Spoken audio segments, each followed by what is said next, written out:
All right, is this working? Hello? Dio, did you unmute the mic? Yes, we are unmuted. Wait, so they can hear us now? Yes, they can hear us right now. Are you sure? Chat, can you hear us? I think chat can hear us. I think chat can hear us. Hello everyone, welcome to the Roundtable 2. Ladies and gentlemen, this has been a long time coming. Oh my god, I'm joined here by T1G, this one guy, one of the most iconic tournament hosts here in the OC community, and he is joining me as a co-commentator here for day one of the Roundtable 2. T1G, this, oh my god. This. Wait, oh, I lost my train of thought. I'm sorry. Shut up, Siri.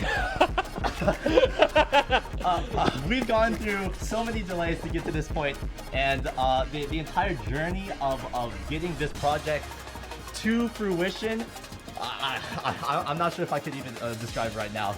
T1G, how would you describe your experience with the Roundtable 2 so far? It has just been some of the most exciting environment in any OSU tournament, any OSU scene that I've ever been involved in. We're getting music. Is he getting music? We're getting music. It's been so thrilling to be part of the incredible qualifier tournament. all of the logistics that led up to this, getting the amazing venue, getting everybody in, seeing the excitement from the players and the staff, everybody behind the scenes, how hard everybody's worked to put this together and finally get us here. It's been thrilling, and I cannot wait to really get it started and start getting matches going. Oh yes, I completely agree with that. I am so excited. With today as day one, our premier, big, huge, massive event is the Battle Royale. I almost forgot. I almost had to double check the sheet. We have our Battle Royale tournament that's going to be happening today, where we'll have all 16 players participating in it, split into 2 groups of 8, and then the winners of those 2 groups will be facing off in a 1 versus 1 matchup. Those lobbies will be in a Battle Royale format, where the last place person, the last lowest scoring player from each lobby will be eliminated after every single match. So look forward to that. But before we can do that, I just want to address just a little bit of what's been going on. Just a behind the scenes, just like get everyone caught up with what's been going on, because we've had delays. We've shown a little bit of a sneak peek of the details with like a little bit of prize pools here and there with tweets and social media. But let's talk about that. So for this venue, the last roundtable was hosted at my house. It's not my house. I was roommates with like Bosch. Yeah, your house. Like, Yeah, my your house. house. It was at my It's place. close enough. Yeah, head to BTMC, the roundtable place. But it was hosted in our living room, and it was such like an organic experience, and we wanted to replicate something like that. But it was very obvious that our house was too small. We had so many people stuck together. It was a really cramped experience, and we wanted to do the players and the staff better. So, where are we right now? Well, T1G, I'll let you carry that away. We are in the Roundtable venue. I think to call it an improvement, to call it maybe a mansion, there's a little more space here this year. It's a pretty incredible spot. Oh, yes. So, we are located in a massive house. I don't think... I guess you could call You could call it a mansion. I think it's fair. Roundtable 2 mansion here in Beverly Hills of Los Angeles, California. A massive, almost 10,000 square foot house with multiple different wings that we were able to rent thanks to the support of you guys. Thanks to the support of the viewers like you, we were able to increase the experience of our staff and our players. So I just want to say, for all of the people who contributed to the roundtable through donations, through the support of the BTMC channel, or through from the sponsors, thank you so much for allowing us to pull off stuff like this. And we hope that the experience that you get to watch from this stream and from the streams here on out will match that. So that's with the venue. Let's see, the prize pools are also a big thing that got an upgrade. Yeah, what's that number again? I keep hearing a pretty big number, and I think you want to let people know what that number looks like. Okay, Kreutz wanted to be that guy and juice it up for like For real. a $50,000 prize. All right. We'll get there eventually, one day. But last year at the roundtable, we had a total prize pool of, I believe, just around $4,000 to $5,000. But we've decided to crush that number and double it, with the total at the roundtable totaling to well over $10,000. That's right, $10,000 will be up for grabs by some of the best players in the entire world here at the Roundtable 2 Invitational. And with the first one being the Battle Royale segment, we have a massive prize pool that we are increasing from the last year, being a first place prize $1,500. We'll double that. $3,000 Yo! for first place. And you know what? We'll double the second place prize as well. What's 750 times 2? That'd be 1,500. 3,000 A and first place 1,500. prize of $3,000 and a second place prize of $1,500. The reason why we're doing that is because we did have multiple different events scheduled, but due to delays and scheduling issues, we may have to cut some of that. So you know what? We'll funnel the prizes more into the Battle Royale segment. That's an executive decision. Dead, are you cool with that? He sighed. It sounds like he may or may not be getting a choice in whether he's cool with that. It's fine, Deborah. Trust me, it's fine. We'll make it work. Correct, it's fine, right? We have a $50,000 prize. No, you. What? No, dude. Okay. Maybe in like 2026. Inflation will probably match it. Maybe? Okay, whatever. Okay, alright, whatever. They're telling me not to scream in the mic. Is that bad? Okay. Anyways, guys, enough of this couch. It's time to show you guys the Roundtable 2 venue and the players inside of it. Just where it is. I've lost my train of thought. Switch the camera! Do the thing! That's not the right. That's not the right camera. That's the wrong camera. The There we go. Yes! Woo! Guys, say hi. Assuming you can hear me. And I just want to say that banner in the background, the Roundtable 2 banner, that was kindly donated to us by Horo from Foxbox.io. This dude clutched up and printed us the badges, the banners, and a bunch of other merchandise that we're able to supply to the players to give them an even better experience. So guys, please say hello in the chat to our Roundtable 2 guests and players and staff. They're joining there in the living room of this place. It's absolutely massive. You can see the setups that we have over there that our team has literally worked, staying up until 8 in the morning, assembling and troubleshooting, and it's just been absolutely incredible. So, yeah, awesome, really awesome. But it is time to get started because we are behind this. Because we are behind schedule, we do need to speed up the process. So it is time to introduce our players. So, oh wow, you switched the scene without me even like saying it. Not gonna lie, this feels really empty without T1G, but that's okay. All right, can we, Pishy, can you get all the players to like line up and stuff? They were just in the living room, so we need them to like line up in like another section of the house because like the commentator. This is the commentator's couch. It's in a slightly separate room. It's like sharing one wall with the other room that we just showed. It's kind of hard to explain, but it's fine. Now let me know when all the players are good. But in the meantime, I'll just be forever alone. You want me to come back? Yeah, come on back. Oh, thank the Lord. Hey man. Hey man. Going? Yeah, How are we doing? We'll give them around like. We'll give the players a little time. Yeah, but in general, okay. Did you get a good night's sleep?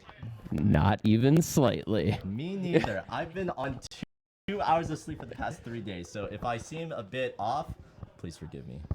It's been a lot of work. Yeah. The amount of work that's gone in behind the scenes, like I think people will never be able to truly appreciate and understand because the people that have put in the hours until 3, 4, 5 in the morning. Yes, I mean, 100%. just shout outs to everybody on the crew because it's been long nights and long hours, but it's gonna be so worth it. One thing that I am really excited about, we've captured in the last roundtable we captured just a little bit of behind the scenes vlog footage from here and there. But this year we were able to fly in the editor who's been helping my channel with the YouTube stuff, and I flew him all the way here to Los Angeles from Japan. And wait, Peter, do you want to come on? Yeah, sure. Yeah, let's do it.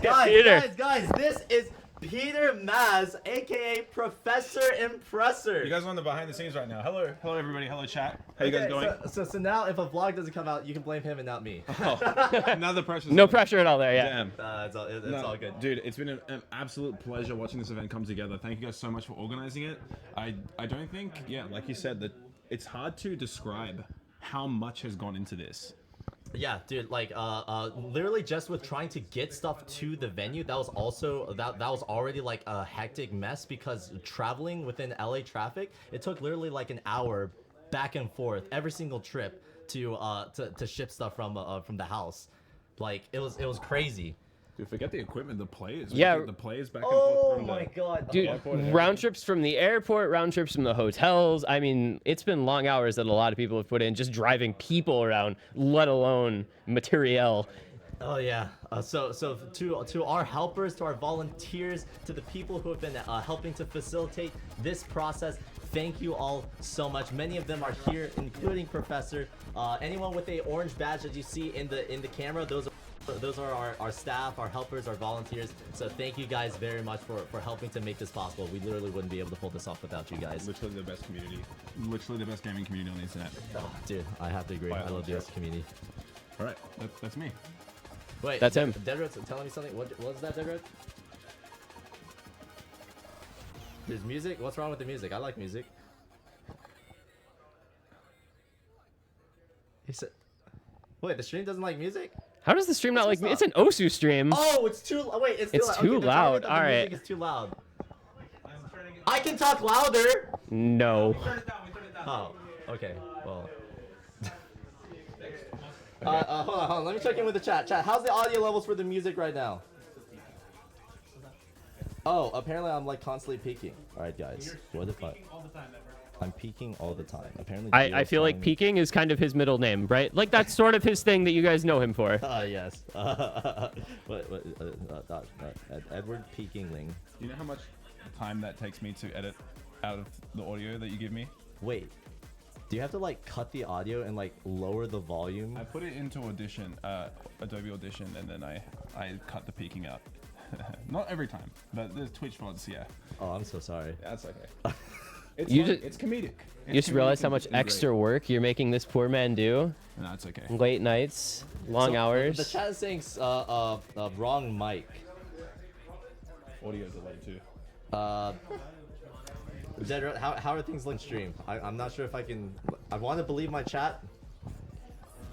I feel like believing Twitch chat is a bit of a mistake sometimes. Hey, it's a leap of faith. My mic is currently not working, but they're still able to hear me, and it's peaking through T1G's mic. Okay, that's...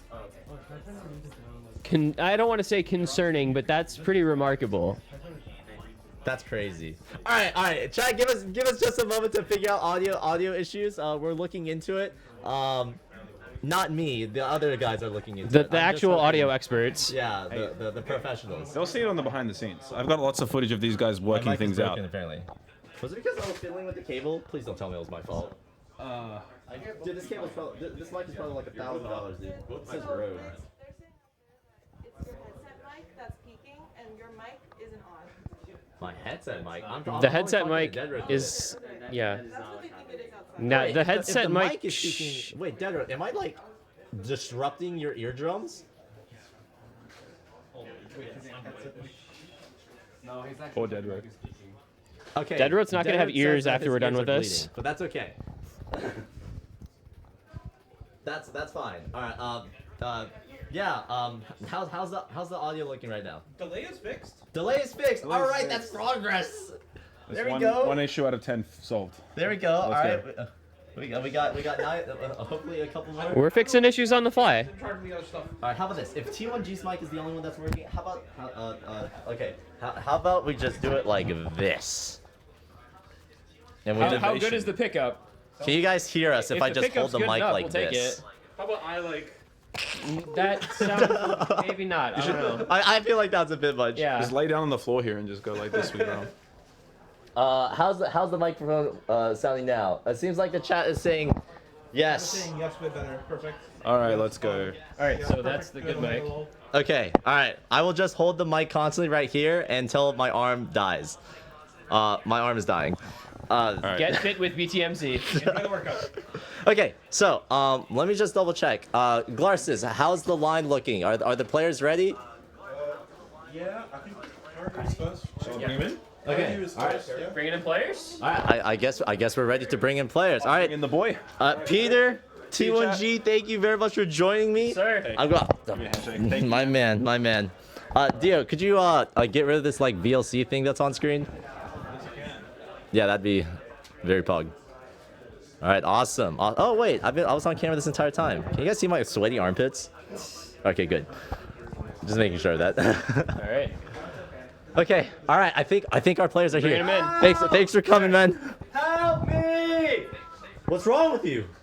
No, I'm just kidding. All right, I guess we'll let the players introduce themselves. Who are you? My man, a hydro homie himself. My name is Kiryu, the lowest ranked player in the Roundtable. Dude, we can't constantly have you introing yourself like that, dude. But okay, you may be the lowest ranked person. Oh, we're just But gonna you're repeat like last year's intro. Let's switch it up a bit. Okay, round two. All right, just, stand up and sit back down. All right, take two. This is it. And our first guest is. Hi, it's me, Kiryu. Let's go, Carrie. Welcome to the Roundtable 2. This is your second time coming to the event. What are your thoughts so far? I'm the lowest ranked player here. You know what? I'm glad that you take it with pride. Someone has to take the title, and you're just the man to do it. How Oh, has your thank you. How's your experience been at the roundtable thus far? Oh, it's phenomenal. Like this time around, there was like a lot more time to prepare, so I just feel like it just feels like triple the importance of last year. But it's also a lot of pressure. Like I've never been in a room with so many people from so many different places. That's actually really true. I actually didn't even touch on that. So, ladies and gentlemen, we have so the last round table, due to budget constraints, it was primarily NA based. So United States, Canada, and then we had like one Aussie boy, which was really cool. But this year we decided to crank things up a bit. So you're going to see a lot more players from all over the world because the roundtable 2 is just a pop off. Let's just it is what it is. It is what it is. Carry you're the first person, all right? It must be a lot of pressure to come on here as the first guest being introduced. How do you feel right now? Blank. Blank. Oh, but yeah, I just want to touch on the diversity again. There's just like so many people from around the world. So big thank you to the OSU community and everyone that has been able to make this possible.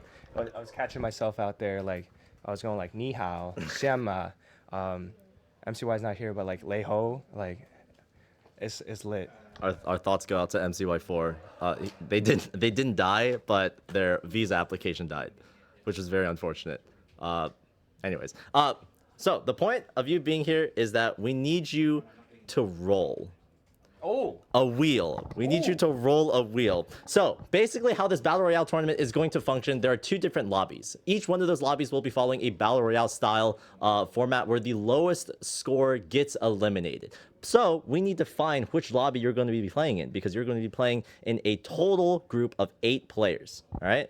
Now, you seem to rep being the lowest rank, but will you be the lowest scoring player in the lobby? Yeah. I'll believe it. I believe in you, Carrie. You're here for a reason, man. Come on.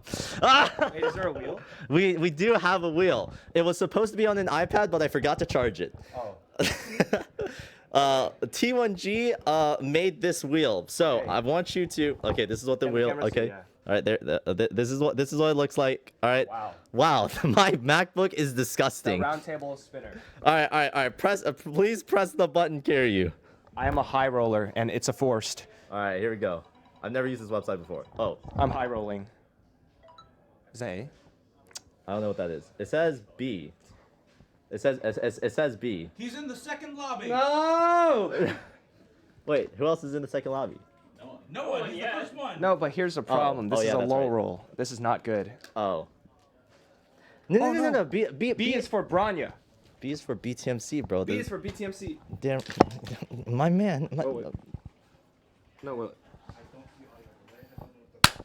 That was all right. All right. Thank you, Carrie. You are in lobby B. How fun. Or is it lobby B or is it 2? Okay, I'm just gonna call it lobby B. Okay.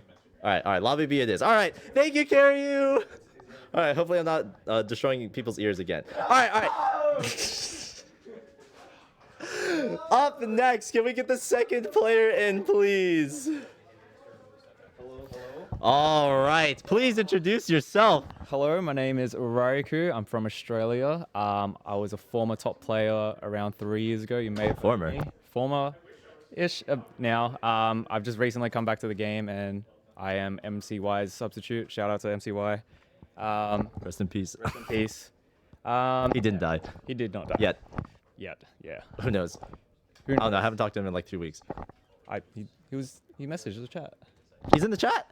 Oh, what's good, MC14? I'm sorry. I currently have the wheel and it says B on it right now. I mean, I don't know if you're on B, but No. who knows? Who knows? Who knows? So, Ryriku, I want to ask this question to literally everyone, all right? Okay. The roundtable has been absolutely hectic. We've seen a lot of delays. But for you as a player, how's your experience been at the roundtable thus far? Honestly, it's been like surreal, especially like these are the things you see like only online that you hope you go to. But seeing all the players and around, like hanging around with each other, eating and everything, it's honestly, I've said it so many times, it's the most surreal experience I've ever had. Honestly, probably the highlight of my life so far. Wow. That actually means a lot, man. Thanks, dude. I'm glad you could make it, dude. I mean, even though you're a substitute now, you were coming to the roundtable anyway as MREX. Babysitter. I was the babysitter, Let's go. as you wrote in the announcement. Let's go. Well, it's great to have you, man. Thank you. We're looking forward to seeing your performance. Thank you, but thank it is you. time to select your lobby because Deadroad is yelling at me to speed things up. We're behind schedule. I'm nervous. Do I just click it? All right. Yep. Just click it. Where? Because he's not going to be removing options after they're rolled. Wait, where's the mouse? Oh, We're sending it. hopefully that doesn't leak anything. I just sent it. It says B. Okay. B. All right, I'm a you'll be carrier. joining Carry You. There you. Okay. Okay. Best of luck, man. Thank you so very much much. for coming. Thank you so much. This is it. All right, who's the next player? My, Different link. huh? You have a new wheel link. I have a new wheel link. Fixed wheel link. The first two are fine, but you're getting a new one. I'm good. Okay. Where's this new wheel link? Where is this? Go there. Internal stream. Internal stream. Blame T1G. It's his fault. Was that channel just created? I didn't. Damn. You're a pretty good looking dude. You work out? You're getting spam ping. Yes, I do work out. Hello, team. Hello, team. Hello, Please team. introduce yourself while I try to figure out what this link is. I'm taking the mic over. They had me out in the other room with all the good players. I feel like I should be here on the casting couch. This is the spot. I am Chili Repair. Hello, everyone. I do Osu. Bro, dude, you're not even the lowest ranked player. What? How? What? Dude. Okay, so when we brought on Chili Repair, we got like a bunch of people on Twitter like asking like, "Yo, why?" And I'm like, "What? This dude, he's literally one of the best players in the world. Like a top 1,000? Come on, dude. Is the bar really set top? Like, are we supposed to get like the top 8? Or is it like the entirety of the top 8 every single year? Please, dude. Please." There's a good caliber of players here. I think that's what it stands testament. We've, 5 BWS #1 players here? 4? Some crazy talent. Okay, that's a pretty good point. Okay, the team kind of popped off, but You got the lineup this year. You got the strong lineup. I love it. So, Chili Pear, asking the same question for everyone. How has your experience been at the round table so far? This is your first time attending.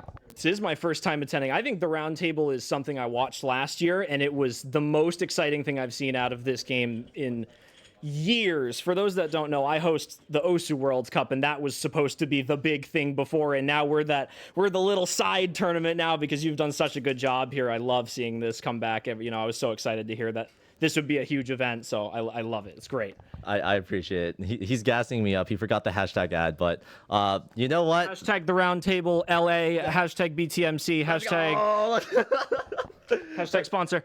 All right. Dude, you say all that, and I'm so appreciative of the players and the staff and the guests and just all the people for being so supportive. But I do know that there's a long journey ahead of us because all the delays that push this stream back. Oh, it's stressful, man. But hopefully you are well rested and ready for this match tonight because it is time to. I still need to open up the wheel. Hold on, hold this and install for a sec. Hello, Twitch chat. Can we get a Pog champion in chat for BTMC, the team? Chat. Wait, I need to pull up the wheel. They are typing Pog. Nice. Give me the Komodo hype, maybe. Komodo hype. All right, there we go. We get the new spinner. All right, hopefully this is the right link. Is it wheeldecide.com/?C1 equals A and C2 and. Okay, all right. I'm assuming it's right. If it's not, then someone else yell at me. I get the first spin luck here. Best of luck. Yes! All right, you're the first person in lobby A. Team A. Team A. Best of luck, Chili Pear. Thank you. Thank you so much for joining us. It's been a pleasure. Damn right. All right, guys. We are only at number 3, but there. What's 16 minus 3? 13. There's still 13. There's still 13 more players to go. 13 more players to go. And up next we have. Hey guys. He said, guys. Here. Sorry. Round 2. All right, go again. Up next we have.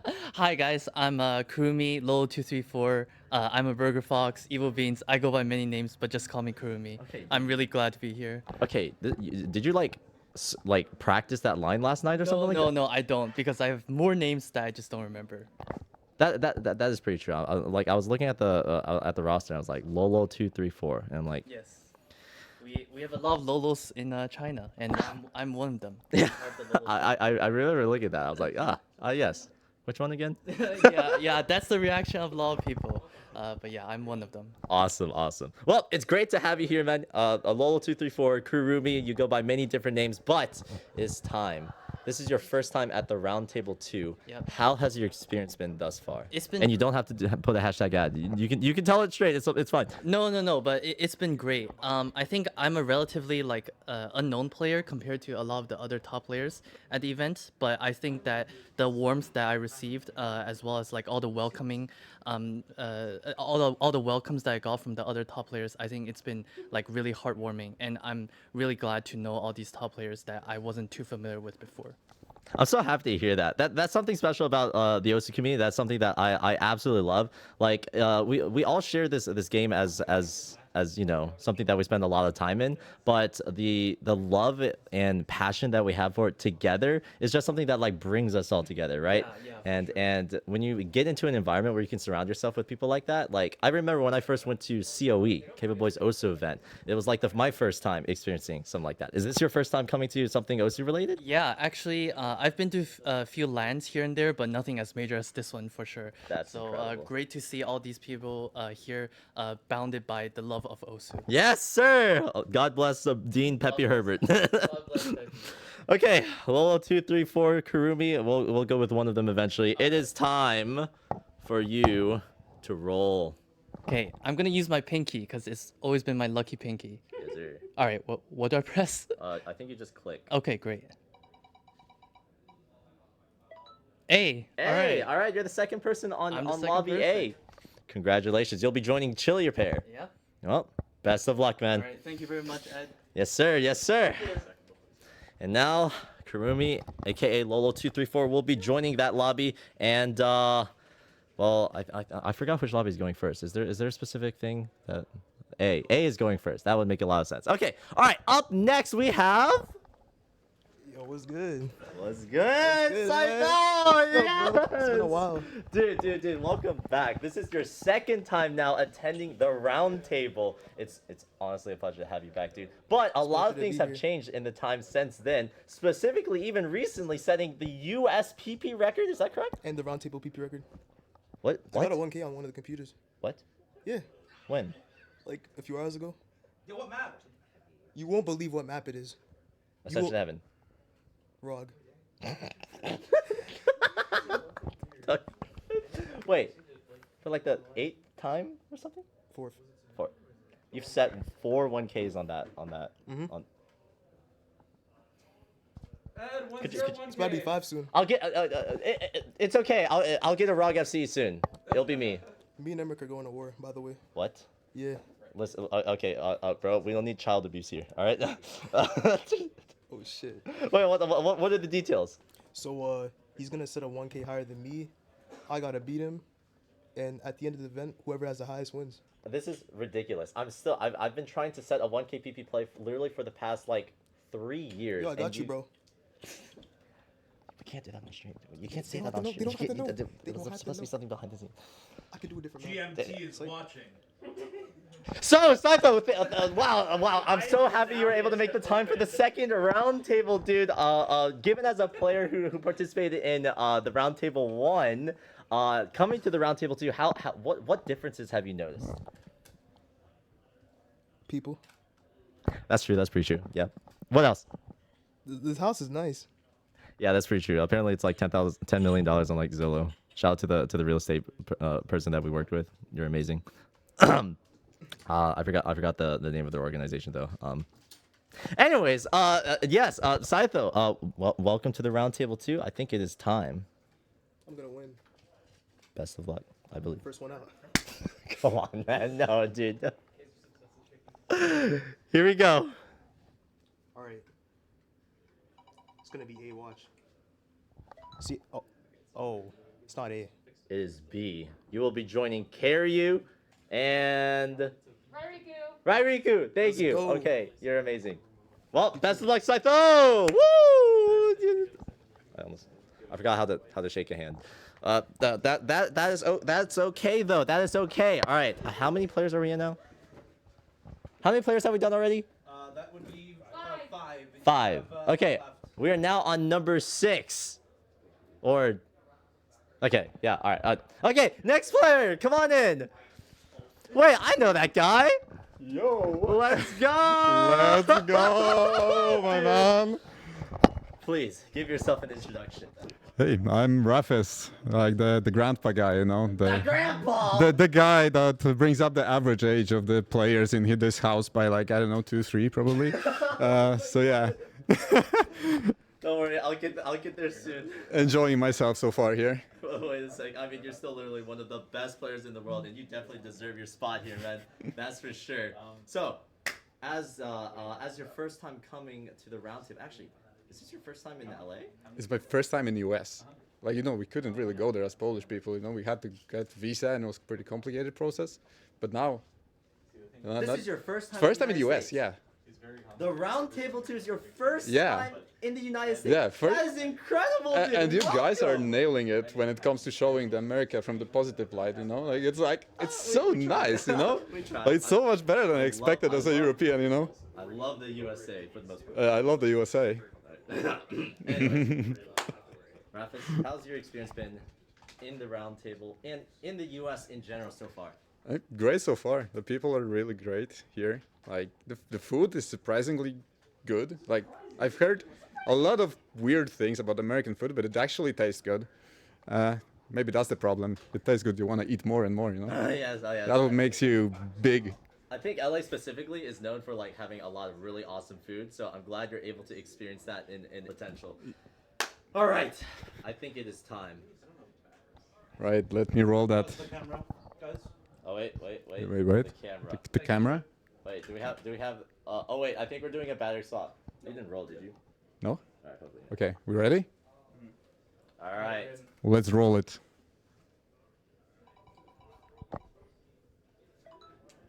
A. Hey! He got A. Polska górą. I don't know what that means, but I agree. Unless it's bad, then I don't agree. It's not bad. All right, Rafis, thank you so much, Let's man. go. Best of luck. Thank you. Wait, I need to stop yelling. I'm sorry, Dedrit. I will. Yep.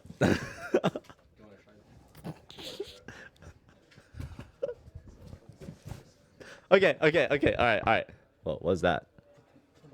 But You don't have to hold it. wow! How do I use this? Just push. Wait, what? Oh, what? Wait, this thing is on a hinge, right? Oh. This. Oh, this goes in a curve? Modern technology. Wow, that's awesome. All right, Wait, did you guys use a literal monitor for this? That's crazy. What? 1 second. All right, we're almost there. Can I sit? Yeah, sure. Is there a way we can get this like angled more towards like? Another introduction. Wait. Yeah. Stand back up. All right, this is your first time sitting down. All right. Okay, where? Here, just move it to where you want. All right. Here should be good. Lock. Yes, right here. Okay. Wait, where? Almost there. There. 2. All right. Okay. There we go. All right. Perfect. All right. Dio, you can switch the seat. We are in. We are in. Ladies and gentlemen, our next player. What's good, man? Please give yourself a beautiful introduction. I'm Cyril, generic speed farmer, pretty much. Generic speed farmer. Yeah. Listen, there's a reason why you're here, man. There's a reason. You're one of the best players in the entire world, and you've proven yourself that. And that's why. I'm just hoping not to get last, pretty much. I'm Don't trying to worry. beat Scytho. We're competing for last. Oh my god. Yeah. It was very unfortunate. Scytho unfortunately was the first one eliminated in the battle royale last year. Yeah. If my memory serves Yeah, me he told me correctly. about that. He was very sad. Yeah, and then he disappeared to Six Flags. Yeah. Yeah, we were wondering where he went, and then we were like, and then he just like pulled up on the last day. He was like, "Yeah, I went to Six Flags." I'm like, "What?" I watched him play ROG for like 2 hours, and I really wanted Just to play now? the game. Yeah. I was like, Did you "Can see I 1K? play?" Yeah. Was he it- was like, was it "This is cool? my last try," and then he would play for like 30 more minutes. I relate to that a lot. I was like craving the game. I was like, I really want to play, man. I respect that. All right, Siru. I've been asking this question to everyone. Mhm. Oh wait, I baited. I like bait. got super baited. Hold on. Sorry, dude. Don't worry about it, bro. We go back. We go back. I'm trying to ask this question to literally all the players. But this is your first time at the roundtable. Yeah. But I do believe that you were watching the roundtable last year. Yeah, I was. How's your experience at the roundtable been so far? It's just weird, like meeting everyone, like Rapis and everyone like that. I used to watch them when I was like 13 years old. Like Let's 12 years go. old, so it's really weird. But From a person you look I used to up watch to you meeting when I them was at a- like. Oh! 12. Oh, let's go, dude! Hey, appreciate your support, dude. Thank you. Well, hopefully we'll be able to make your experience amazing for the next few days. And now that the stream is actually live, we can get things started. Let's get the ball rolling. Gedrod is yelling at me again to speed things up. A? You just click that. You click that thing. Yep. A. Wait, hold on. I swear I didn't rig it. Oh man, can I get a Kleenex? Dude, it's so disgusting. Listen, okay, I speak a lot, dude. Okay, my monitor that I use for streaming, I had to wipe it down before bringing it here because it was like 6 months before. Never mind. Okay, you got lobby A. Congratulations, you are. Who's in lobby A? Are you in lobby? Oh, best of luck, man. It's gonna be hard, but Yes. I'll do I my mean, best. You're at the round table. It wouldn't be round. Here we go. Okay. All right. The team is seriously pressuring me to speed I things just up. want to say, Siru is my son. Okay. What? Awesome. Very awesome. All right. Next up, bring it in. Oh man. What's good? I was just tripped. My bad. Yeah, this entire room is a safety hazard. Yeah, there's just a lot of wires. Sorry. Anyways, please give yourself a brief introduction. All right, hello, I'm here to represent all the Filipinos. You know, Zudi's only half Filipino, so I'm the full representative.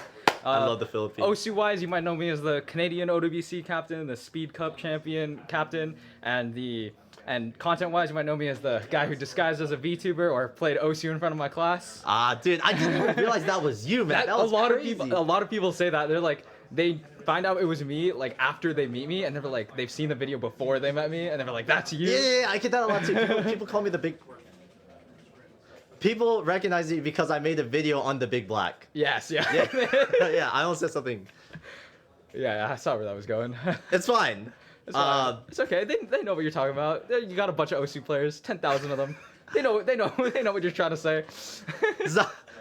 Xylus, welcome to the roundtable. It's Thank great to you. finally have you. I know You're we welcome. actually sent you an invite last year, but the things came up and you couldn't make it. So it warms my heart that you're actually able to attend this year. Me too. It's awesome, dude. How's your experience been so far? It's been insane, like surreal. Like every minute, every day, I'm just like, not just 1, 2, or 3 people, but like almost everyone. I'm like, I never thought I'd ever meet any of these people ever, and they're all together here in like one spot in one building. Yeah, it's And crazy. I'm gonna get to play with them, with all the homies. And hopefully the roundtable is only going to get bigger and bigger and bigger. Absolutely. Yep. I'm excited for it. It's going to be very epic, dude. All right, we got to keep it rolling. Xylus, please. All right, it is time to roll. Oh, let's go. All right, lobby B. Best of luck, Xylus. Thank you. I will do my best. All right, it's time to speed run. Here we go.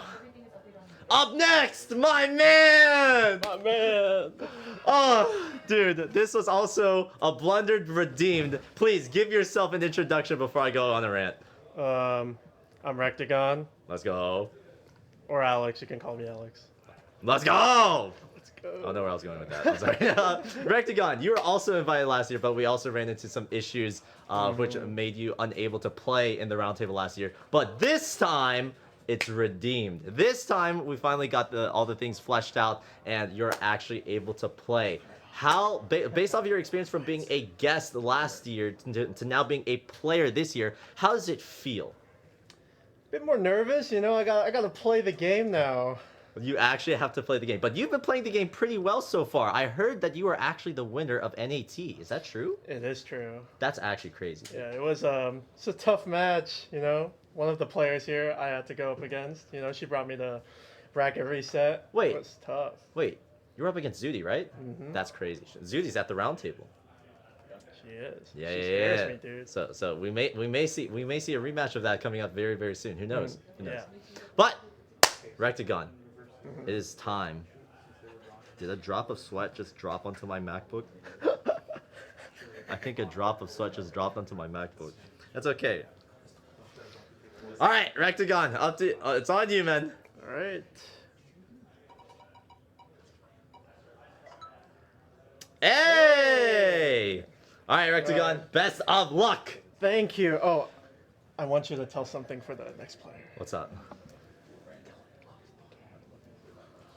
Thank you. You just made me lose the game. Why? Why? All right, let's bring him in. Bring him in. Oh, what's good, man? What's up? Welcome. Please give yourself an introduction. Hello, everyone. I'm Ryu K, or Femboy Tummy, or Ryui, or I'm a fancy man. I got a lot of names now. Yeah, you're I'm just up there with Lolo 234 and Kurumi and God, he listed like 5 of them. I already forgot. Rectagon wanted to pass you a message saying that you lost the game. God damn. But you know what? But I did too, and I can't remember the last time I And lost. you made everyone in the room lose it as well because you shouted at. My bad. Ryan, you were also here last year, if I recall correctly. Yes, I was. How has your experience been compared from that year to this year? Well, last year was obviously very scuffed, and we made do what we had. Some things never change. And it was awesome. This year, if that was awesome, this is like super awesome. Like I was telling Zudi and Jaden that it's unreal. Like I was in the hotel, I just got off the floor with Bubble Man, and I went in the elevator and got out and saw Emrek come in, and then I saw Rafis chilling on the couch, and then Sounds like a fanfic. and then I just saw Flying Tuna check in. Like you just can't say that. That's like, I'm like lying to say that. I liked it. But it Yeah, wasn't. when you put it like that, that is kind of crazy. That's crazy. That's crazy. Yeah, and it's awesome to see everyone from different diversity come here. Especially, or I'm really bummed out that MCY couldn't make it. It would have been our first player here from Hong Kong. It was very unfortunate. Hey, I'm from Hong Kong. Let's go! So I will be representing him. Yes! MCY, if you're here, Hati Yamcha. Hati. I don't know what that means. So Don't I worry about agree it. if it's not bad. Otherwise, I don't agree. Instead, now I get bootleg MCY. Carry you. Yo! Hey, what's up? All right. Ryan, it is time. Yes. Shall click it. All right. B. All right, you're in I'm happy lobby with B. Best of luck, Ryan. Thank you. Thank you so much for coming. No problem. How many players do we have left? I'm sorry, I lost track. 6 left. 6. Thank you, Dio. Thank you, Kay. All right, up next. Oh man, it is time. Please give yourself an amazing, warm introduction to our viewers here. Oh my God. Zuni Nader, thank you so much for coming. Welcome to the Roundtable 2. This is your first time coming, right? Yeah, I was invited last year, but it was so short notice that I couldn't get a passport. So now I'm here. Now I have my passport. Oh yeah, I think Ryan was also in a similar situation, and like he literally got his flight like the day before. Like he had to board his flight the day before he booked it, or the day after he booked it, or something like that. It was crazy. The last Roundtable should not have worked, but somehow it worked. Thank you guys. Yeah, it's awesome seeing how much work people have put in, and I've just been here feeling like I'm on vacation, but like all the things you guys are doing, and I can see it obviously, right? Like it's so amazing that I get to be here just as a humble OSU player. I never thought this would be possible, really. So thank you, Ed. Thank you so much for being here, and thank you for watching, because this was supposed to be live like 3 hours ago, and eventually we'll unscuff the stream. I promise. Hopefully. Fingers crossed. All right, Zudi, it is time. Please. All right. Let's click on it. B? B! You are in lobby B. Best of luck, Zudi. Thank you, Ed. See you. SFA. Oh, that's right. All right, guys. We actually had to pull off some like weird stuff because the players who have like huge tablets need like a lot more room. So I actually had to nuke my entire stream setup. My studio is empty.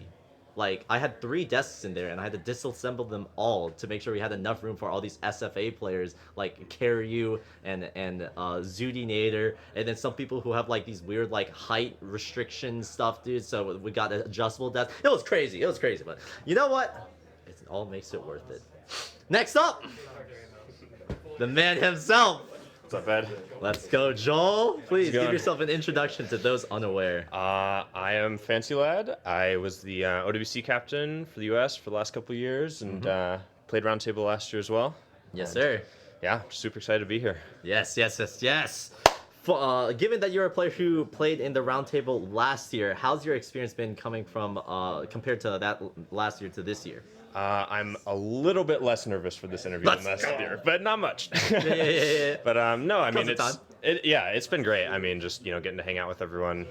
So many people that I've been friends with for a long time. Finally get to meet them in person. Yes, sir. And you made it all possible. So have you ever been to COE?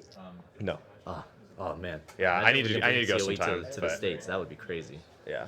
One day. Sure. Yeah. Great to hear the stuff like that. What? Wait. What's up? Did I hear my name call? How are you doing, Ed? I'm dying. Yeah. I'm on 2 hours of sleep. I've been on 2 hours of sleep for like the past 3 days. But that's okay. All right. I don't know how I'm alive. You're doing great.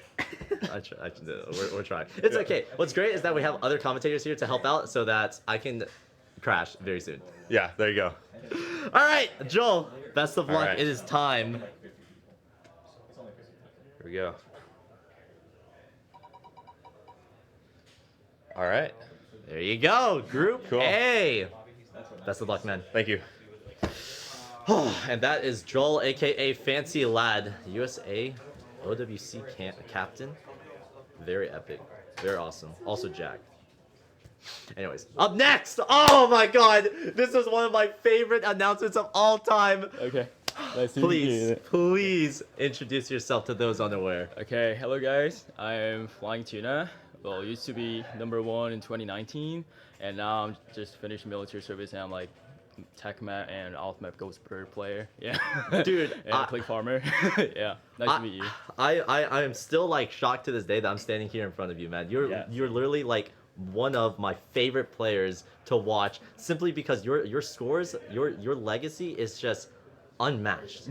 Like literally unmatched. It is so unique, and the scores that you've set are so incredible, dude. I'm such a huge fan, bro. Dude, I'm so glad, man. Bro, let's go, let's go, dude. You're my favorite streamer, man. No! Since like 2017. Yeah. Dude, 2017. Yeah, I don't used even to know watch how you many like years from that 2017 to 18. Yeah. That's crazy. Yeah. Also, you have you ever considered like voice acting, because you're like your voice is crazy. Thank you. Thank you. Maybe one day. Maybe one day. Yeah, But anyways, guys, we got Flying Tuna here. I don't understand how this dude was literally trapped in military service in South Korea for ages, but somehow our team, Kreutz, shout out to Kreutz, my man, was able to snipe this dude and bring him out to the United States here in Los Angeles, California for the Roundtable 2. I had to make sure I was pointing at the right thing. Also, shout out to Foxbox.io. They printed out these banners and these badges to make this look less scuffed. It's still kind of scuffed, but you know what? Having a nice coat of paint makes it look cool, right?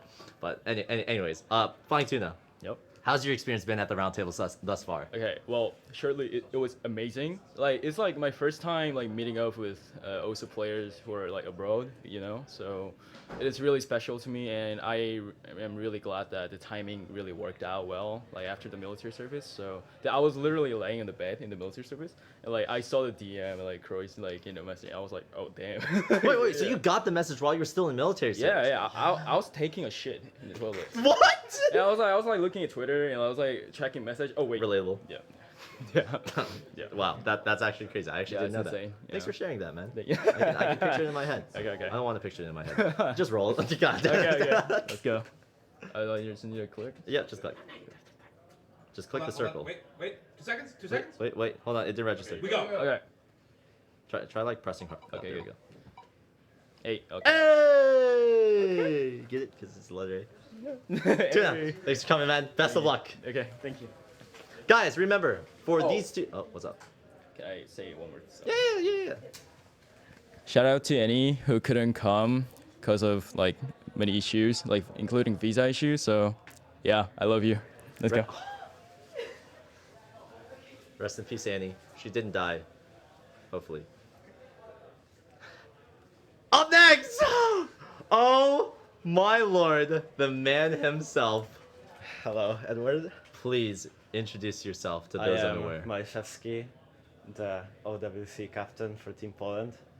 I play a lot of tournaments. I do kinda good at them. So, yeah, that's basically me. Dude, first thing, love your shirt.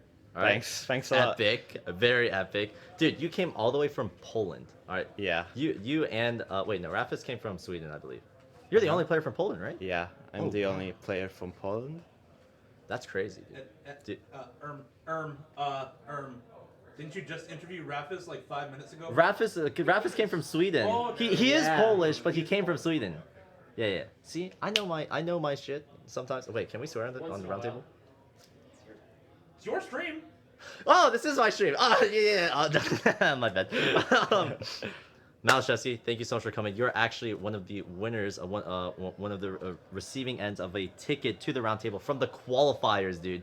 You Yeah. climbed your way to the top, winning first place through the winners bracket, and you made yourself here. Came to LA, Yeah. and I think that's just absolutely incredible. Hopefully, we can see a similar performance here at the Roundtable 2 Invitational, and this is really exciting. How's your experience been so far? It's so nice to like meet up with everyone. I just love the players. It's so nice to see everyone having fun and just enjoying themselves. Yes, dude. I mean, that's the environment that we're trying to create. Yeah. It's not just a place where we can showcase Osu at its peak, but also a place where friends, genuine friends, who have played along each other, many tournament players who have probably played games with each other for many months and years, are able to join together and do something awesome. So, Malchesky, it is time.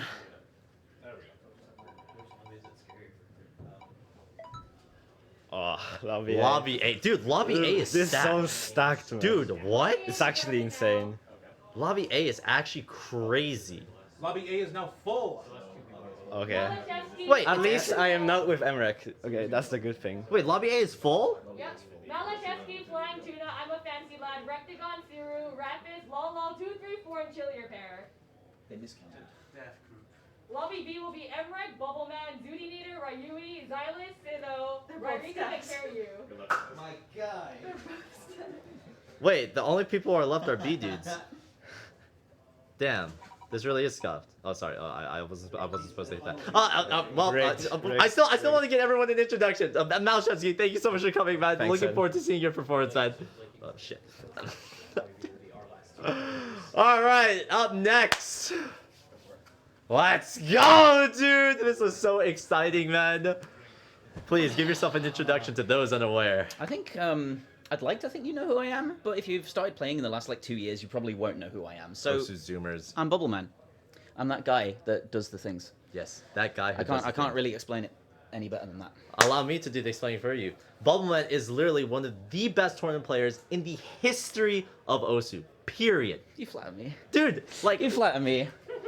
Iconic clips ranging all across the years from the coming from the UK, flying all the way out from the UK, and we managed to get him here. Your profile, literally just going to your user profile, it is just rows upon rows upon rows of tournament Do you know, badges. the really fun thing is I got an extra badge while I wasn't playing because I was a part of Project Loved. So I've gained an extra badge from Noah. Wow, that sometimes you just not don't that even have to not play that the it game. will count for anything, but it's you know I get badges even when I don't play. I guess that works, man.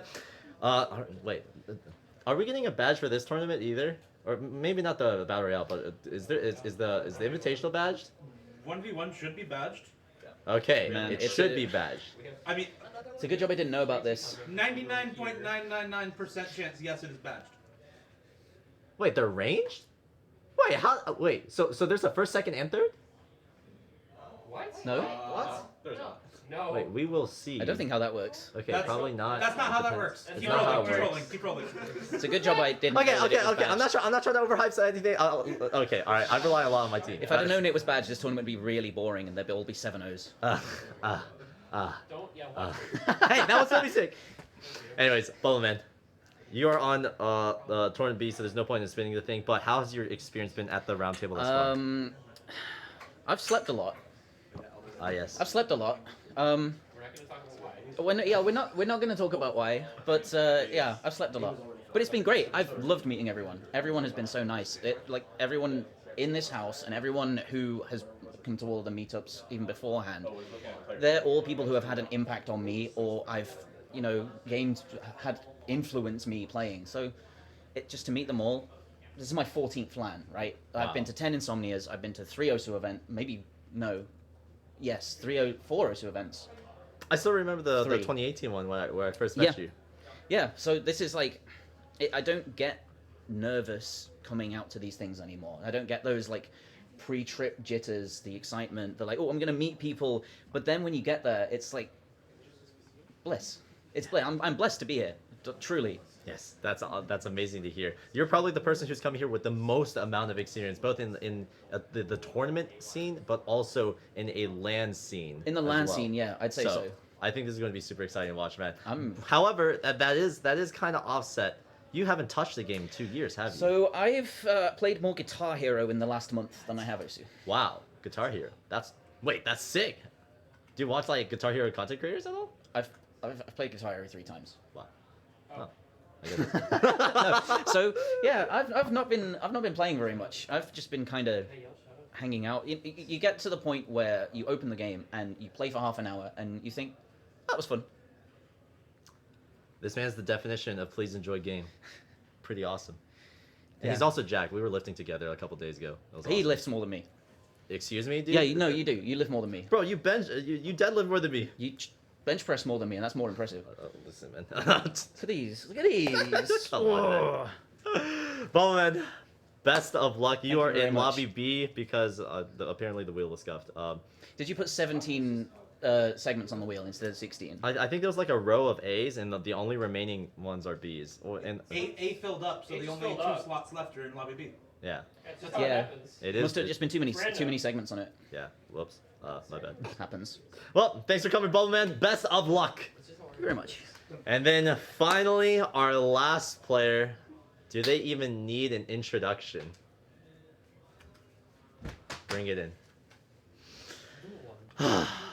Please. Tell the world who you are. I am the #1 OSU player. He's the only person who can say that and have it actually be real. The #1 global ranked 1 OSU player, Mr. Eck. Is it Emrek or Mr. Eck? Emrek. Oh, okay. Cut, Peter. Cut, and do it this way. The rank 1 player in the world, Emrek. There we go. All right, that'll probably go in the video. Emrek, you were at the Roundtable last year, and you were jumping through hoops just across the border. That was an absolute nightmare. How's your experience been at the Roundtable 2 this year, and your United States thus far? It's been pretty flawless, and it's pretty fun. Pretty awesome. Man of very few words. I feel like this is deja vu. I would have you roll the thing, but you're already in lobby B, man. You're in the same lobby as Bubble Man, dude. You're in the same lobby with Carrie. You're in the same lobby with Chili Pear's in there too, right? No. He's an Oops. Okay, you know what? You'll see the list of players eventually. Oh my god. Okay, my memory can only hold so much information. Emrek, it's great to have you again this year. We've seen some absolutely insane things. All right, you took 2nd place at the Invitational last year, but I believe you were the winner of the Battle Royale last year, right? Affirmative. Yeah. This is your chance to set a streak. Are we able to zoom out? Because do you think you can pull it off? Someone's like basically cut off. Affirmative. Yeah, I don't Emrek, global ranked #1. Thanks for coming, man. Yeah, we can mount it on the other side. You can stop shaking my hand. So it's further away.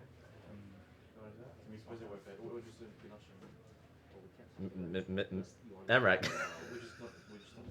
All right, thanks for coming, dude. All right, guys, and that does it.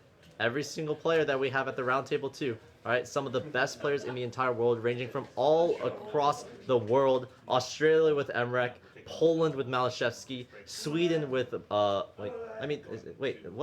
Does anyone know what's on the Rafis' flag? Poland. Oh, it is Poland. It's Poland flag. He lives in Sweden. Oh, I wonder how that works. Anyways, we have players from all across the world here at the Roundtable 2. It is absolutely incredible, and we are just about to get started with our Battle Royale segment. We have already seeded our players into those two. Oh, I don't think seeding is the right word. But we've already gotten our players into their respective lobbies, and I believe we will start with Lobby A. Is that correct? Awesome.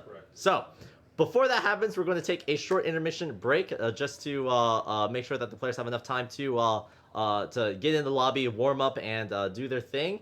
And we should be available very, very shortly. I guess we'll cut to a break for just a couple of minutes, and we'll be right back. Do we have a be right back scene? I can't remember if we commissioned it. Yes, we do, but it's broken. Hold on a second. Oh. Okay, there we go. Goodbye. Okay, awesome.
Awesome, awesome, awesome. Ladies and gentlemen, you guys should be able to hear me. Type E in the chat if you can hear me, please.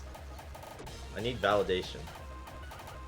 Chat? Okay, alright. It seems like the microphone is on. I just want to give a huge shout out to our music producer that created the music that you're listening to in the background. Not the loud sounds that completely destroyed the audio. That was a technical difficulty. But the music, the jammers that you hear in the background is a custom background music soundtrack created by Pastu, now a featured artist of Osu Game. Absolutely incredible. I just want to say thank you to Pastu. You are very awesome. Also a longtime supporter of the channel. So thank you, Pass. Very epic Pass. Also, we were hoping to have Happy Stick here at the roundtable for this year. He was such an amazing commentator last year, but unfortunately, he is still recovering from I think a recent surgery or something like that, so he's unable to make it. He might be able to come on the later days, but please, Happy Stick, we appreciate you. Thank you. We hope you have a safe and fast recovery. You are very epic. In the meantime, we have some player cameras set up, cameras all around the venue, so you can see what's happening at the Roundtable LA. Very epic. All right, you can see the players from Lobby A are all preparing, and this lobby is absolutely stacked. Like, it is incredible. Absolutely built different. I'll tell you that. So, yeah, looking forward to it. All right.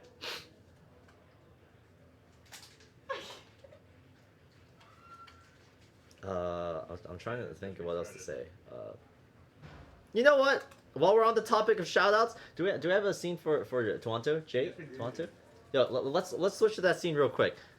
Dude, all right, this is absolutely incredible, absolutely unheard of. All right, Jake, aka Toronto, aka the absolute GOAT. This man single-handedly, after hearing about the roundtable, after seeing all the preparation, after seeing the hustle that we were going through, came through with a $10,000 donation. And all of that money went to getting the hotels, getting better production equipment, getting all this last-minute stuff to help make the roundtable possible. Jake, you are the absolute GOAT. Thank you so much for your support of the roundtable. And chat, please. All right, your Toronto socials are there if you would like to check him out. He is such an amazing person, such an amazing content creator, and honestly, such an amazing friend. He is also my roommate. So, yeah. Thank you, Jake. We really appreciate your support. While we're on that topic as well, your support of the roundtable through your contributions, donations, and support of the BTMC channel and our sponsors has helped us increase the prize pool, secure this venue, and it just wouldn't be the same. So thank you all so much for your support. This is a event that's for the community, by the community, and I just want to give you guys my appreciation. Everyone on the roundtable team appreciates you guys. So thank you very much for watching. Thank you very much for bearing with us, and we should be getting started with our Battle Royale segment very shortly. So soon I'll have the other commentators take over for me because I need to sleep. So very, very soon I will introduce the commentators for Lobby A and Lobby B, and then we'll be good to go.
bosses approve this message.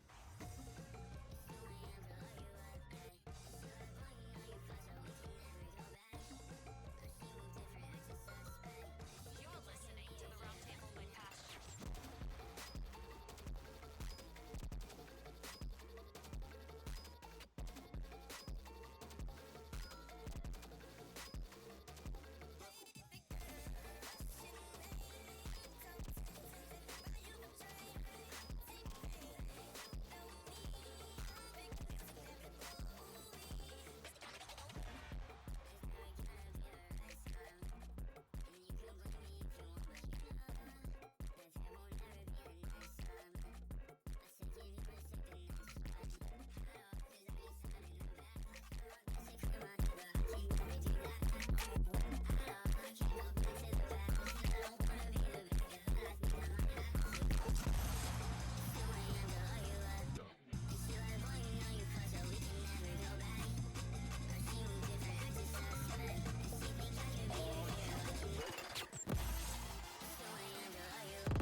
Is this thing on right now? Roundtable LA 2023. I can't hear you.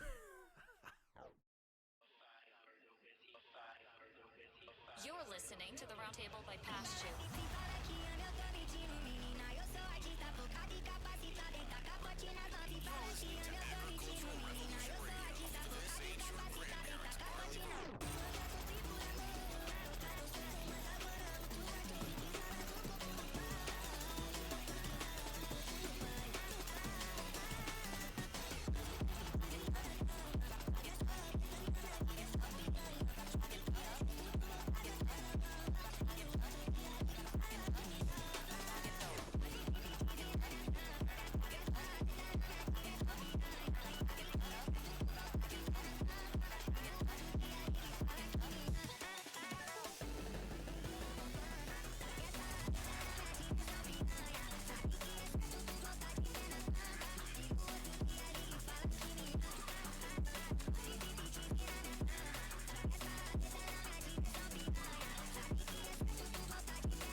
cheer.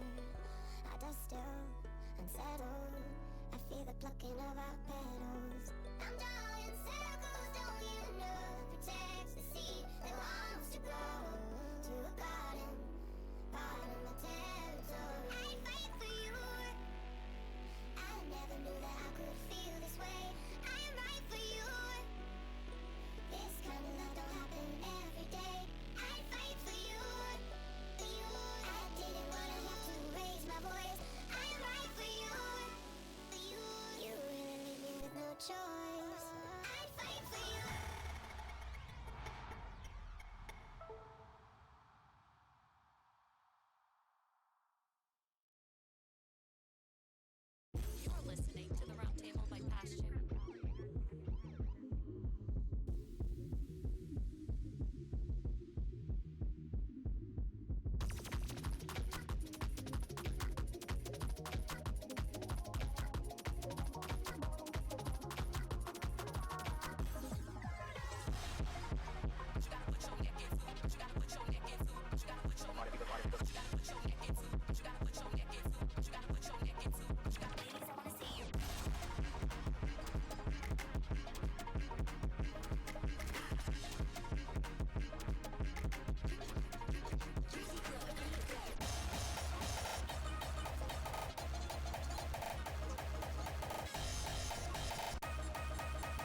You're listening to the Roundtable by Paschu.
Number 2 is on.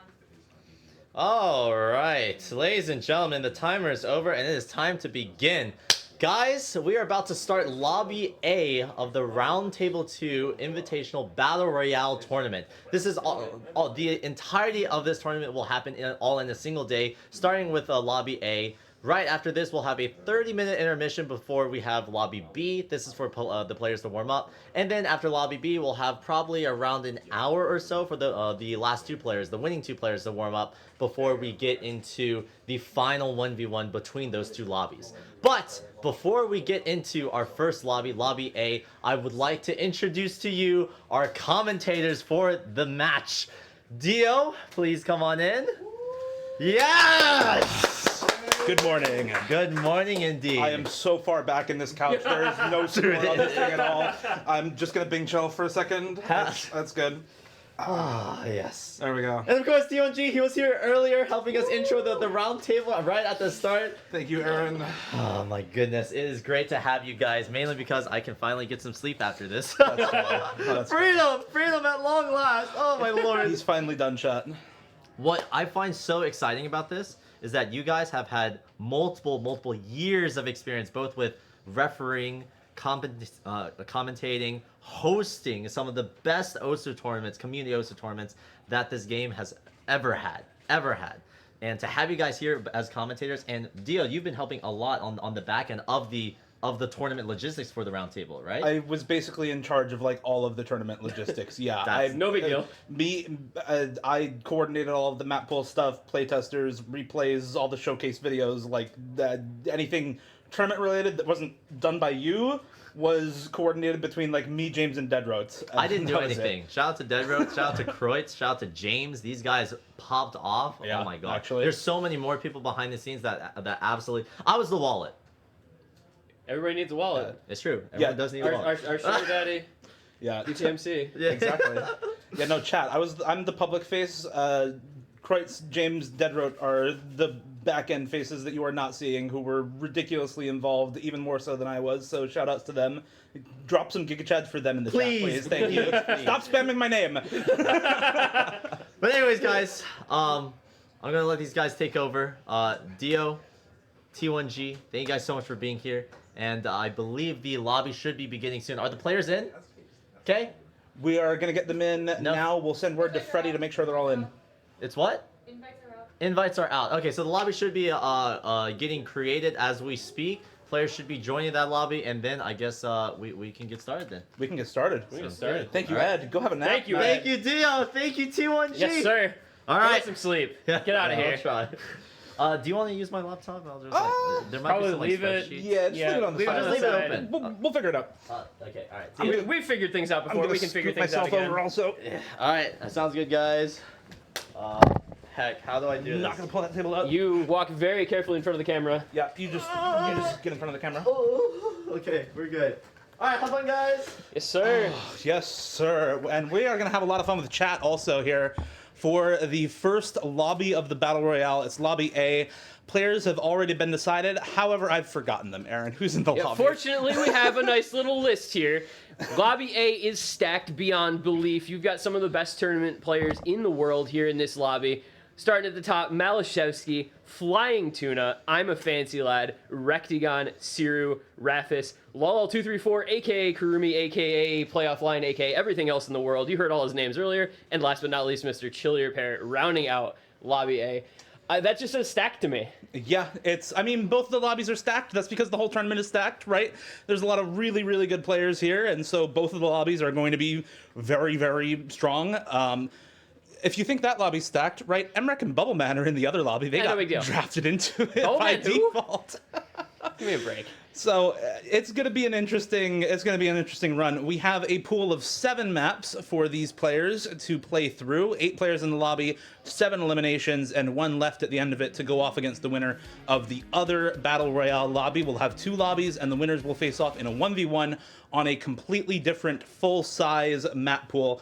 Shout out to Neruo for coordinating a lot of the map pools for the Battle Royales. Could not have done this without him, and he was in charge of making these map pools as good as they are for all of the Battle Royale pools. So shout outs to him. While we're not going to showcase any of these maps, they are already available on the main sheet. You can check out the Nomad 1, actually made by Flying Tuna. It's a Flying Tuna map. Gets for his own Nomad map 1. in his lobby. Yeah. Shinsukai Yori by Sokuninaru by Flying Tuna, map by Flying Tuna, 7.8 stars. We have a 7.3 star Nomad 2 Maelstrom by Plum, mapped by Aprius. We have a Nomad 3 alt map, Deal with the Devil by Tia, mapped by Baz B. We have a Yolks Pie Hidden 2 Metamorphose by Lar. Yeah. The modification difficulty, if you remember Perennial 2021, it was in there in free mod, and people were getting like 300k on it in grand finals. It's hard. It's very hard. Labyrinth by Lopix, who's the fucking gangster, mapped by Akali in Hard Rock. That's for this pool. We're gonna find out who the fucking gangster is. We really are. And then DT1 by Celery, World is Mine by Supercell and Hatsune Miku, 7.5 stars, 250 BPM, AR 10.3. And finally, an almost 8-star tech tiebreaker by Takani, Camellia's Nacreous Snowmelt. I don't know if I pronounced that correctly. I have no idea. Nacreous? Nacreous. I mean, it's close enough. Who's gonna know? Do you think Twitch chat's gonna know the difference? Twitch chat will not know. Twitch chat won't know the difference. We have a yet-to-be-revealed order for the maps that is custom-picked by the map poolers to make sure that we go from relatively easiest map in the pool to hardest map in the pool in the tiebreaker. Tiebreaker in both of these lobbies will be played last. That's why it's there. And so, yeah, we are basically ready to go. I think we're just waiting on whether players are actually in the lobby, and I think they We're gonna are. find out. Look at that. Okay, just waiting on one more player to hop in. We just need, it looks like Fancy Lad. Looks like will be our last player to join, and that's going to be a big name to see in this one, too. It's a stacked lobby. This is such a stacked lobby. This is such a stacked lobby. I think I think I'm really happy with the players that got drafted into each of the lobbies here. You have a lot of the players who I think are expected to do extremely well at the round table in general in this lobby, Malashevsky included, and I think the prime example of that for a lot of players, up against, for example, Emrek in the other lobby, as I think the other player who a lot of people will expect to perform extremely well at the round table. So really happy to see exactly how they'll do in each of these lobbies here.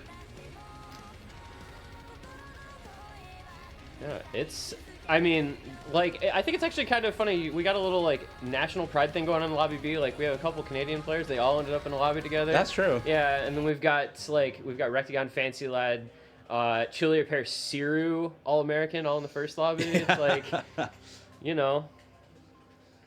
But these should be, I mean, this should be fun. Like, there's such You've got both Polish players in one lobby also? Both Polish players in one lobby. You've got the grandfather of the Polish community against the new gen.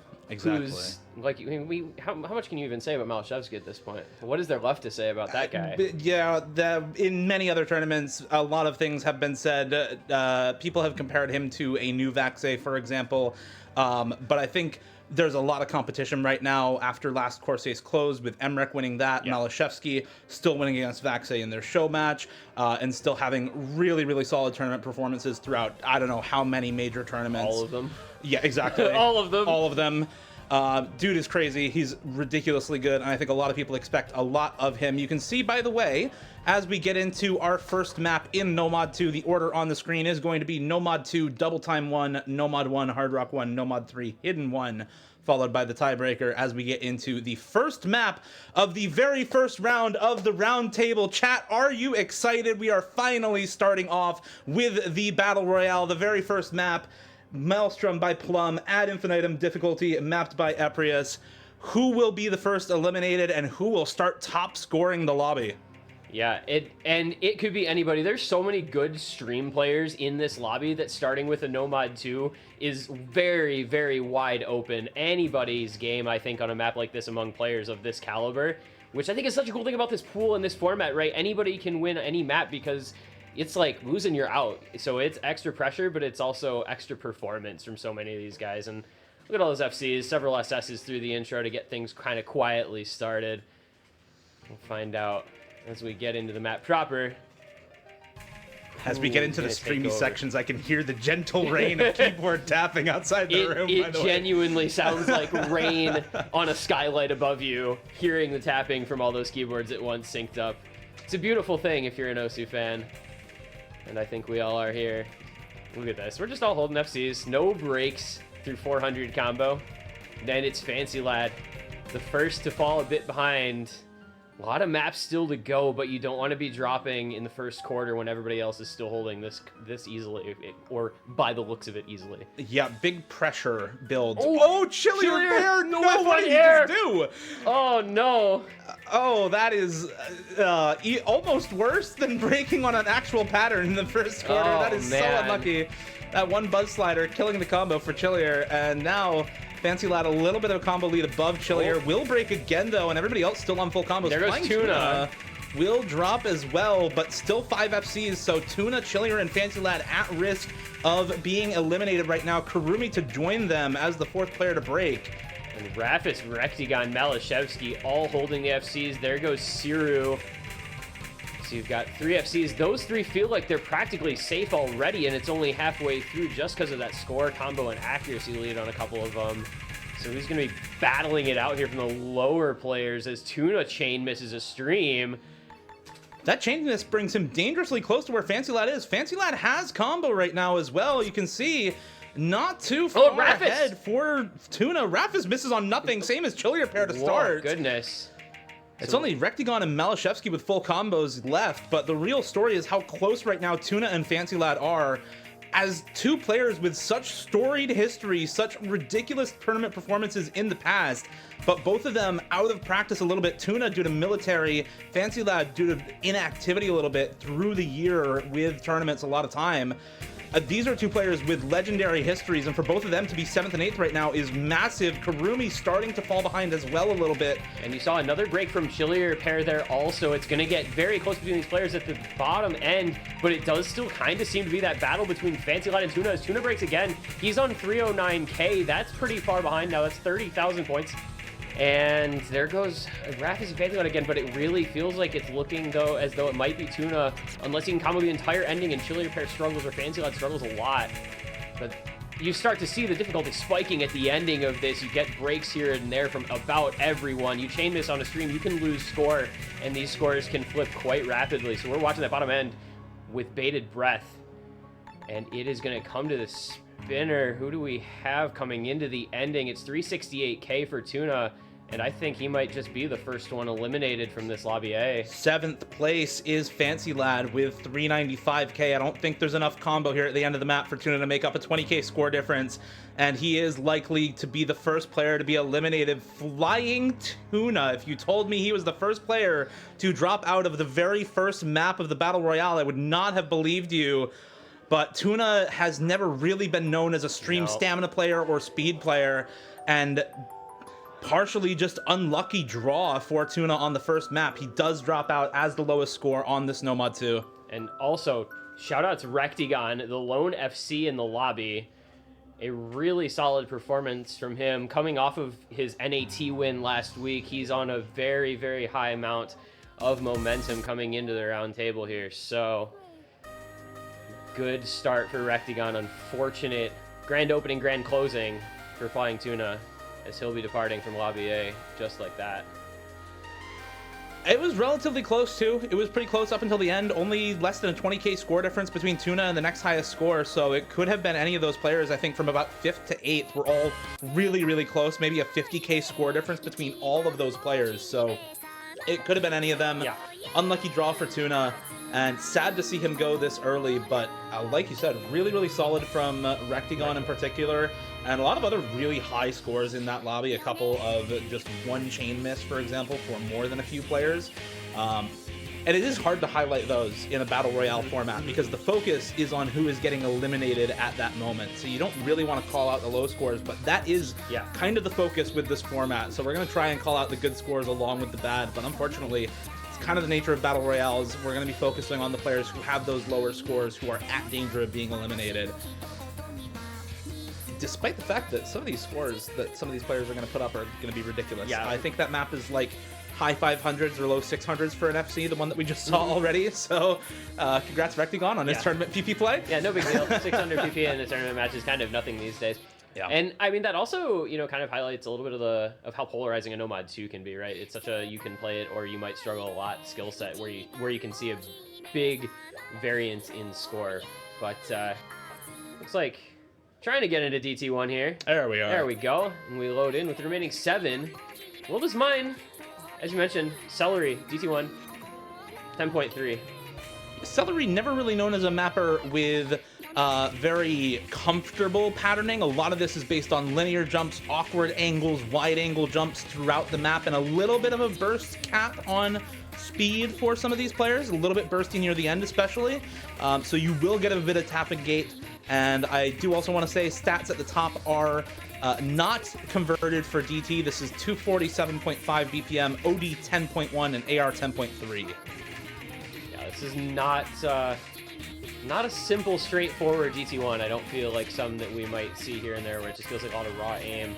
And showcasing that already, a couple breaks early on. We saw Chillier pair falling in the beginning. We saw Siru falling in the beginning.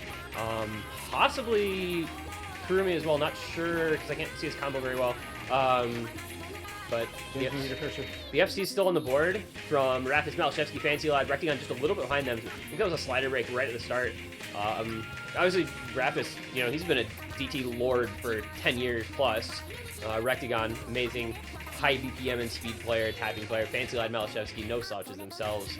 And again, that kind of battle at the back end of the group with Chillier and Kurumi.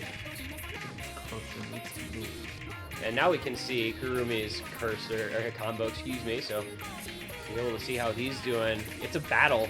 Kurumi and Chillier are neck and neck, about 10k separating those two. So they're the ones we're going to be watching in danger.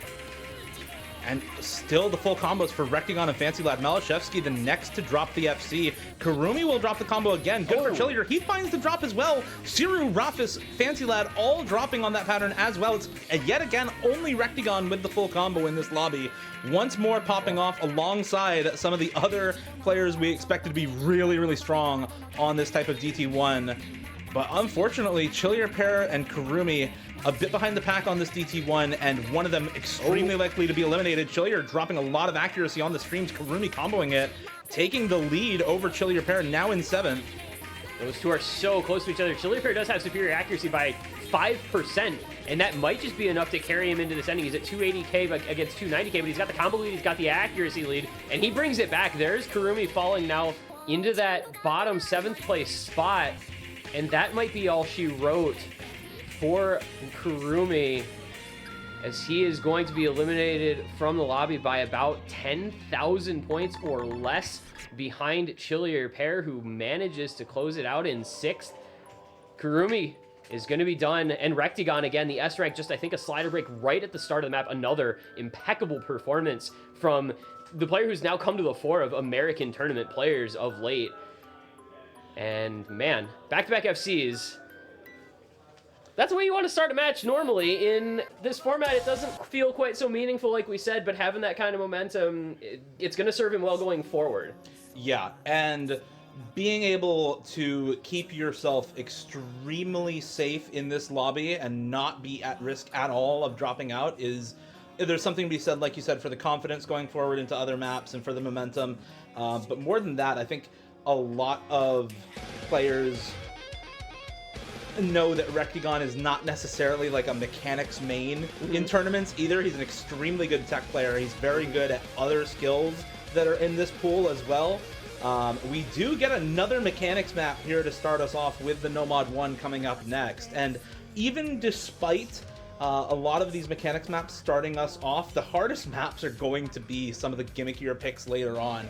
And those are things that a lot of the players who are left are already very good at as well. Yeah, I mean, you know, it's interesting the way it's kind of morphed from feeling like in the early days of tournaments, mechanics maps almost felt like the harder maps before people really tunneled into the aim and the tapping skill sets. But nowadays, it always feels like it's the gimmick maps.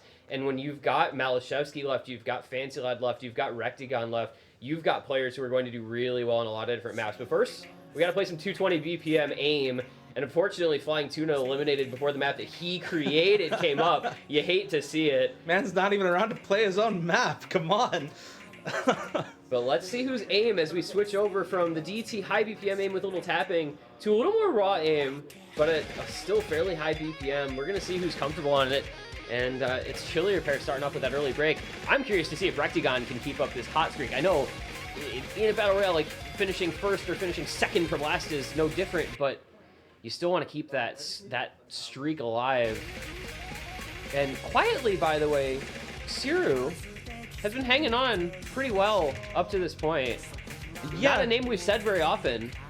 No, he hasn't had any notably high scores nor notably low scores, which honestly is a pretty good place to be in a Battle Royale. Yeah. You're in, and you're staying in, and you're not dropping combo often throughout these maps. But this map looks to be a bit tougher for him. Already a few combo breaks, and a bit behind the 5th place in Fancy Lad, about 25k behind that 5th place score. So definitely having a bit more trouble with this Nomad 1 than with some of the other picks. You do see still 3 full combos on Rafis, Rectagon, and Malashevsky. Chillier Pair very close behind, followed by Fancy in combo, about 70 behind Chillier Pair.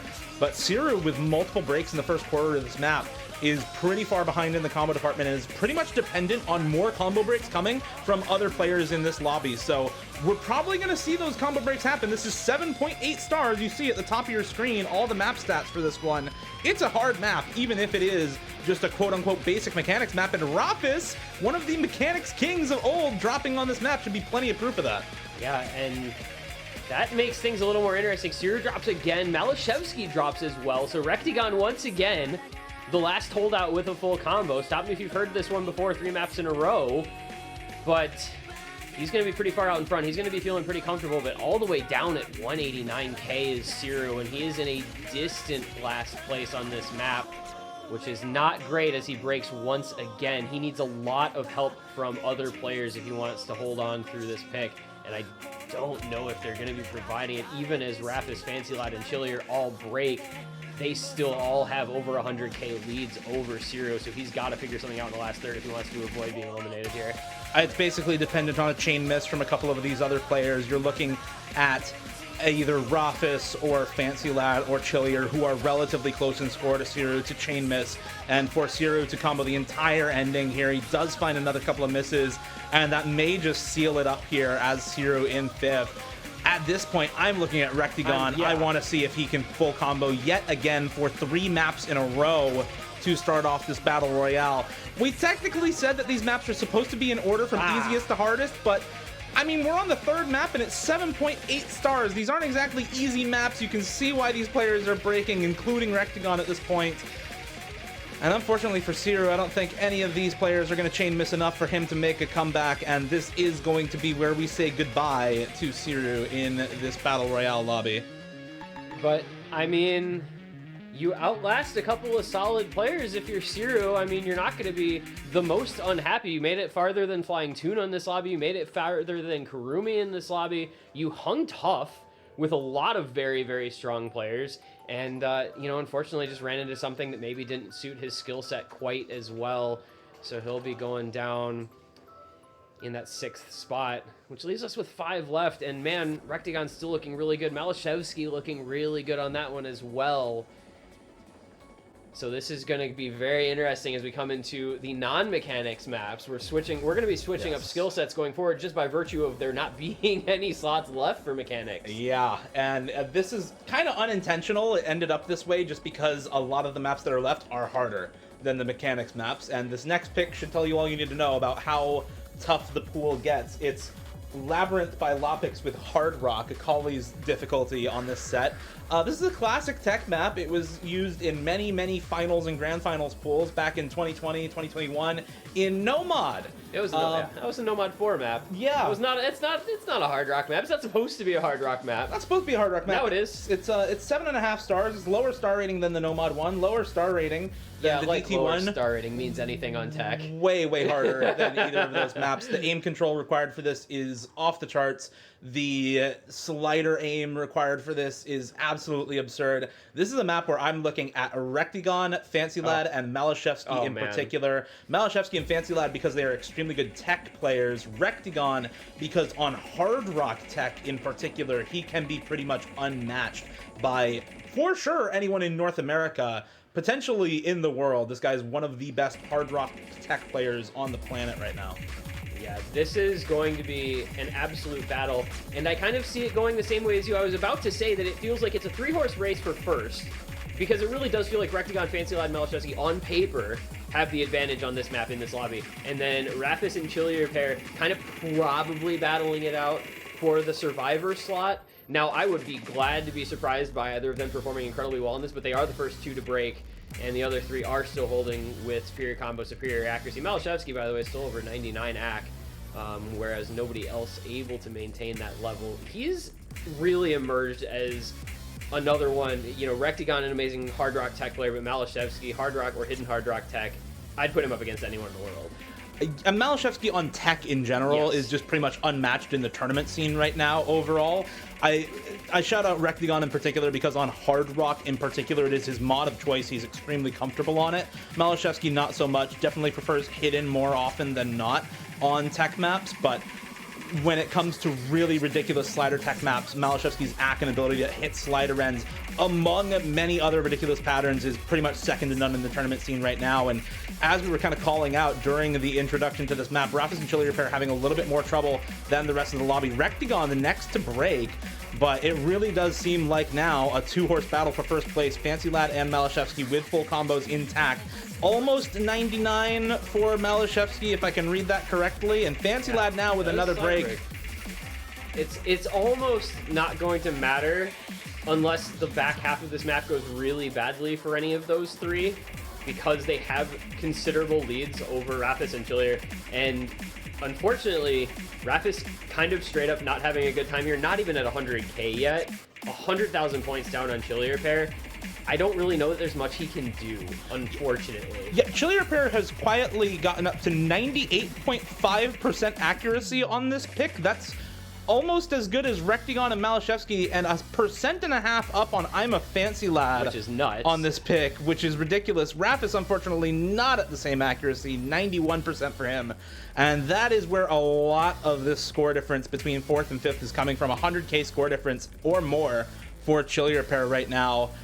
And this is what happens when you have a really high preference for certain skill sets or certain mods for some players versus others that are left in a Battle Royale lobby. It seems like Raph is drawing the short stick on this one.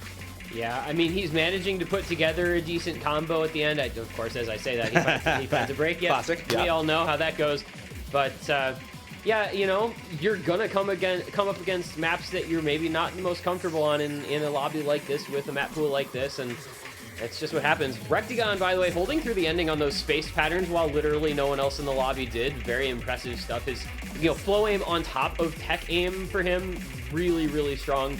But it's all going to feel a little bit irrelevant considering how far ahead everybody is of Rafis. So we'll see what kind of ending combo Rectigon can pull off here as he continues an incredible hot streak in this lobby. Malashevsky up at, what's that, 97.5 act. Rectigon at 98.8. Is that right? That is 98.9 almost now. With yeah. the 1200 combo finally breaking coming into the end, I mean, that's absurd. Rectigon is on his A game here in Lobby A. And yet still Malashevsky outscores him, by the way. Yep. Just the combo from the first half. 17k. But, I mean, look at that 100 count. 21 for Rectigon versus 43. 14 hundreds for Chili Repair, 1250s, yes. 1250s. But really solid accuracy for him up there with Malashevsky. But, there goes Rafis, Yeah. is the real takeaway there. Because we don't have another Hard Rock Tech map, so we're not comparing this to anything that's coming. No. That's going to be remaining. But Rafis is going to drop on just a map that he wasn't suited for, unfortunately. Yeah. And that's just how it shakes out in Battle Royale lobbies. The first 3 maps serving to eliminate players whose mechanics weren't quite up to snuff for the rest of the lobby to come, and the next 2, including that Hard Rock one that we just saw, serving to eliminate players who might not be quite as good on some of the gimmickier skill sets that you often find in tournaments. And next up, going to be that Nomad 3, more aim control, a lot of flow aim and snap aim focus in this one. It's Deal with the Devil by Tia. This is 4 minutes and 34 seconds of wiggles, star patterns, back and forth, flow aim, high spacing, accelerating, decelerating stuff. What doesn't this map have? Maybe no big long sliders, I guess. Jumps, no streams, real jumps, speed. Yeah. Doesn't have any of the mechanics. Any of your basic Any of the raw mechanics. mechanics. Any of your basic raw mechanics are pretty much missing from this. Anything that's not that is probably in this map, including lots of finger control and some long fast sliders also. Not nearly as many as in the last map, but a couple here and there. And again, our players that are remaining in this lobby include some guys who are really good at this stuff. I mean, Fancy Lad, OWC Grand Finals Nomad 3 this past year. Yep. You know, Malashevsky, one of the most amazing alt players in the game. Rectigon, who apparently just does everything better than anyone else so far. Yeah, once we see the profile picture start to separate a little bit, you can go ahead and read Chili Repair's profile picture at the bottom of the screen and just feel a little bit sorry for this man in a lobby with Malashevsky, Rectigon, and I'm a Fancy Lad on a Nomad 3. The profile picture rings true in this case, and he is already having a bad son. Yeah. Guys, somebody find me some sunglasses. What the fuck is Nomad 3 indeed? What is Nomad 3? Poor dude cannot alternate, and well, yep, he's not having a good time.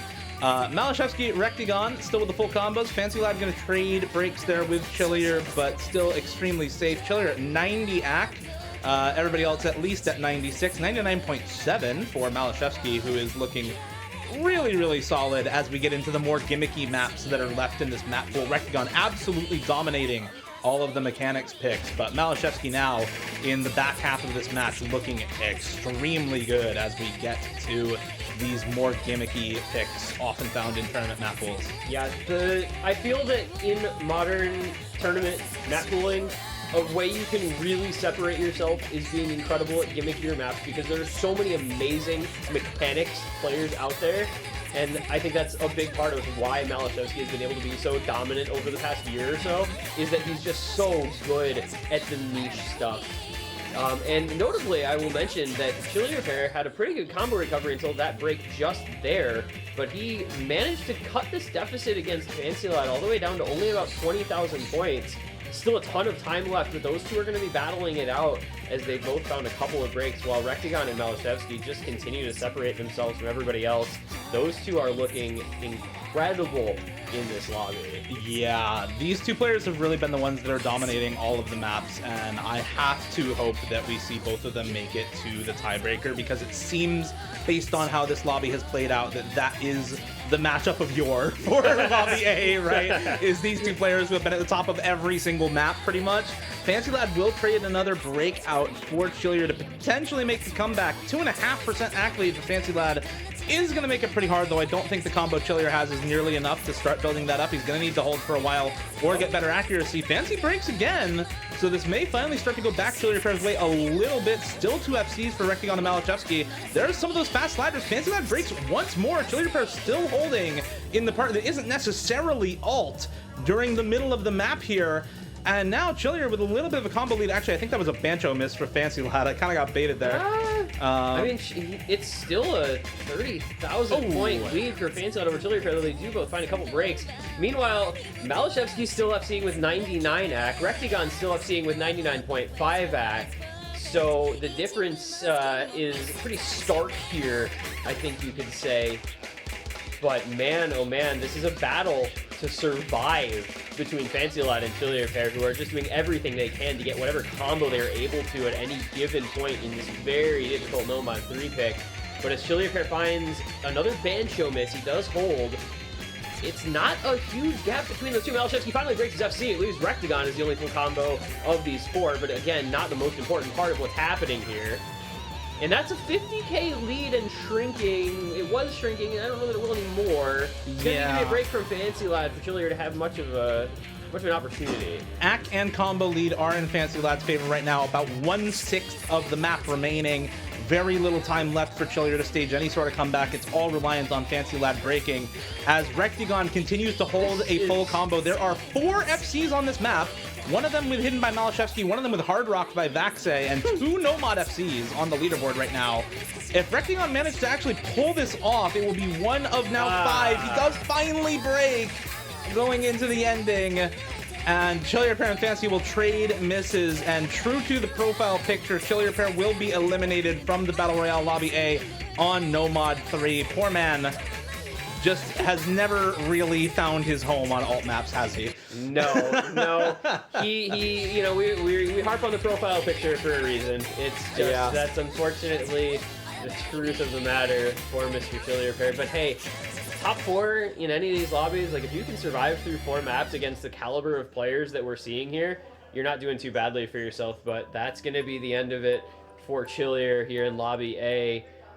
About 67,000 there, it looks like. Rectagon, the S rank, 773k. The man is on a mission. He really is. He has been FCing maps over and over again, S-ranking maps over and over again. I think there were now just the last 2 maps that he didn't FC. Maybe the Nomad 1 was like a 1 miss, I think. It's been earlier on. close to FCs at worst. But yeah, pretty much every map has been close to an FC or better every single time, and it has been kind of ridiculous to watch. Same for Malashevsky, who has now just been popping off on the last 2 maps in particular. You know, not the standout scores that Rectagon had on the mechanics picks, but that's not what we know him for in the tournament scene. This is his specialty, is especially stuff like this. Low approach rate, AR 8.5, CS 4.8 tech. This is just straight up a low AR hidden tech map, mapped by Yotes Pie. If you know that name as a mapper, you know kind of what to expect for this map. It is absolutely absurdly hard to read patterning. over and over throughout the map. There is a reason that this is the very last map before tiebreaker. And I want to ask, what do we think? Assuming Malashevsky is as good at this as he usually is at these types of maps, he finds some early breaks. Okay, it doesn't matter. Rectigon's just the GOAT. I'm gonna shut up now because I was gonna talk about like maybe a battle between Rectigon and Fancy Lad here. That's kind of what I was thinking too. Because Rectigon, generally speaking, not known as a low AR hidden player, and Fancy Lad has been a little hit or miss on that skill set over the years. He's had his moments of brilliance and his moments of not quite so great performances on this type of map. But I guess it just doesn't matter because Rectigon is out of his mind, and that wiggle pattern is. You know what? Nope. You know what? I know why Rectigon's really good at this. It's because when we used this in 2021, his team won the tournament. That's why. That's why. He's already won a tournament while playing this map in grand finals. He's got the practice. He knows the patterns. It's all muscle memory at this point, and man is popping off with it, or he's just the GOAT. That's another explanation. I mean, definitely possible. So here's the thing about Rectigon, right? As we, kind of get through this middle portion, but the guy was gone from the tournament scene for an entire year, right? He got a tourney ban, and we kind of forgot a little bit about how good he was at just about everything you can be good at. And now it is Malashevsky's turn to take the lead, but that was a little chain miss. You can see those scores just go wild there between Rectigon and Fancy Lad. Things just got a little closer as Rectigon finds double breaks and Fancy Lad had some combo. Fancy Lad just chain missing the entire pattern. Both of them actually chain missing there. That kept the score between those two basically dead even, though it was going down a little bit in favor of Fancy Lad. But now, the buzz slider break, but Fancy slider breaks as well. And I think that's going to probably put the clamps on Fancy Lad trying to make a comeback here at the end. And that'll probably it. The match is basically over at this point. 20k, 25k score lead for Rectigon above Fancy Lad. Almost 100,000 score lead for Malashevsky above Rectigon on this map. To be expected on this type of low approach rate tech pick. Yeah. And Malashevsky is considered absurdly good at both of those skills in tournament. Both of them, as niche as they are really his playground. And now we're going to get a final map played between Malashevsky shaking hands with Rectigon there, or with Rapis there, excuse me. I am on too little sleep also. Match between Malashevsky and Rectigon, handshake between Malashevsky and Rapis. Rectigon doesn't even need the handshake, ready to go for this tiebreaker. You can barely even see him back there, but he's focused and ready to go. And we're going a tech tiebreaker with two of the best tech players in the scene today. Yeah. 7.93 stars on new star rating, 200 BPM, 6 minutes. It's Nacreous Snowmelt by Camellia, mapped by Takani. There's a couple of mechanics portions in this map, but that's really not where it matters. There's lots of finger control. There's free mod. There's free mod on the tiebreaker. There's free mod on the tiebreaker as well, as is standard. So probably Malashevsky taking hidden, I have to assume.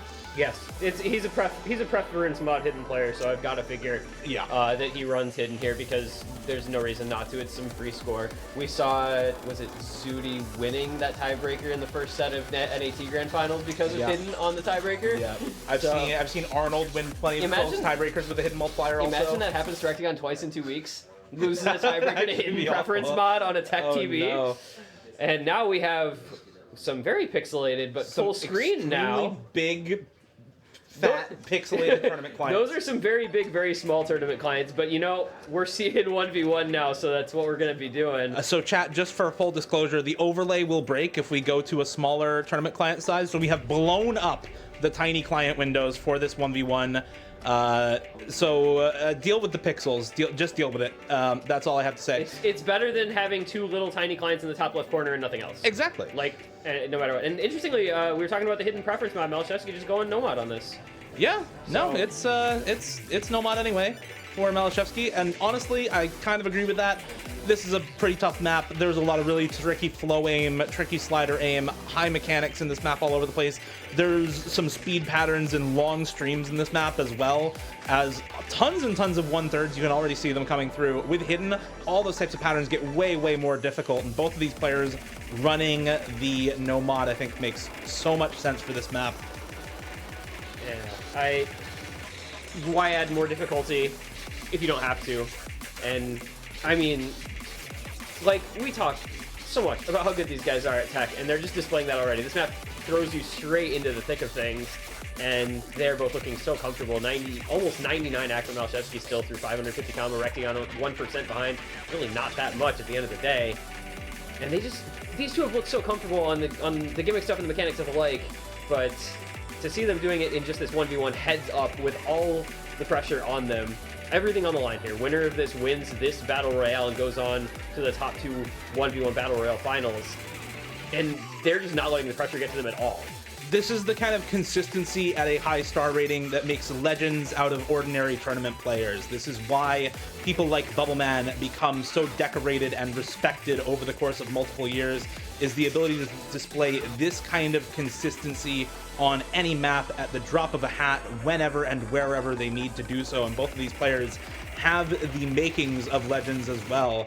Malashevsky has already started to build that for himself. Rectigon continuing to build his after a year-long break from the tournament scene, already establishing dominance in North America as its best tournament player through North America tournament just recently, and hoping to do even more than that at the Roundtable right now. To beat Malashevsky on a tech tiebreaker is something very few players can claim to do, but Rectigon may just be able to do it. A break on the 1/3 for Malashevsky, giving him a window of opportunity. This just opened up for Rectigon. He now has a 1200 combo lead. We're just shy of halfway through. That score lead, it's not going to get huge yet, but the combo lead is huge. The accuracy lead has dropped a bit with those breaks from Malashevsky. Rectigon looking so comfortable.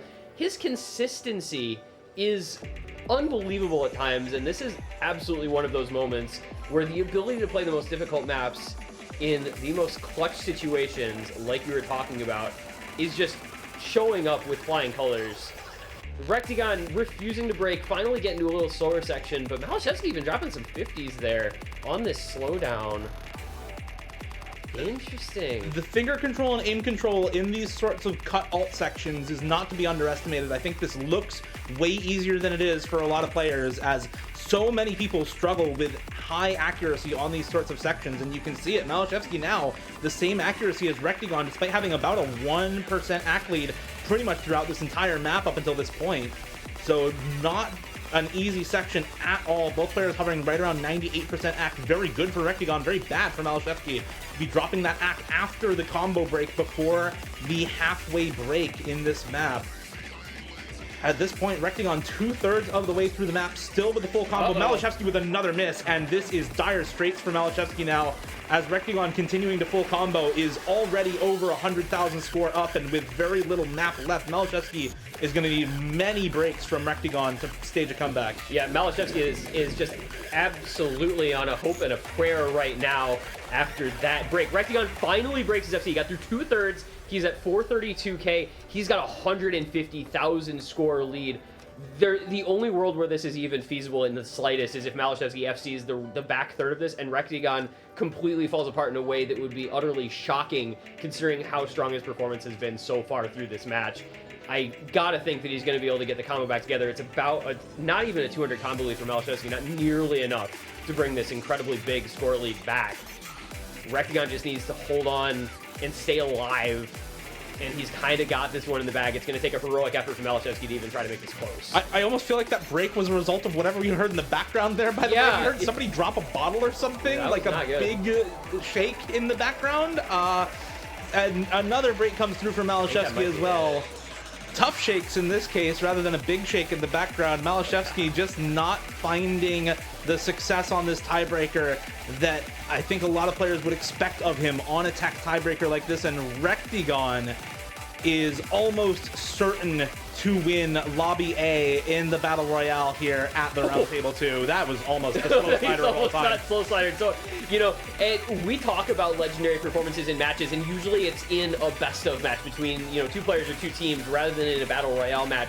But up there in the pantheon of performances, you could talk about a showing like this from Rectigon where he has multiple FCs and many top scorers, and then a performance like this on the tiebreaker to win a Battle Royale against some of the best players in the world. I mean, this is really, like you said a few minutes ago, this is the stuff legends are made of for Rectigon as he continues just to become and to ascend to the top ranks of tournament players in the world.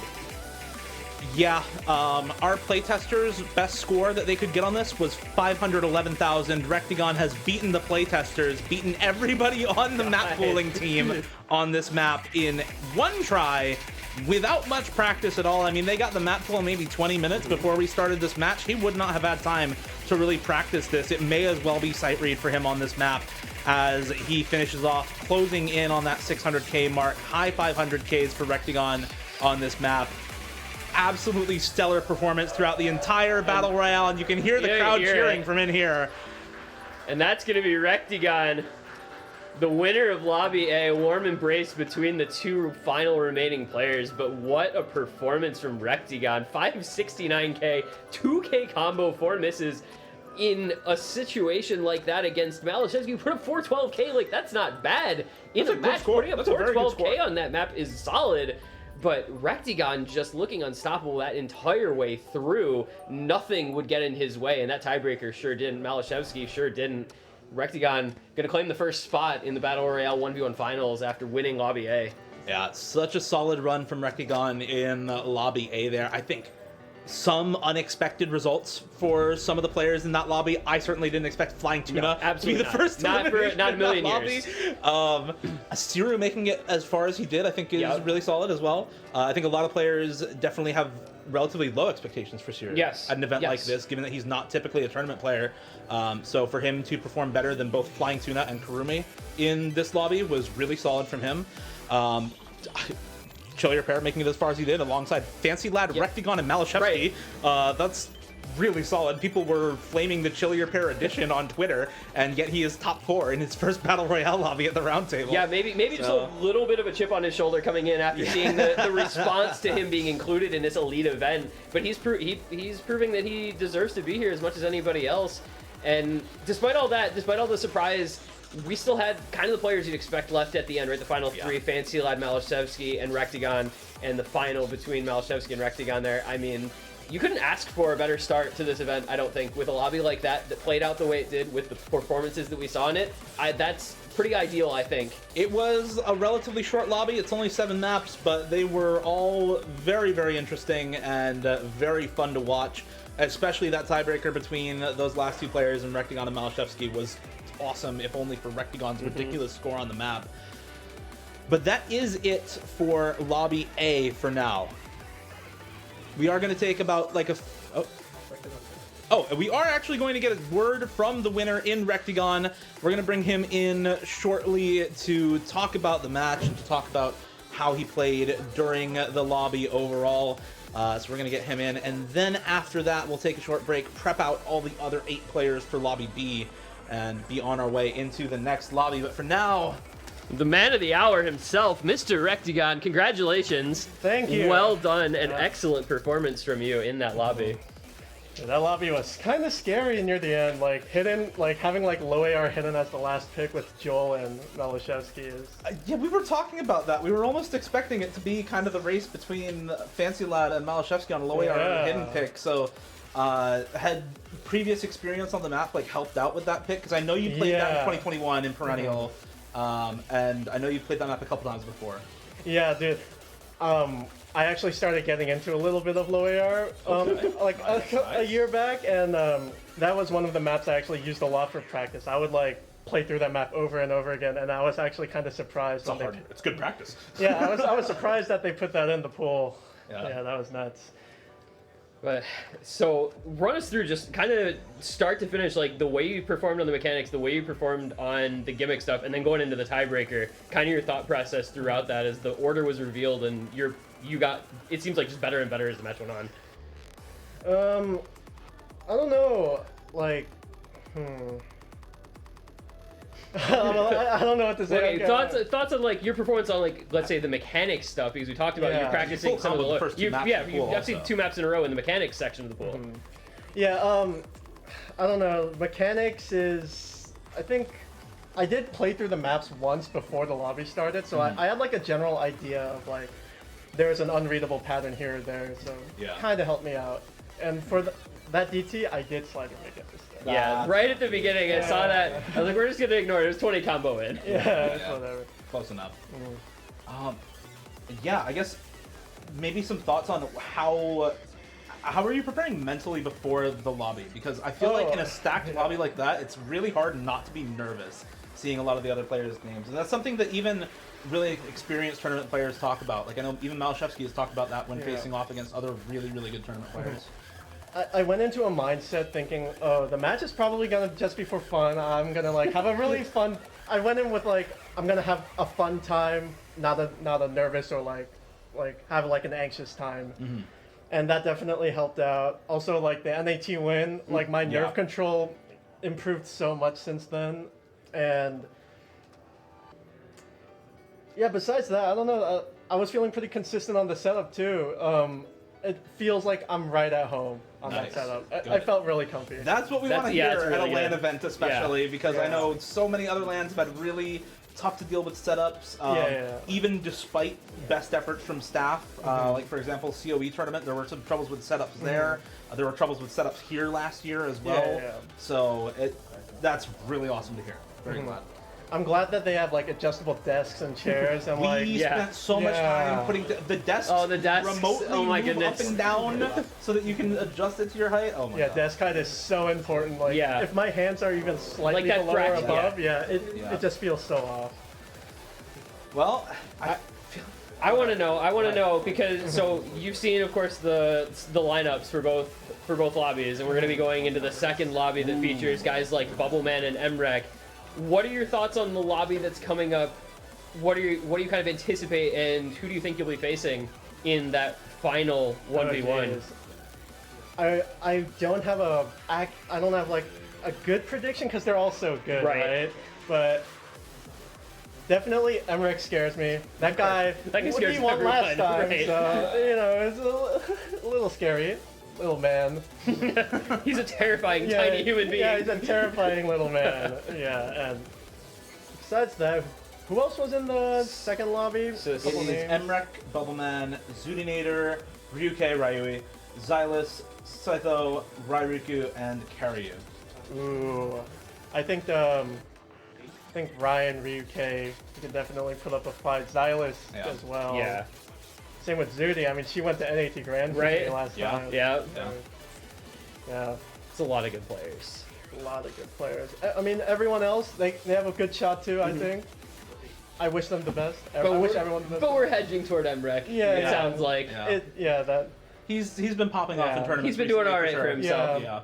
I saw that Corsairs closed match. Oh man. Yeah, he looked pretty good there. He looked pretty good for sure. And we're hoping he's going to look pretty good here in Lobby B as well. For now, thank you, Rectagon, for coming on. Yep, thanks for having me. Thank you, and congratulations again on the lobby win. Very well done.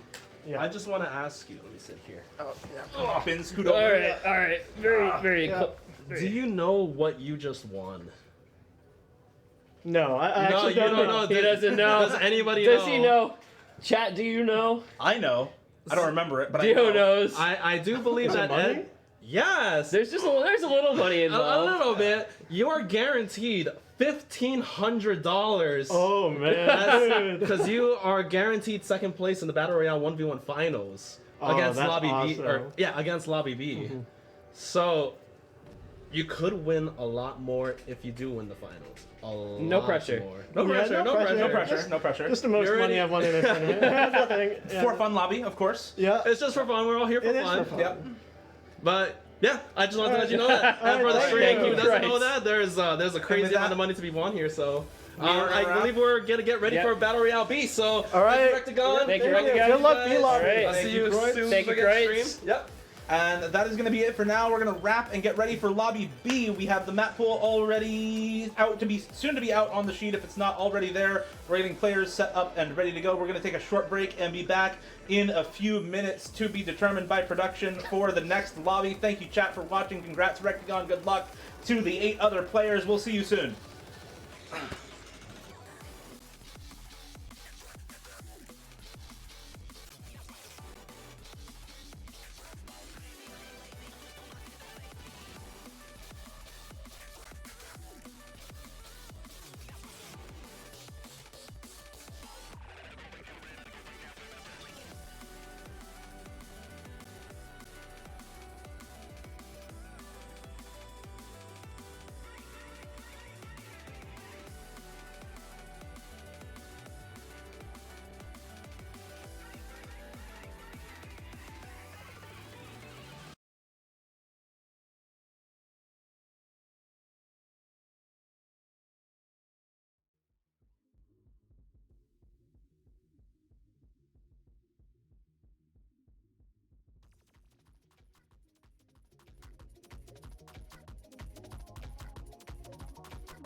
Roundtable by pasture.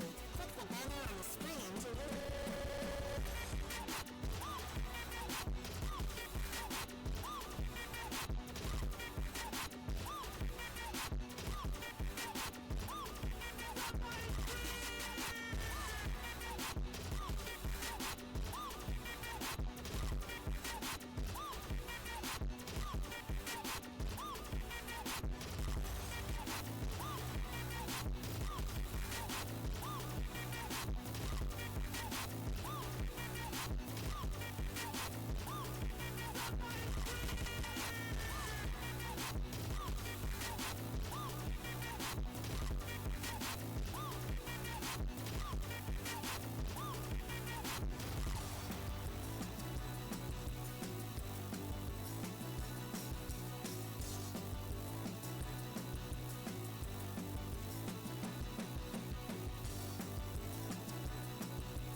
Eyeglasses approve this message.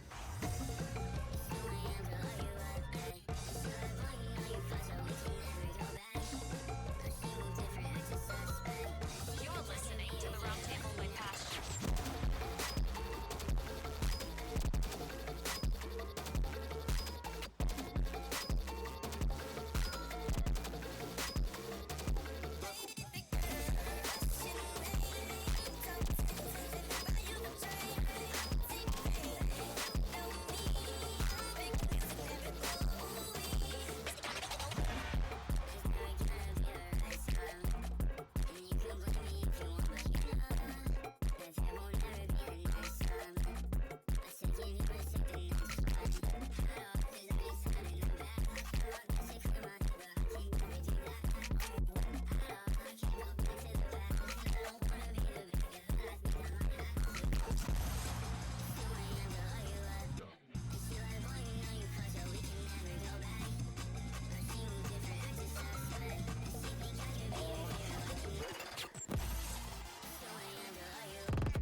Is this thing on right now? Roundtable LA 2023. I can't hear you.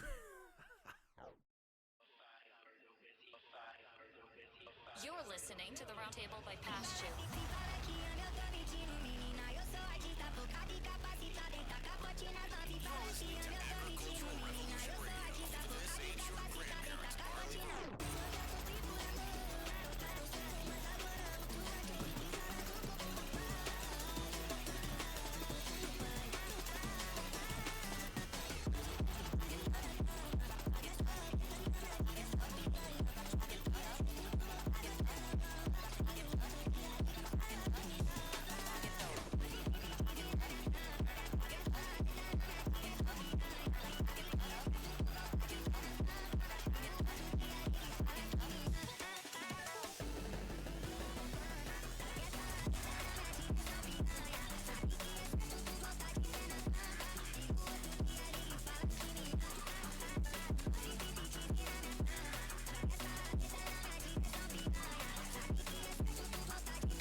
Plucking of our petals. I'm drawing circles, don't you know? Protects the seed that wants to grow to a garden, part of my territory. I fight for you.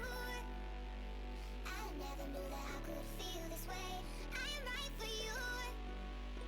This kind of love don't happen every day. I fight for you. For you. I didn't wanna have to raise my voice.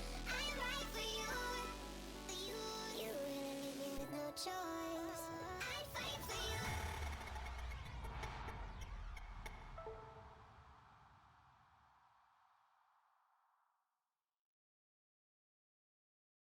You're listening to the Roundtable by Pasture.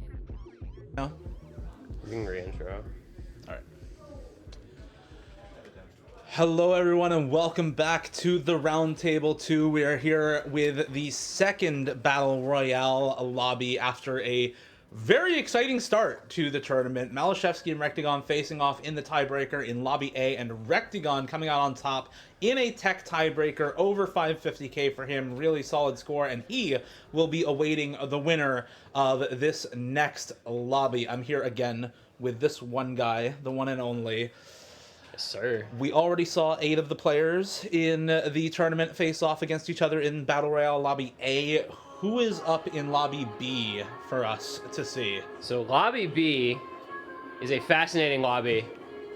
So at the top, we've got a couple, well, we got a little tech. All right. I think we're good. There we go. All right. Enjoy my face chat. All right. So at the top, we've got Emrek and Bubbleman. They were auto-placed into this lobby by virtue of having 2 slots open while they were the last 2 players left. They'll be alongside the Canadian Coalition with Zudi, Ryuke, and Xylis.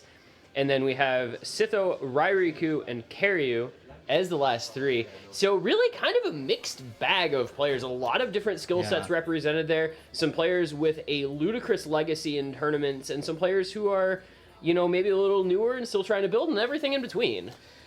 A lot of very different players, and that's kind of the way this event was built. It's a mixed bag of players with lots of different skill sets and lots of different talent at the Roundtable, and that is how it's been the entire time it's been run. Luckily for them, it's a mixed bag of maps as well. Pretty similar structure for this pool, but a couple of notable differences. Nomad 1 for this pool is Logic Agent by Rail. It's mapped by Usomi. If you know that mapper, you know what you're getting already. 7.5 stars, 190 BPM. Consistency in general. Lots of different types of patterns in that map. Nomad 2 is Amore Alihoshi by Baby Metal, mapped originally by, I can't find the map, I have to scroll so far, Bibbidi Bill for that Nomad 2. There's a name. Yeah, it's been a while since I've seen a Bibbidi Bill real. map. Guys, Nomad 3 is period Seishin no Kosoku Tsujio or Tsukama Joka cut version. That is, I Say think, that 5 times fast. I that's, dare you. I think that's the longest song title we have in the entire tournament of all the map pools. By Sunix Underground, mapped by Bob. 7.1 stars, rhythm reading alt pick. We have Tabito Fairy Hidden One. It's a classic. You know it. You love it. Yeah. Where's Toy when you need him? Yeah, actually. It's everybody knows that map. We have Init by Kamome Sano as the hard rock pick. Another hard rock tech map as well. 180 BPM, 7.3 stars. And DT1 is Sad Machine by Porter Robinson. Great song. Mapped by J-Bone in the double time pool. And our last map in this pool is Love the Subhuman Self by Aisha and Epsilon Zero, mapped by Johnson on Nateke Desu set, better known as Evil Elvis or John. Or sorry, wait. I think that's right. I think that's right. I'm pretty sure that's right. Wrong set. It's on somebody else's set. I think it's on Zex or somebody else's. Well, anyway, mapped by Johnson. Mapped by Johnson. Johnson's Lust Shaker difficulty on Love the Subhuman Self will be the tiebreaker for this one. It is Zex set. It is Zex set. Yes. Well done, sir. I mean, as you can see, we've got all the players in the lobby. I think we're just troubleshooting a couple of things before we get into the lobby overall. Waiting on everybody to be ready to go and all the setups to be finished before we get into things. This should be an exciting one, though. We get to see, like, one of the true legends of the OSU tournament scene, Bubble Man, a guy we haven't really seen much of in a while, making his return for Roundtable, and he's coming up against, like, his kind of later on successor in the tournament scene, potentially, in Emrek, who is the skill cap player of all time, but has proven in events like Corsair's Closed that he's not just a solo star, he's also an incredible tournament player. Yeah, guy can really turn it on in tournaments. He did it 2 years ago in Yaz's Summer Cup. He did it again this year in Corsair's Close. Looking to do it again here at the Roundtable. Far bigger prize pool here than either of those tournaments, and that's really saying something because those are not small tournaments. Those are very big tournaments. There's a reason we bring them up time and again, year after year. It's because the competition in them is extremely high. The stakes are higher in those tournaments than in many others, and it continues to be an example of what he can do when he chooses to turn it on for tournaments.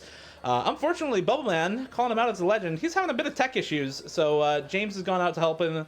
Hopefully we'll get him ready to go, but for now, we're going to do a little bit of stalling here.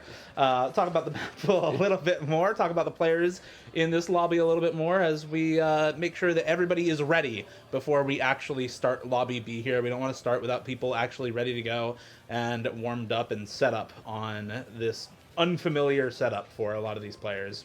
Yeah, so I think talking about the players, because that's what I'm a little better at than map pools personally. I'm really interested in a couple things. You know, obviously Emrek and Bubbleman is kind of a battle of two very different eras, but players at the top of the game. But you have Zudinator, who's coming off of the grand finals in NAT, where she took Rectagon to a bracket reset in the grand finals. You have Ryuke, who has spent time improving from kind of being known as a speed player first and foremost and not much after that into a much more well-rounded guy who can win on all kinds of different maps. You know, Xylai, Sitho, of course. Sitho? I should know these sorts of things. Sitho. Yeah. You know, kind of known as more like speed players, but also more than competent, kind of around the board for Xylus.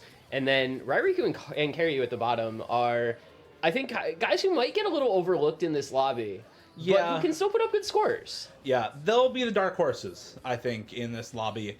As stacked as a lot of this lobby is, they are definitely the dark horses going into it.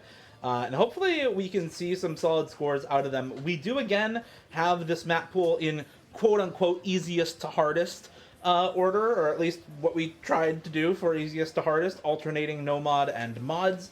Starting with Nomad 1, Logic Agent by Royale. Again, it's the quote-unquote easiest. Yo, banger, though. It's still 7.5 stars as the aim pick in this pool. The last aim pick was 7.8, so, you know, clearly... It's a little easier, yeah. Clearly way easier. It is a little That's exactly easier. how that works. Yeah, of course. I do actually think it holds true, at least for the aim picks in these two pools. Hidden One next up, Tabito Fairy, the second quote-unquote easiest map in this pool, because this used to be a Grand Finals pick back in the day. That was a Grand Finals, or what? That was an OWC, of course, low AR hidden in 2019, I think? 2018 or 2019. One of those. I think it was finals. I don't Yeah. think it was grands, but it may have been. It's a hard map. It's a really hard map. Either way. Yeah. That's one that I'm curious to see in this lobby because you've got really a mix of players in terms of their skill on some of those gimmick maps. We have Aoi Hoshi up next, 7.3 stars, 4+ minutes of 193 BPM streams all the way through.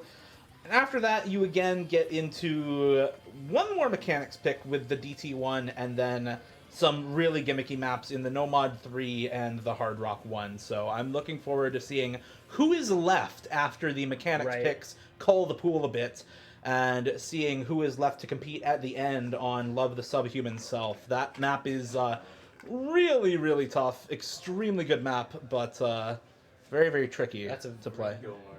All right. That set is just quite difficult, and that's, I think, probably the harder diff.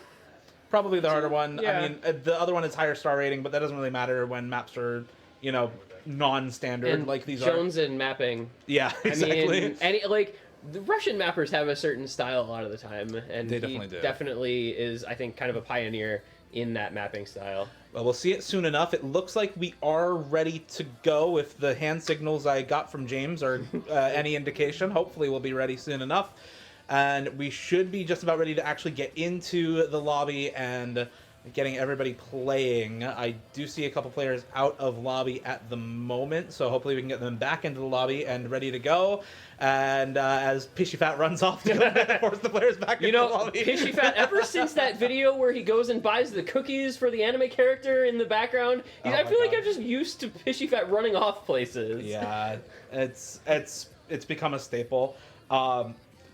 I'm really excited for this lobby. A ton of people, by the way, shout out again, have been putting a ton of effort into making this event run as well as it has. We have people posing, frog posing. Thank you, chat. In the background. Shout out to Aiden. Yep. Making an appearance. Oh, Lord. It's been a huge event. We are finally going to get into the second event in the Roundtable, the B lobby in the Battle Royale. 2 lobbies, randomly chosen players for both of them. I am super excited to see. I need to show you a score real quick. Hold on. So, MREC just S-ranked Marianne HDDC, like, as a warm-up 5 minutes ago. Just for fun. 96.64x, Just yeah. for fun, I guess. This is how he warms up for a BR But, you know, he lobby. already FC'd that, right? I know. So it's like, you know, me setting like a 300 Right, or yeah, something, it's easy. right? Yeah, like simple map. Boblo. Marianne DT, Boblo for Emmerich. And with that, we are good to go. It looks like finally everybody is in the lobby. We are going to be getting into Nomad 1, Logic Agent by Royale, Struck by Rain, difficulty mapped by Yusomi. Again, it's not CS0. I don't know why it's saying CS0. CS4. CS4. Normal circle size. Normal circle size. It's definitely CS4 and not CS0, but oh well. And this is going to be an interesting place to start because I feel like there's a couple people here who people think of as not being really aim players, and there's a couple people here who really are thought of as aim players. Yeah. Zudi's standing full area, you know, her aim is impeccable, but, you know, you get guys like Scytho who are kind of known for their speed, mainly, guys like Silas who are mainly known for their speed, so very curious to see how this one plays out. Yeah, I'm really looking forward to seeing this. I feel like this is also a really big boon for a player like Karyu, who is known as an aim player among his rank range, and is probably going to really benefit from a pick like this being first up among all of the other maps, alongside players like Zudinator, obviously, who are probably going to crush this pick. But when elimination is predicated on being not last, just being that much a little bit better at a map can be the difference maker.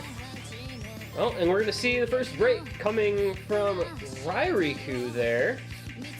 Again, not always known as an aim player, so not overly surprising, unfortunately, to see him the first to miss, but that'll set him back a little bit, and missing on a Nomad 1 never feels very good, I find. So that's our first break, and it's our player that we're going to be keeping an eye on because that score gap is, you know, quickly 40,000 points at a quarter of the way through.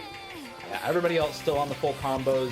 Still a couple, two double S's for Bubbleman and Karyu. Both holding strong. Saito and Rairiku dropping once again. Bubbleman actually dropping as well. No SS for him anymore. No SS for Karyu either, but still holding the full combo there alongside Zudinator, Ryui, and Xylus. Never mind. Karyu. Never mind. And this is what I was talking about, though, with some of these players who have really worked hard to improve stuff that they weren't always at the top of. Like, Ryuke obviously was, like, originally an aim DT player and then kind of became a speed DT player, and now he's going back to being a little more well-rounded.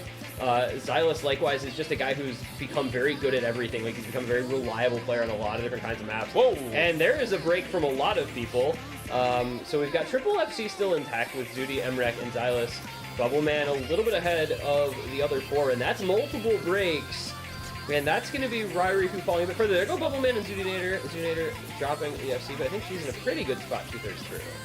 She's still in third place. She's still got a pretty high score overall, close to 500k for Zudinator, so probably not going to be too big of an issue. Multiple breaks could make that a problem, but Ryriku is really struggling with the Nomad 1 here, the only player below 300k at this point. Karyu the next lowest alongside Saito, both still above that 300k mark, and those are really the few that you have to watch for elimination purposes. Finally, no full combos left. Emrek also breaking, Xylus also breaking, both of them finally finding the drops on this map. And so with no FCs remaining, it really is a close race here at the bottom between Karyu, Saito, and Ryriku, all within 70k of each other at the greatest. Ryriku with another drop. I think that's it for Ryriku. Unfortunately, there's just not much time left, and he's finding more breaks. Saito and Karyu are holding on. And you can hear the nose. You can hear the nose in the background. The despair coming out from the eliminated player. And it's Ryriku gone. Is he the only one under 400k, in fact? I believe that's he an is. unlucky first map for a mouse player, especially. Yeah. Sad for Ryriku. Good for Karyu and good for Saito also. Yeah. Both of them making it through the first round. Saito was famously not happy with not making it past the first map of the Battle Royale last time. So good for him. He gets to maintain fathership over Siru, not losing out to his son in the Battle Royale so far. He's got to make it through one more map though. Got to make at least 6 to maintain fatherhood here. So we'll be closely tracking that. Yeah, I think we'll be following. We're following a lot of storylines, I think, through this tournament, which is really cool. Over the course of the weekend, there's a lot of interesting things to keep track of. But one of those things we got to keep track of is, of course, our second map, which is going to be our low AR hidden. We're going straight from raw aim mechanics into low approach rate with Tabby Toferi, and this is one where I think there are a couple players we might see struggle a little bit here. Yeah, we may see a couple players struggle with this one. It's far more gimmicky in nature than the previous pick, that's for sure. It's only AR 8.4. It's not quite AR 8, but it is still low approach rate. A couple players in this lobby who are really, really good at low approach rate. Xylus among them in particular, I think is really probably known as the best low approach rate hidden player in this lobby. So we are going to see him hopefully pop off on this pick, maintain that reputation. Aside from that, there's a couple players here that I don't really know for low approach rate. Sitho's definitely one of them. Yeah. Honestly, I don't really know Ryuke as a low approach rate player either. I might be wrong. He's done. I feel like he's done a lot of training and a lot of skill sets, so I'm never surprised when I see him doing well on anything anymore. Yeah. But low AR hidden has not really ever been a skill set that I've associated with his name for sure. But a map like this is going to be challenging in kind of a lot of different ways because it's a lot of like kind of control aim in a way. So we go raw aim to lower AR control. So it'll be interesting to see. But I mean, well, that's a lot of breaks. That's a lot of breaks to start. And Sitho is perhaps okay. Maybe this is just hard for everyone except Bowman and Zudi. Bowman, of course, is the longest tenured tournament player out of this group, which means he's seen this in probably 30 different tournaments from like 2016 to 2019. I'm sure Bowman has played this his fair share of times. This is definitely a map he's played more than once. That's for sure. He has, like you said, seen it in I don't know how many tournaments. Some of the other players in this lobby have definitely seen this map before, but a lot of newer players are probably unfamiliar with this. Again, as an old OWC pick from 4 or 5 years ago at this point, 2018 or 19. And right now, yeah, you have pretty much everybody in this lobby struggling except Zudinator, who's the only full combo left. Bubbleman did have an FC until a minute ago, but no longer. Zudi quietly at some juncture just got really good at low AR hidden. I don't know when exactly it happened, but I just remember like all of a sudden she was really good at these picks, especially when they're, you know, maybe a little more aim focused. And let's see, what do we got going around the lobby? Well, we've got Sitho in a distant last place, it looks like, but Emrek not doing very well for himself. Now is establishing some combo, but that accuracy really dragging him down. Similarly, Ryuke, low accuracy, but a decent amount of combo. So Harry as well, finding another break there, struggling with the accuracy at 90%. Pretty much the entire lobby is struggling with accuracy, except for Xylus, Bubbleman, and Zudinator, who are all on pretty solid accuracy scores. As to be expected. Yeah, the 3 players we expect to be pretty solid on this. I think Zudi has helped a lot with the fact this is not low approach rate. Yeah. But unfortunately, not so helped by that one pattern she just broke there on going into the halfway point of the map now. It's only halfway through. This is a relatively long pick. Again, obviously not CS0. I think this is like CS 4.8 for this pick. It is a little bit low CS. Might just be CS5. Another break for Saito there, and he is unfortunately pretty far back in the lobby overall, and I feel like that is kind of, as we put it for Flying Tuna in the previous lucky lobby, just an unlucky draw. Flying Tuna not really known as a stream player, not really known as somebody with stream stamina, and eliminated on the Nomad 2 early. So though, anything but a low approach rate player. He's a 10.310 plus player. He's AR 11 player. He's an AR 11 player. The guy loves his high AR, does not love his low AR. And yeah, it's just the unfortunate luck of the draw. It's always unfortunate luck of the draw for someone in these kinds of lobbies, and here it is him. But let's see. I'm kind of curious. Bubbleman looks like he's going to end up taking the top slot. Zudi was holding very well through much of the map, but Bubbleman overcomes in the back half. And kind of in that middle ground, you've got Emrek at the 350k, not super far behind Zudi. Xylus a little farther back.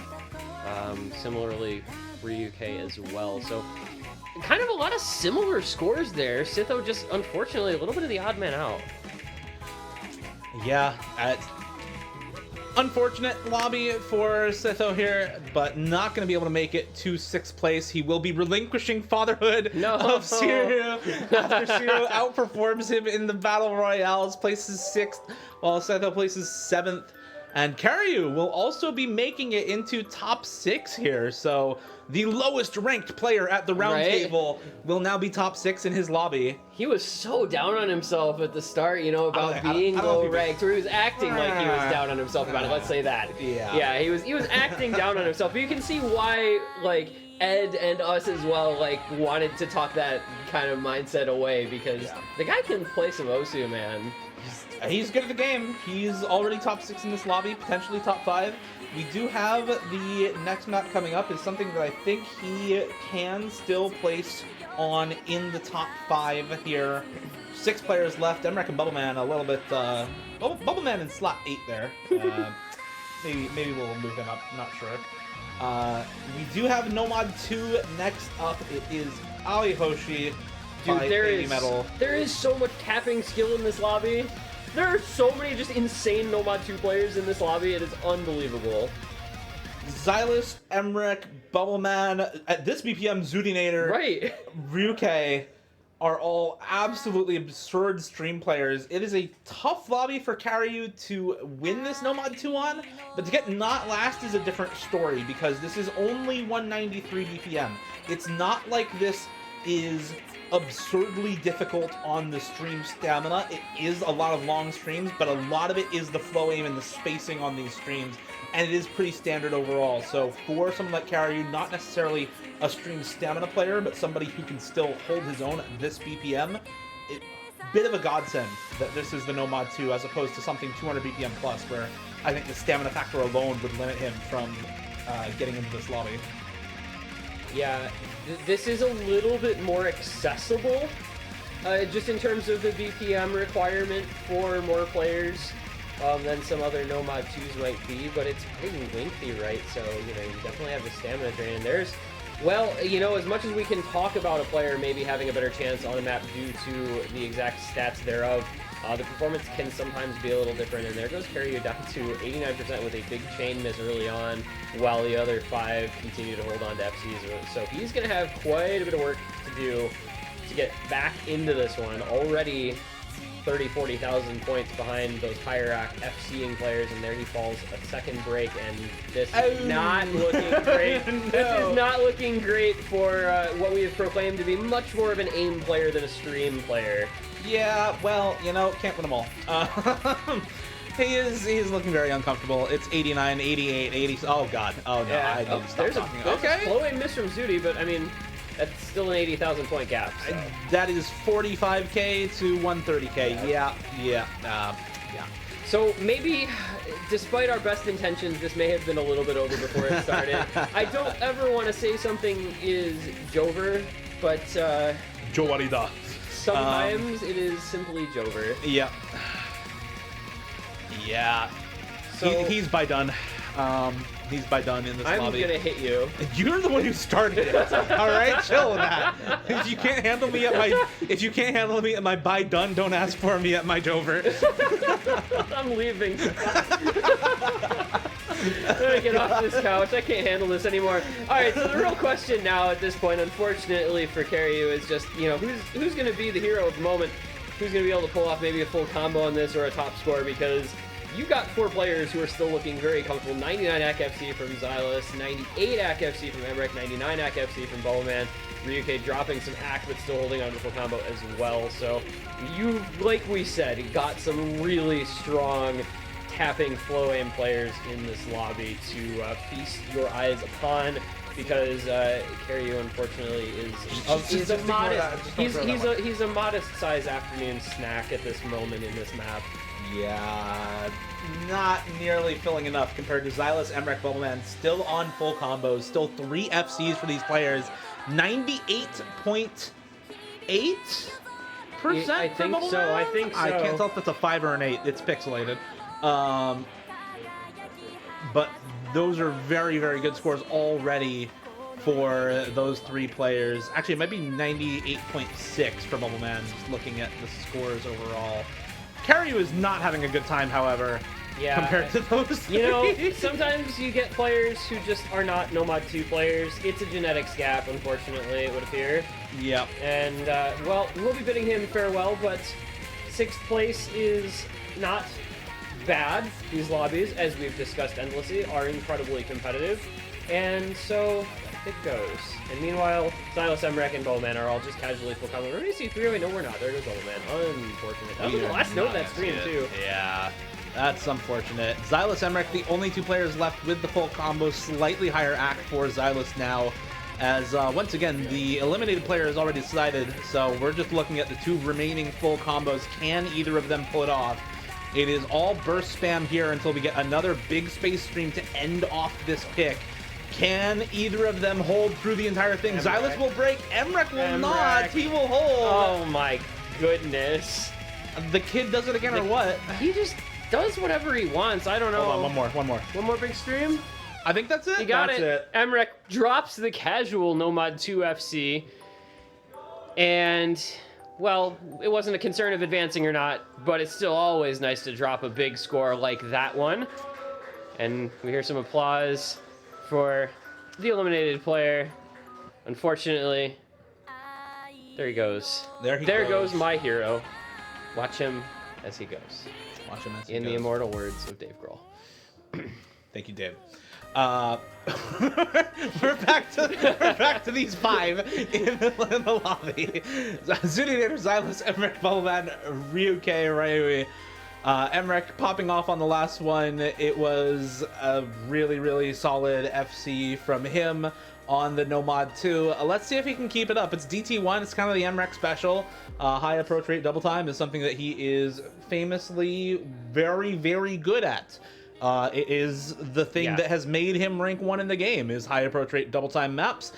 This one, once again, a little bit awkward, a little bit bursty, a little bit speedy. And so anybody who doesn't have the tapping to keep up is going to be a bit tapping gated on this map. Not that I think any of these players really will be. I don't think anybody's going to be tapping gated on this. This is looking like a pretty solid lobby for a DT map right now. There was a time where I might have said Zudi would get tapping gap by this, but she's gotten so much better. She FC'd Tsukinami. Right, like Yeah, she's gotten so much better since a couple years ago. Like she can do most things without difficulty. So yeah, I think you're very right. This is going to be a lobby where everyone is going to put up, I think, a pretty respectable score. You've got great tapping players, solid aim players, good high AR reading players, so this will be an exciting one to watch play out because I feel there's not a weak link remaining for this map the way there has been on some other maps in the past. Yeah, I have to agree. I don't think there's a player that I would peg as the worst in this lobby at this skill set right now. I think all of them are really competitive on this type of thing. You have a couple of lower axe scores to start us off here for now, but nobody who is really having trouble with the map at all. It's just the intro sequence being relatively slow, hard to act, hard to start out in this map. Yeah, but still, I mean, yeah, players still holding decently. Like, you know, drop a little bit of act here and there, but it's going to be the aim that gets it. And there goes Xylus with first break. Zudi drops some accuracy on the stream, but holds onto her combo, and that's what really matters. And that is going to put Xylus into just a bit of a spot of bother here early on. He's going to fall behind, but he does have that act over both Emrek and Zudi, who does now break, and Xylus should be able to overtake her score, and immediately does, in fact, thanks to the superior accuracy. Meanwhile, Bowman, Emrek, and Ryuke, casual as you like, holding on to the FCs. I don't think anybody's too surprised by any of those. Yeah, no, all of these players are really, really good DTM players. Ryuke does drop. It's Emrek and Bubbleman now holding on. We're kind of talking about these two players as potentially the two to make it to the end in this lobby. They're showing off on this map. Emrek already with an FC on the Nomad 2. Bubbleman making it to this point, still with the FC on the DT1 into another slow section in this song, and should be pretty... I think this is going to be pretty close between these two players. There's not a lot more difficult patterns in this map than what you see. I feel like this is actually a pretty good tournament pick. Over Emrek breaks on nothing right in the middle of the map, and Bubbleman is now the only one full comboing. Okay. You know, he just comes back from not having played any tournaments in quite some time and shows the world that, hey guys, I am still Bubbleman. I am still capable of putting up pretty ridiculous scores in matches day in and day out. But now we're watching the low end a little bit because there's some interesting things happening as Bubbleman breaks his FC.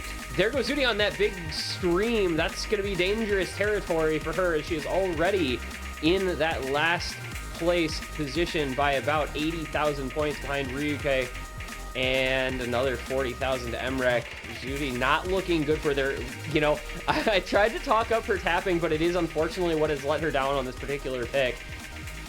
And now it's going to be tough sledding for her going forward. 100k down despite Ryuke breaking there. He's got plenty of wiggle room. And I don't know that there's really much space for a comeback to happen for Zudinator in that 5th spot. I mean, I think, to be frank, Zudinator is the one player in this lobby where they don't really fit the title of DT player. No. She is not a DT player. And despite being pretty solid on DT maps in tournament, overall, is outclassed when it comes to specialty in the slot by the remaining 4 players in the lobby. Xylus, Bubbleman, Ryuke, and Emrek, all extremely good speed players, extremely good DT aim players, and showing it off on this pick. Bubbleman with 750k plus. Is that a 1 miss? I think that's a 1 miss. Right That is a 1 slider break for Emrek right in the middle as well. The slider break on absolutely nothing On air. in the middle On absolute for air. Emrek. That's a couple of really good, 1 miss for Bubbleman, slider break for Emrek, and unfortunately Zudinator is going to fall down there at 516k versus the 568k for Ryuke. And again, somebody had to be the victim of map order. There always is somebody, and it's so long to Zudinator from this lobby.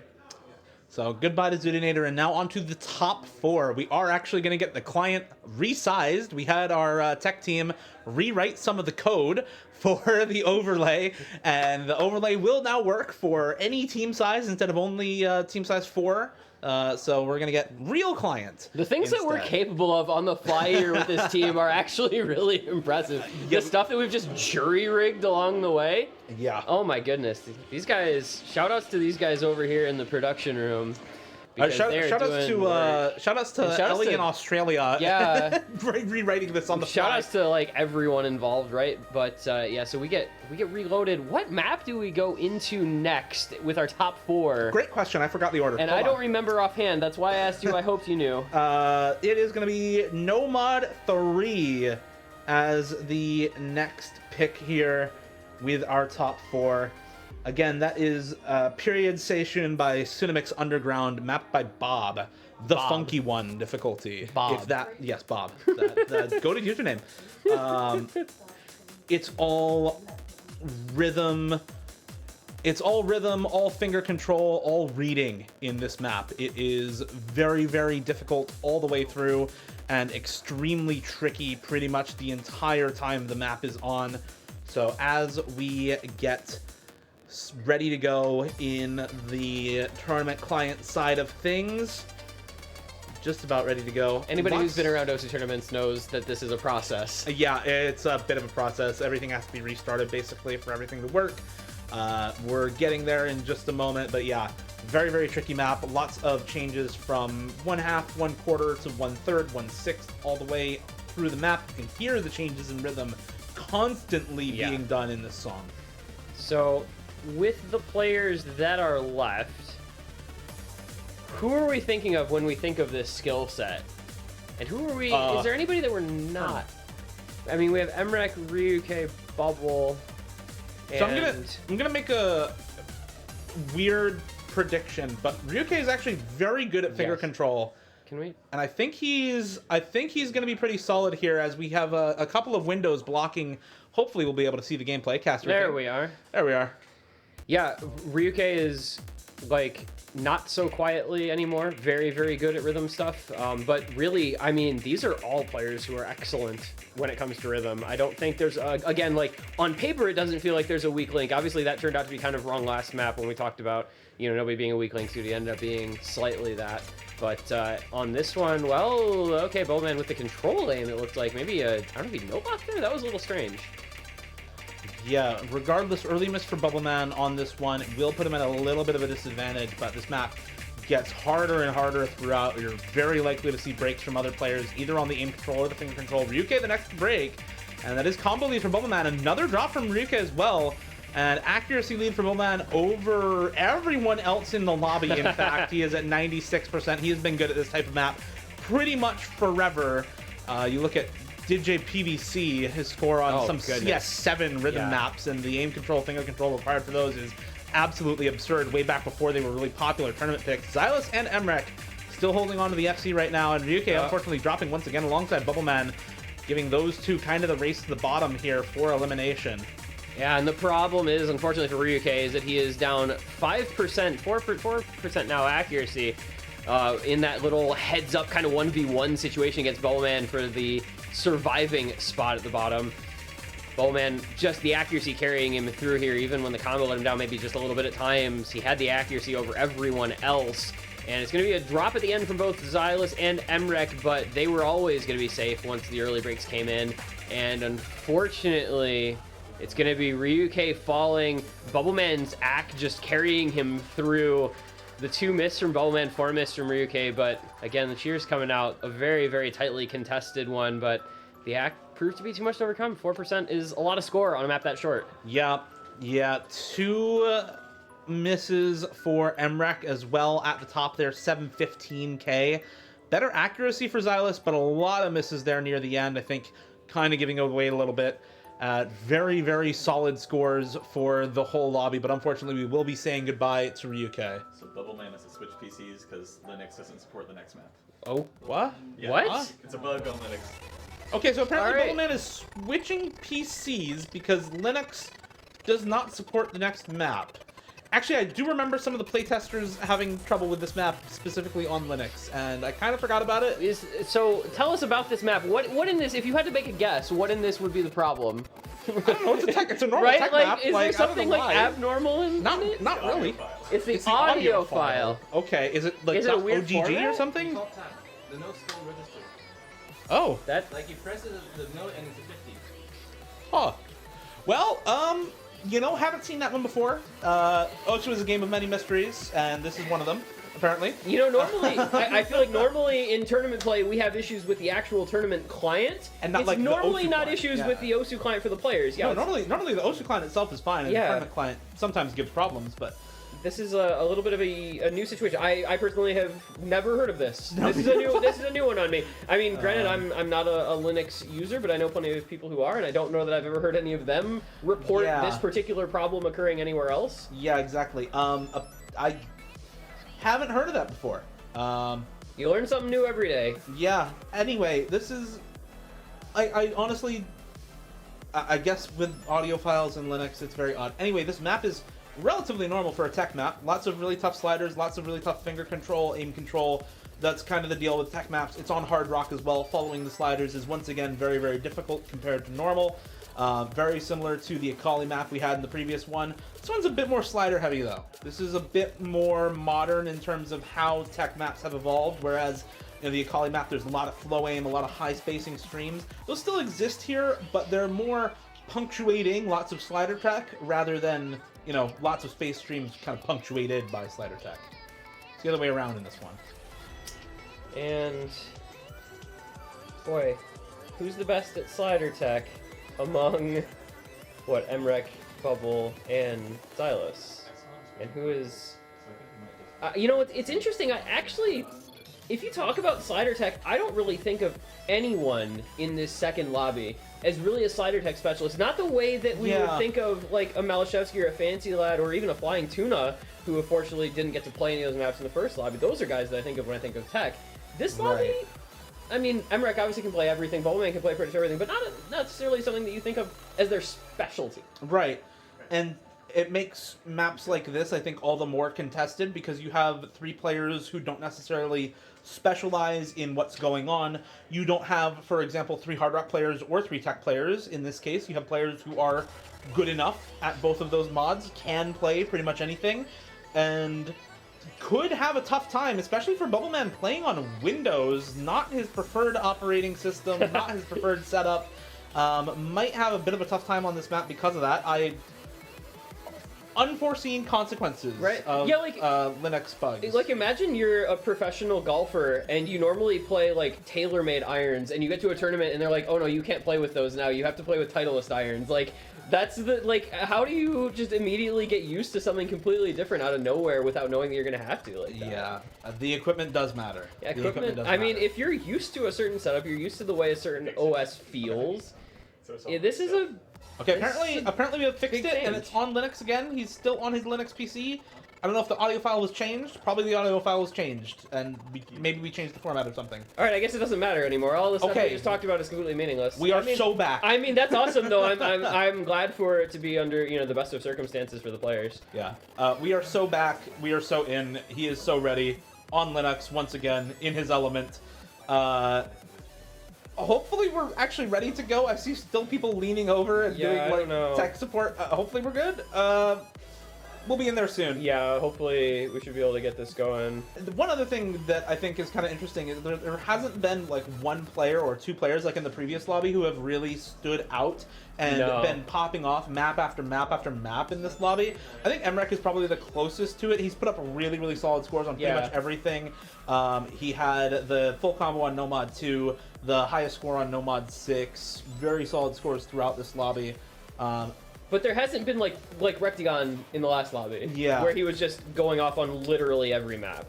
And what are we seeing here? I don't know what we're seeing. I don't know what we're trying to see here. Yeah, not sure. Sorry, whatever Zudi's trying to show us, it's just not happening. That's not showing up. Sorry. Yeah, you tried. Yeah, good try. Good try.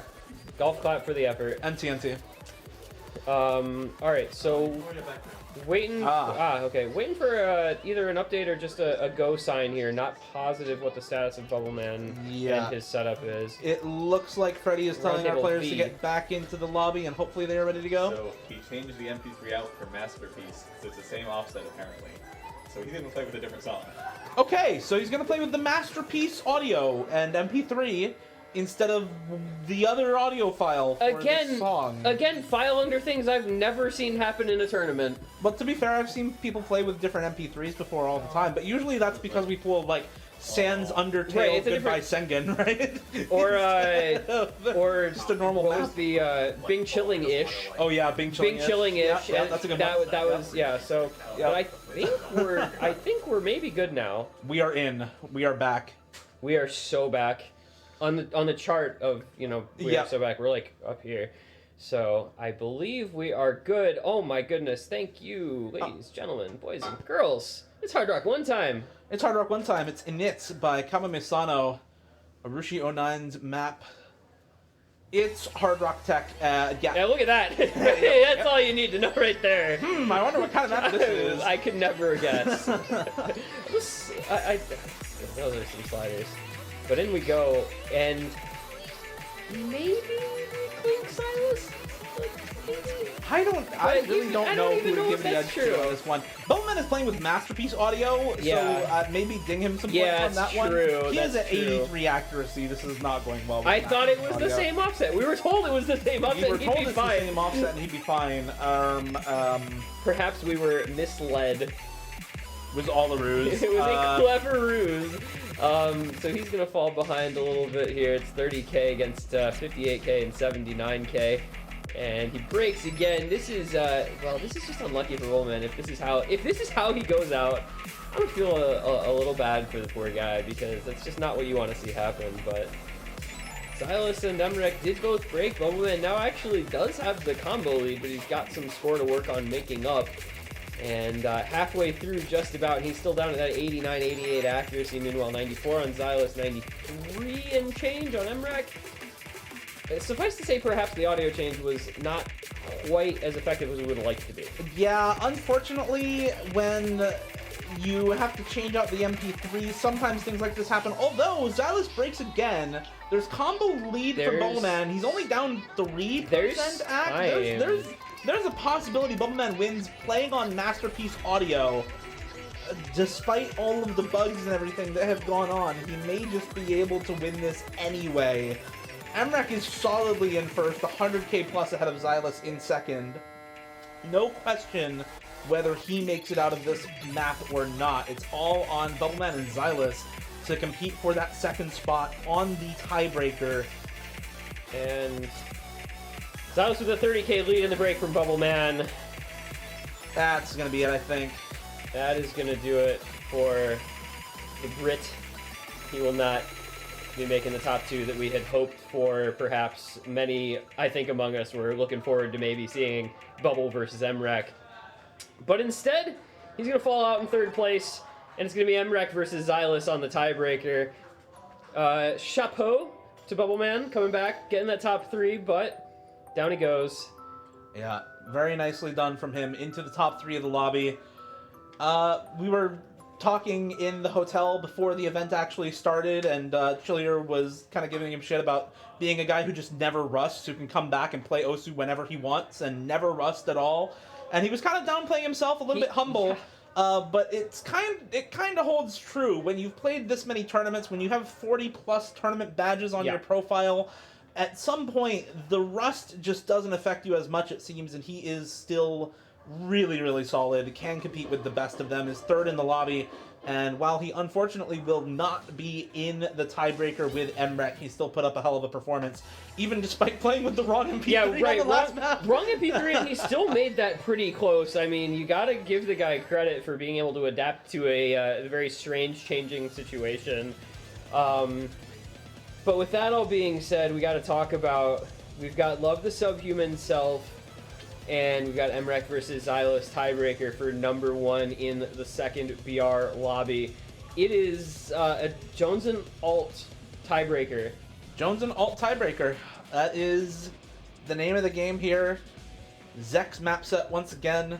7.67 stars. Way harder than that, actually. Yeah, this map is very difficult. Yeah, this is a tough one for sure.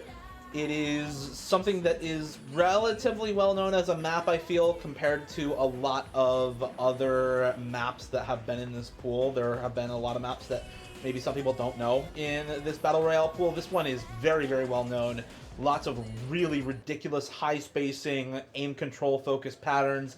And as we get into it, we'll clear the commentator screen once more and be able to Windows. be able to cast. Thanks. And there we go. And there we are. We're in. We are in. We are so in, and we've got, I think, two players who can both perform really well on a map like this, quite honestly. I think these guys are both pretty well set up for a good showing here, much like last match where we had Malashevsky versus Rectagon on a map that suited both of them. I think here we have Xylus and Emrek on a map that maybe suits Emrek just a little bit more, but they are both going to be capable of doing well on. I might argue that this is more difficult for these guys than Nacreous Snowmelt was for our preceding tiebreaker players. Yeah.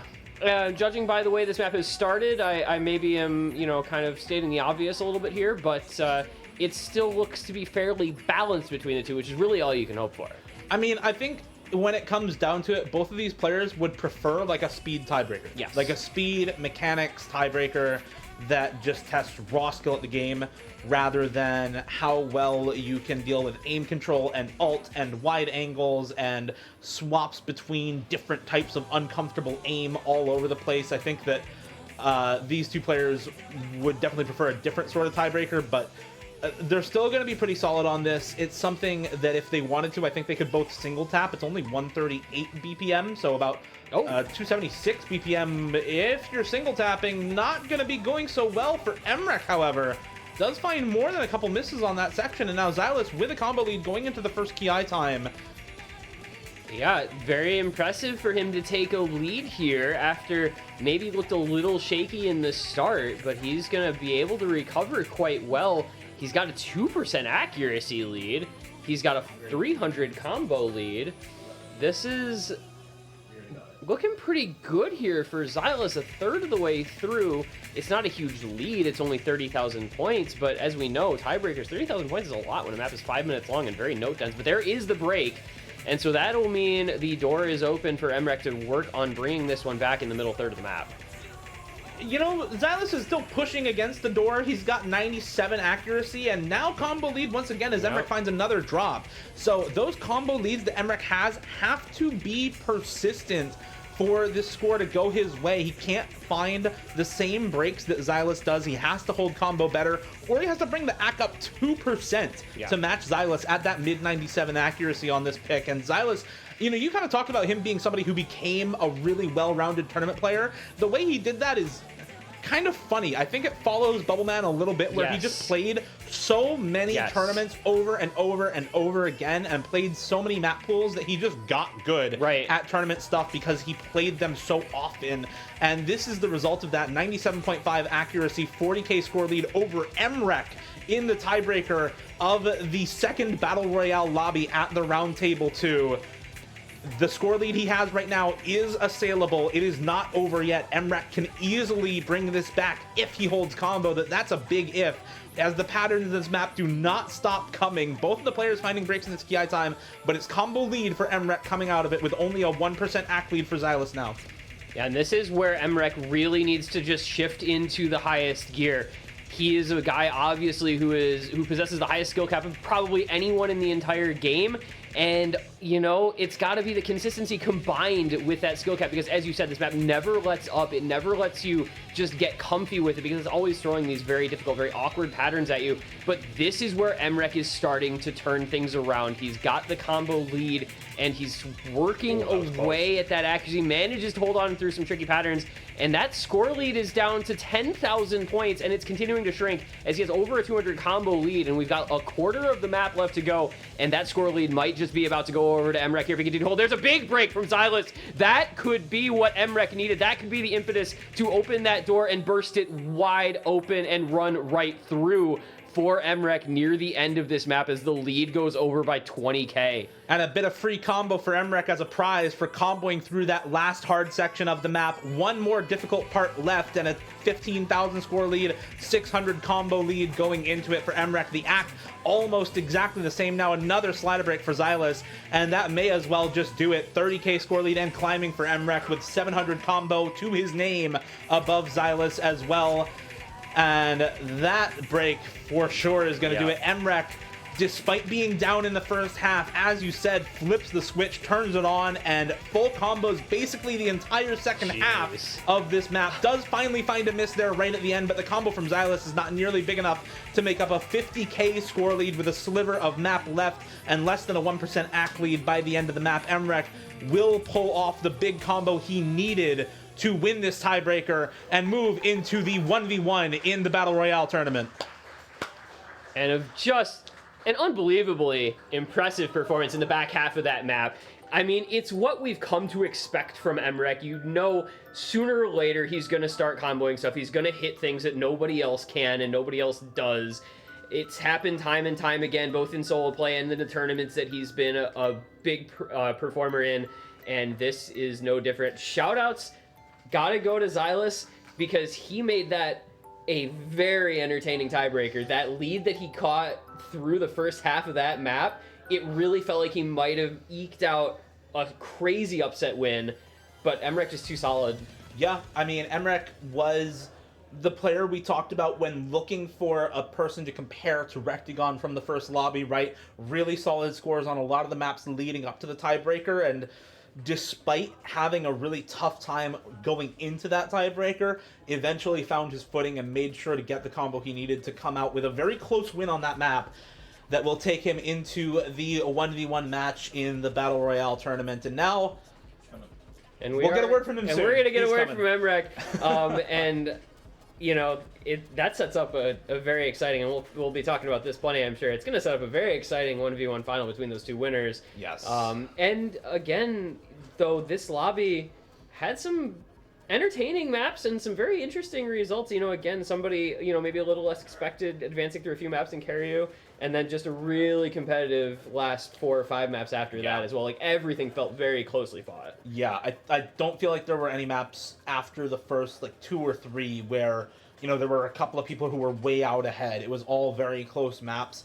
Even the Hard Rock pick, where it was Bubbleman and Xylus kind of fighting for the last spot, was still really, really close, really competitive between those two players. So I think a really close overall match, and I am definitely looking forward to seeing those two in the background in front of the banner facing off against each other in the last 1v1 match of the day. It will be the last major OSU event that we have here at the Roundtable. We're going to get a word from Emrek, and then we'll have a full map pool showcase for the next map pool that we have. But for now, Emrek. Global #1, winner of Lobby B. Congratulations. How goes it? I shouldn't bother. No. Well, he's going to be a man of few words, so how can you try to make this guy say something? What do you got? What are your words for Rectagon in the next match? Shit. Wow. Wow. All right. Okay. What are your thoughts on the lobby you just won? Shit. All right. Well, what are your thoughts on your own performance?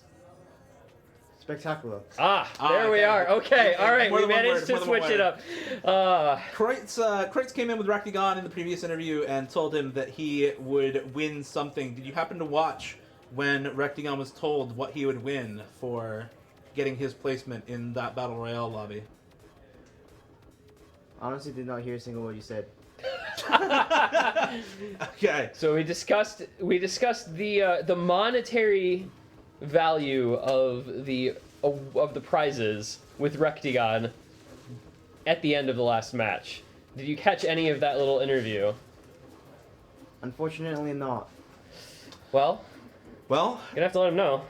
You're getting some money, and you're getting at least $1,500 for placing first in that Battle Royale lobby. Could be more if you manage to win against Rectagon in this upcoming 1v1. Not enough. Not enough. How does $3,000 sound? Not enough. All right. Okay, Well, this man is impossible to please, but I suppose you have to have that attitude of nothing is good enough if you want to become and maintain that #1 spot in the world. So maybe that's something we should all just embrace. Yeah, there you go.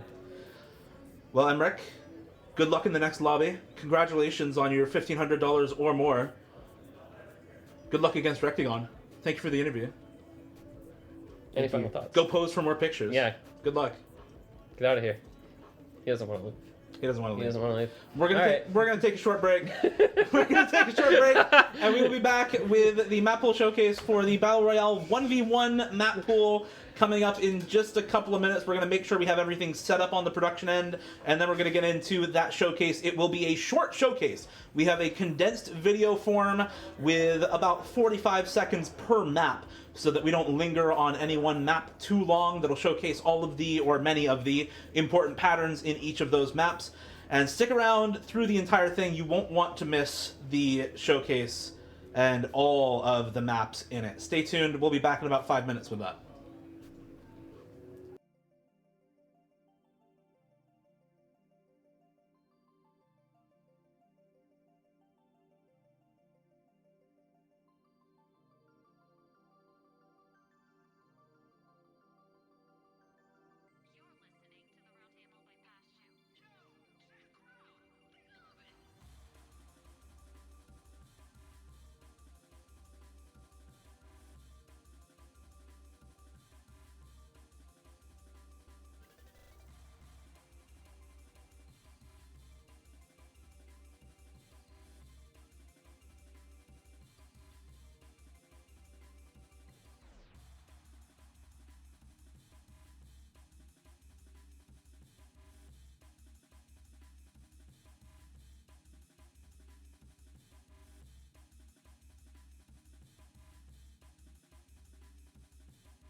Hello, everyone, and welcome back to the Roundtable 2. We are here once again, ready to go for the map pool showcase for the Battle Royale 1v1. We have already finished 2 Battle Royale lobbies.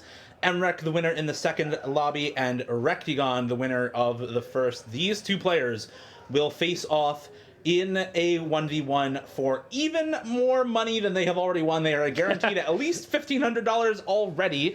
I don't know off the top of my head how much money they are guaranteed if they win this. I think the winner's 3,000 because I think it was twice the second, but I'm not 100% sure. That was 3,000. I think that's what we heard. I think that's what we heard from Ed during the intro. So it's. I would like $3,000. I would be. That would be very nice. Yeah, I would be so down really for $3,000. $3,000. That'd be solid. Unfortunately, I'm not playing. I am here on the casting couch, and so I am going to be taking you through our map pool for the Battle Royale 1v1 alongside T1G here. We're starting with Top of the M by Unlucky Morpheus. This is your Nomad 1 for this map pool.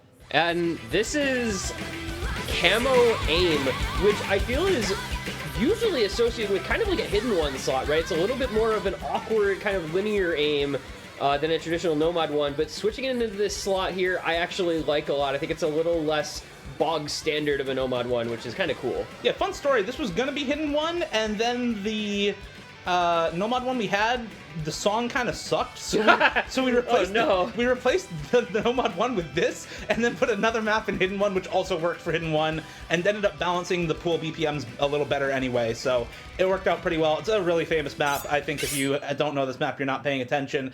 Unlike this one, Arcadia by Baby Metal, mapped by It's Winter.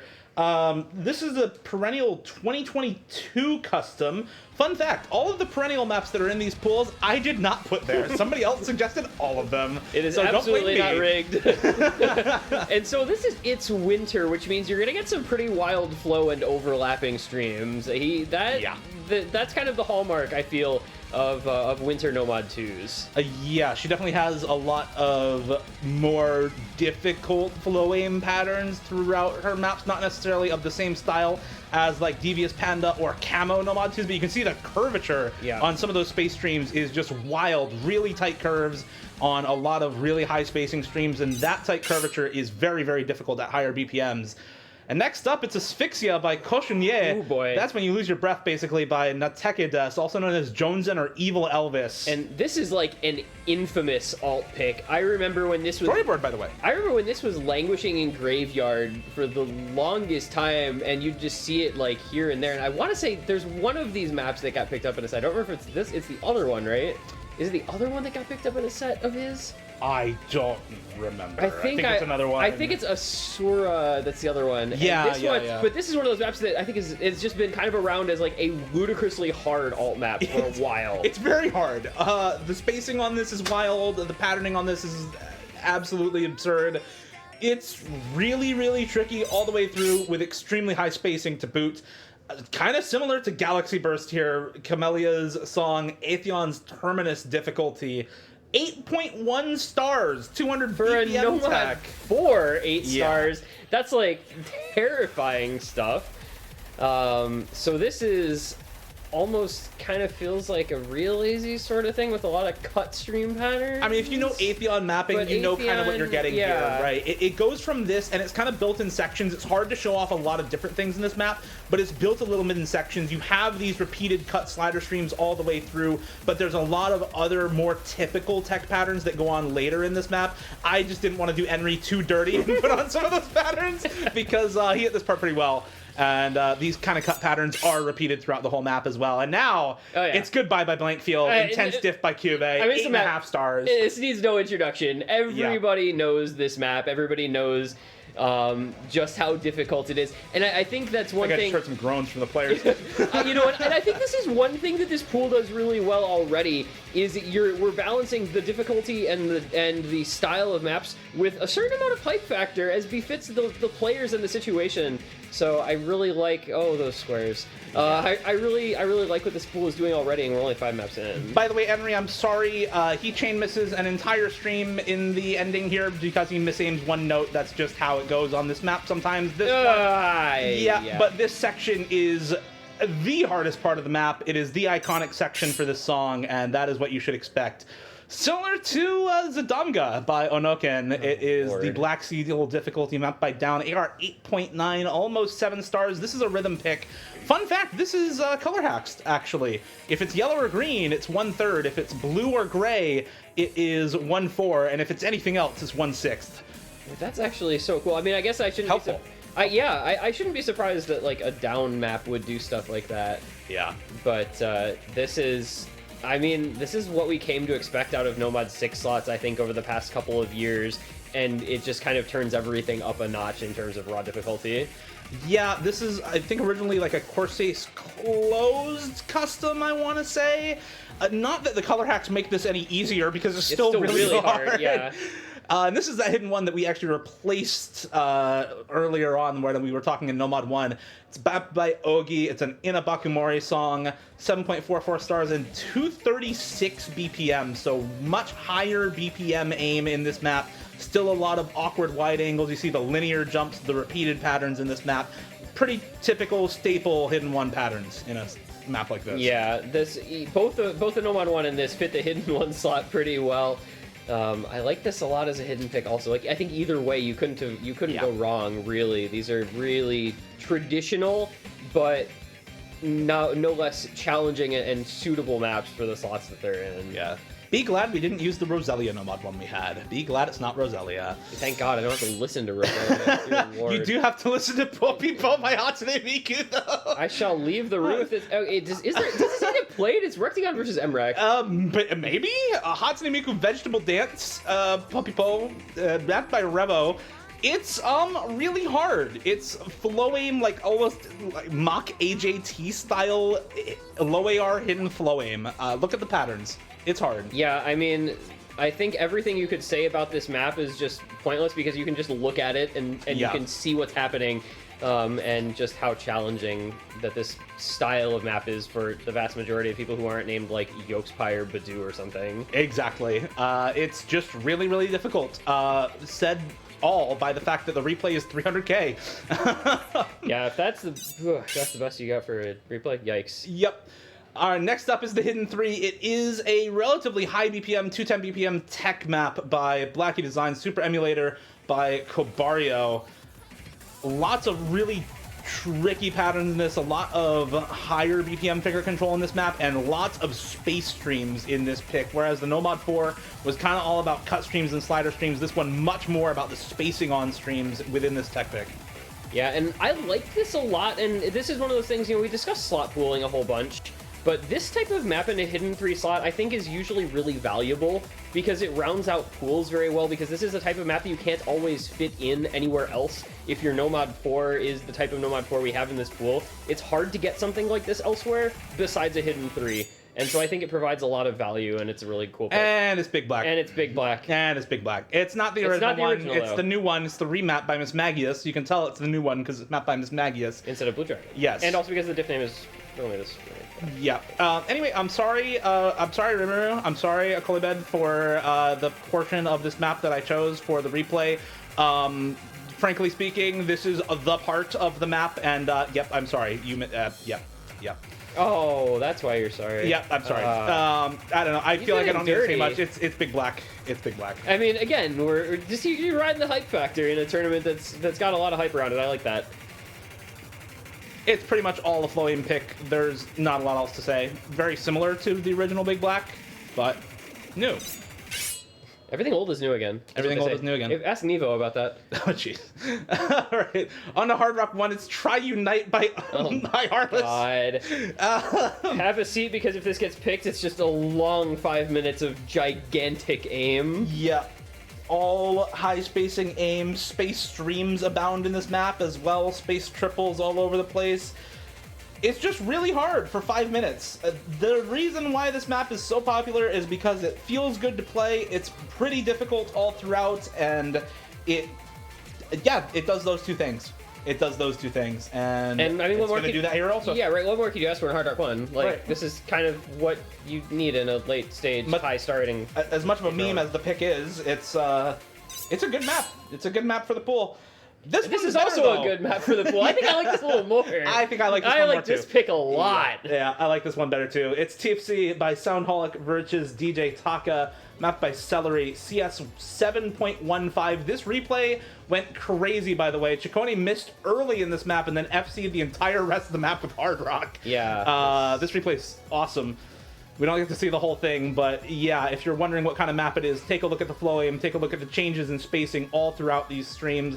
Low BPM as well, so a little bit difficult to act if you're not used to low BPM streams on Hard Rock, and yeah, just very hard. And like, shoutouts to Celery for having a DT1 in the first stage of the Battle Royale, and then a Hard Rock 2 in the 1v1 segment of the Battle Royale. Kind of a, get you a guy who can do both. Ram Singh! It's Raps. Like, what else do you even say? Like, this is iconic. Yeah. It's Stardust map. Yeah, this map is just brutal on Hard Rock. I mean, we've been liking the Hard Rock tech in these pools. Yeah, they have been. Well, Neroo, the map pooler for the Battle Royale map pools, is a fan of this sort of Hard Rock tech, and it really shows in the pools. The main tournament bracket was pooled by completely different people, so you will get a little bit of a different style of pooling, but we cross-checked each other's pools, and yeah, this pick was something. Decaton getting 400k on this should tell you a lot about the expected scores in match on this map. It's so ridiculously difficult, and yeah. I feel like Rectagon could eat this, though. Same for this one. And Justice Monster Hard Rock. I love this song. I love this map. This is... And, it feels kind of... There's certain similarities between the Hidden and the Hard Rock pools here, right? Where you have, kind of the flowy and the techy in the HD3, HD4, Hard Rock 3, Hard Rock 4. Yeah. There's kind of certain similarities. Yeah, definitely. A little bit lower BPM in the Hard Rock pool for sure, but similar to Big Black, like, you don't get this type of map often in map pools anymore. With how modern alt maps have become, a lot of it is really aim control focused, switching to snapping over and over again. So maps like this that are really focused on super, super high spacing flow aim in relatively simple terms just aren't around all that much There's anymore. such a thing in the past. Yeah. Where we used to see like Val and PKK maps in flow slots, you just don't anymore in flow alt. Hey, anybody know this map? I don't really know this one. Can somebody tell me about this map? I've never seen this one before. I couldn't tell you the first thing about this particular map. Boy, we're gonna have to play this one by ear, I think. Yeah, no. It's a classic Dream Solister. It's been around for years and years. There are players at the round table here who, Rafis in particular, was putting up near PP record scores on this when it was a sought-after farm map for top players, the top 10, for example, back when it first came out. Now it's a map we put in map pools for a tournament, and we get full combo replays from people who are not even top 100. How the scene has evolved. Yeah, it's wild how much better everyone has gotten at this game over the last few years. And because we can? Is that the answer to this one? Because we can! Because we can? Like, why not? This is everybody, one of the more, I think, hyped maps, not this one, obviously, but, this song is pretty well known. Obviously, Top Diff is Top the Diff more DT? hyped version. Top Diff DT? Top Diff DT? Top Diff DT. Okay, like 2028, we'll be playing Top Diff DT. Maybe. For now, it's this Diff DT. Ciccone really liked this map, and in fact, this was his suggestion for the pool. So shout out Ciccone for your map in the pool. And for the replay of 99.73% accuracy on this map. I don't know how he got this hack. This play is ridiculous. And this map, I think, exists to put the previous replay into perspective a bit. It's 8.4 stars. Halcyon by Psy, mapped by Gao. 1 minute and 16 seconds. Short but sweet.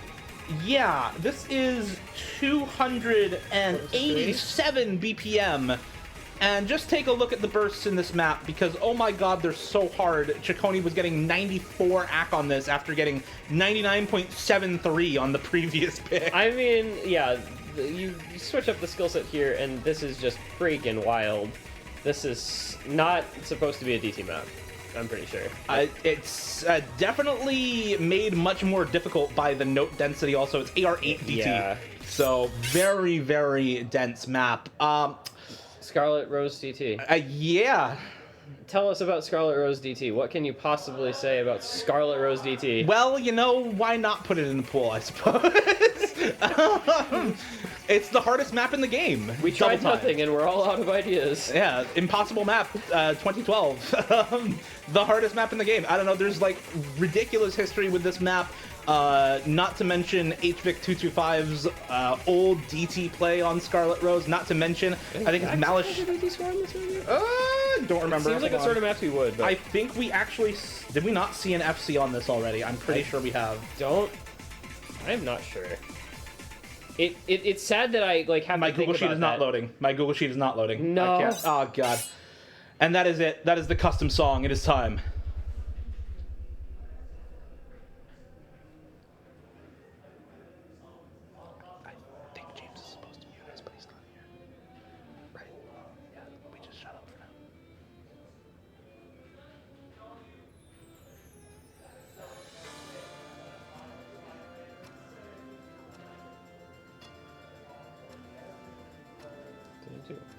Is this playing the full thing or? It's playing the full thing. Yeah.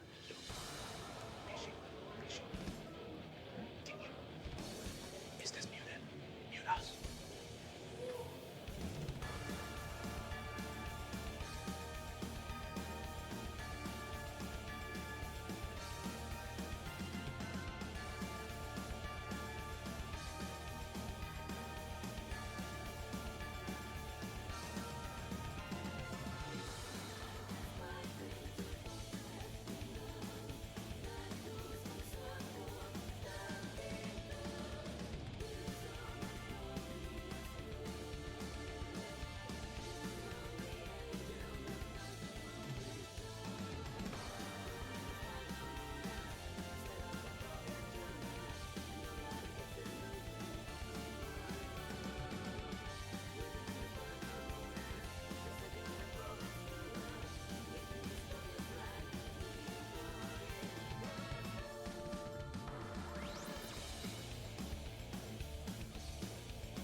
And that was Image Reborn by Tosh, the first custom song of more to come at the Roundtable 2, and our first custom map also in any iteration of the Roundtable, actually. This is the first time we've had any custom map at the Roundtable. Mapped by Nymph, hit sounds by the one and only Scub Domino, one of the best hit sounders Yeah, he's around, so actually. good. And storyboard by Binary. All of them putting together a really wonderful map on a banger song by Tosh, meant originally to be the successor to Image Material as Hence the Image name. Reborn. Yeah. Yep. So we're all really excited to see both Rectagon and Emrek hopefully God. play that map. That'd be sick. Yeah, I really want to see them compete on that map, especially because that map is very, very hard. It's like 7.9 stars, close to 8 stars as the tiebreaker. I'm looking forward to it. I hope the players are looking forward to playing that pool as well. But that is it for us. Thank you to Nerowo. He was responsible for coordinating the map pools for the Battle Royale. Thank you to Deadrote, Kreutz, and James for coordinating with Tosh for getting the custom song ready to go for the admin team. And thank you to everyone on the map pooling team for doing all the playtesting and replays for all the Battle Royale stuff. Y'all are awesome, and I cannot wait to see the 1v1 between Rectagon and Emrek on that pool. For now, we have a short break, about 45 minutes. We're going to give them time to finish setting up if they haven't already, and warm up on this pool for maps that they may not be ready to play quite yet. There's a lot of really hard maps in that pool. Develop some strategy. They'll be playing a best of 13 with 2 bands on that map pool that we just revealed. It should also be out on the main spreadsheet. So if you want to go download the map and support Tosh, support the maps at the Roundtable, all of that should be all ready to go. The map itself is already uploaded as well on the OSU website, so it is public and available and ready to go. And with that, we are going to hit a short break, about 45 minutes. We may have some IRL activities planned, so go take a break yourselves and come back, and we'll make sure to let you know if we do have anything going on. For now, we'll see you at the 1v1 match between Emrek and Rectagon in about 45 minutes. They're like taking food break.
eyeglasses approve this message.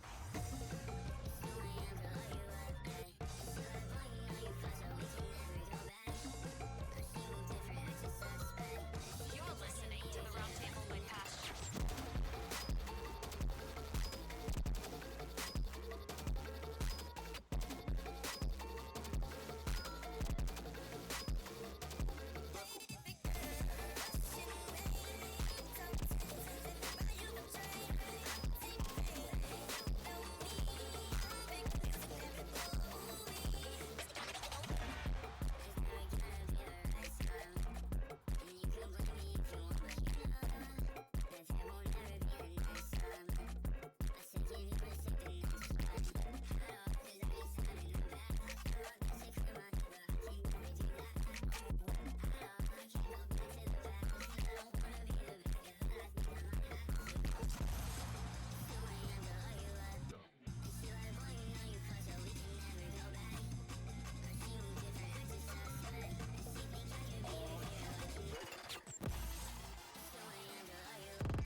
Is this thing on right now? Roundtable LA 2023. I can't hear you.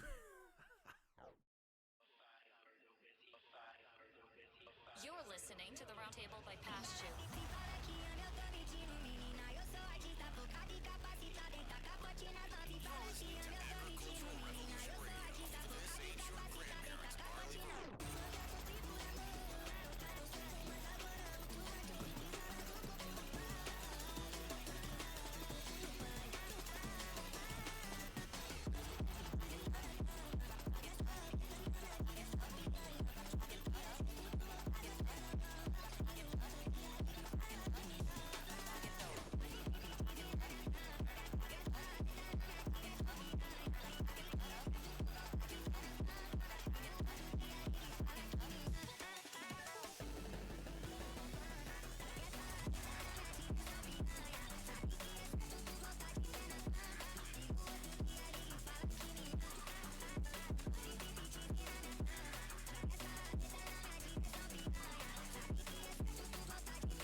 feel the plucking of our petals. I'm drawing circles, don't you know? Protects the seed that wants to grow to a garden, part of my territory. I fight for you. I never knew that I could feel this way. I am right for you. This kind of love don't happen every day. I fight for you. I didn't wanna have to raise my voice. I am right for you. You really leave me with no choice. I fight for you.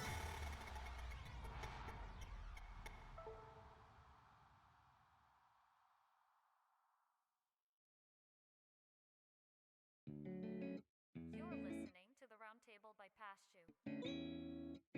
Got my converse, I see what your verse. Like where did he go? Like no one talking. They got it repost. Like bitch I'm splurging. Dream about murder. No one ain't hurt him. We tie that ass up. We shoot the target. Don't wanna talk now. What's with the blocking? Got my converse, I see what your verse. Like where did he go? Like no one talking. I let it go, let it go. If we had bad blood, I'ma let you know. No. You a hoe, and care about that shit, I'ma let it blow. Why you talking to me? This time my piece. I hate your guts every day, I bet we got my converse, I see what you're on. Like where did he go? Like no one talking. I got it repost, like bitch I'm splurging. Dream about murder, no one ain't hurt him.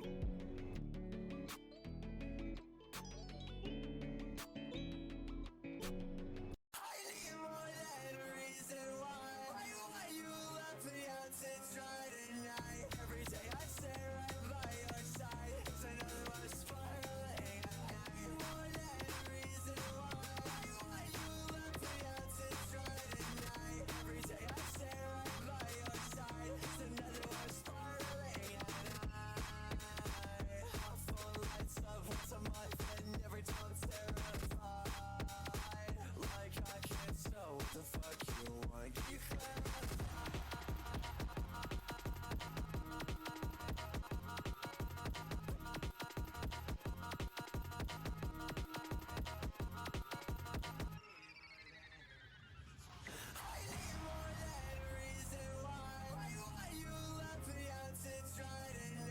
every day I stay right by your side. It's another one spiraling at night. More than a reason why you left me out to try tonight. Every day I stay right by your side. It's another one spiraling at night.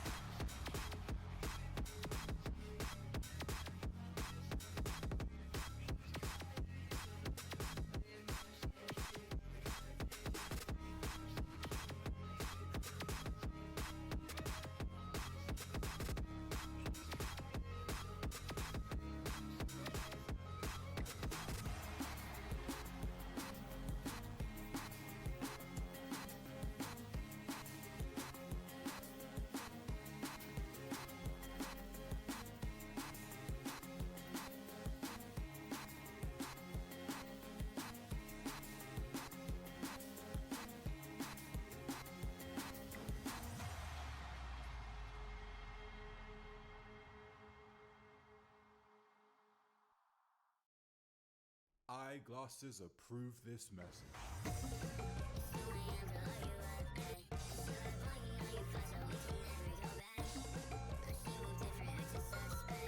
You're listening to the Roundtable by Pastu.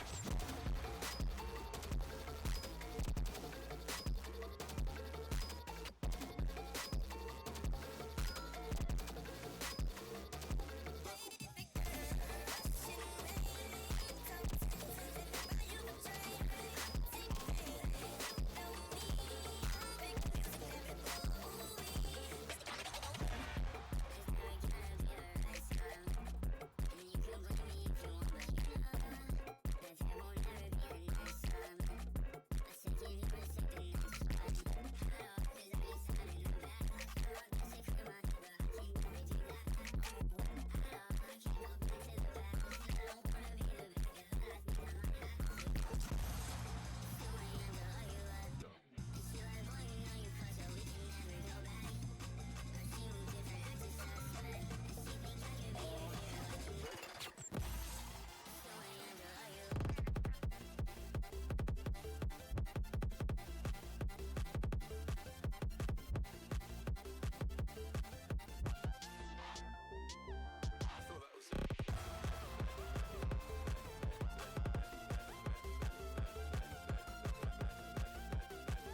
acting suspect. And she think I could be her hero, I can never be that. It's 2 a.m. to lock you up, yeah. And she like, boy, you know you fucked, so we can never go back. Now she move different, acting suspect. And she think I could be her hero, I can never be that. Is this thing on right now? Roundtable LA 2023. I can't hear you. You're listening to the Roundtable by Pasture.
glasses approve this message.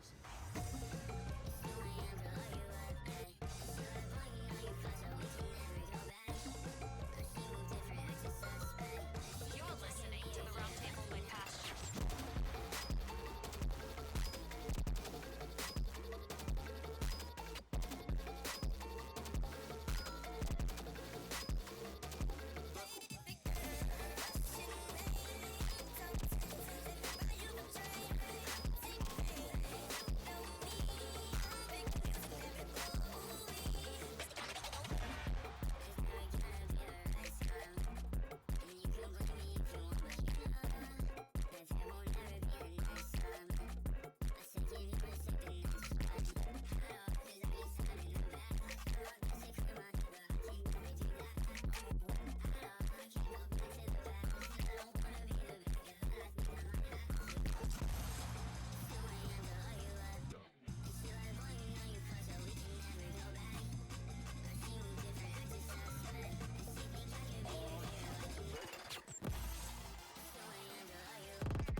Is this thing on right now? Roundtable LA 2023. I can't hear you.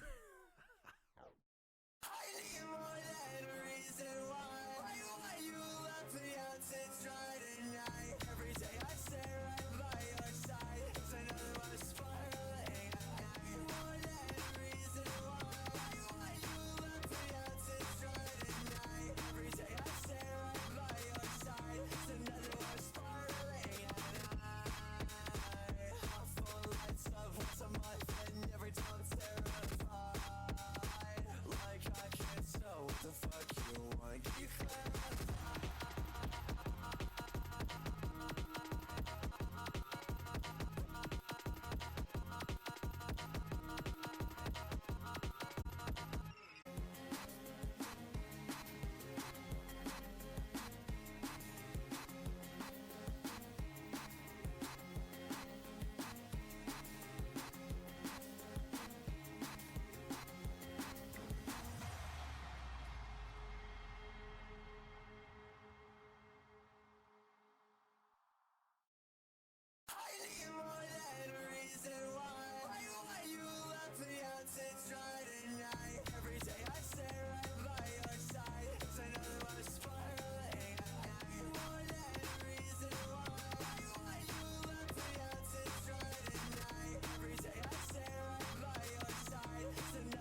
Roundtable by Past You.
You're listening to the Roundtable by Past You.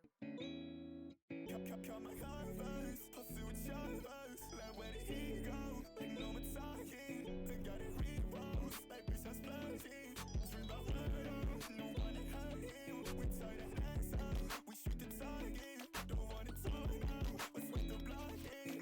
Come my converse, pursue with your like where did he go? Like no one talking, I let it go, let it go.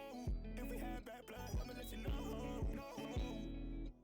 You a hoe, and keep all that shit, I'ma let it blow.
Roundtable by Past You.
Eyeglasses approve this message.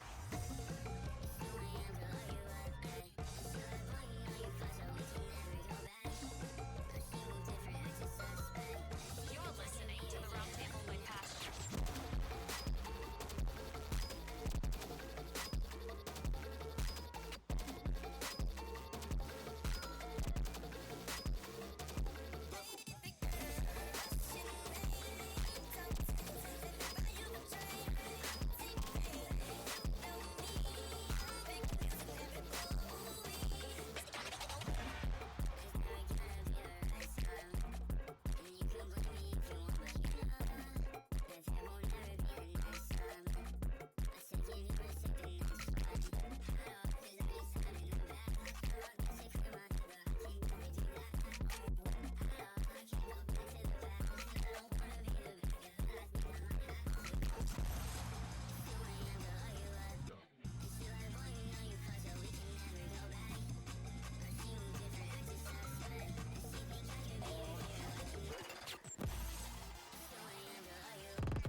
this thing on right now?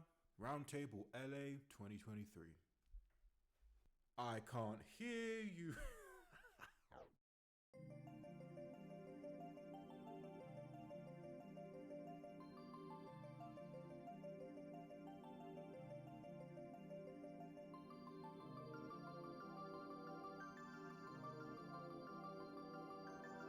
You're listening to the Roundtable by Past You. Joe, sick crowd, we love it.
Got my converse, I see what y'all verse. Like where did he go? Like no more talking. I got it re-rolls, like bitch I'm splurging. Dream about murder, no one to hurt him. We tie that ass up, we shoot the target. Don't wanna talk now, let's wait the blocking. Got my converse, I see what y'all verse. Like where did he go? Like no more talking. I let it go, let it go. If we had bad blood, I'ma let you know. No. You a hoe, and keep about that shit, I'ma let it blow. Why you talking to me? Stay my peace. I hate your guts every day of the week.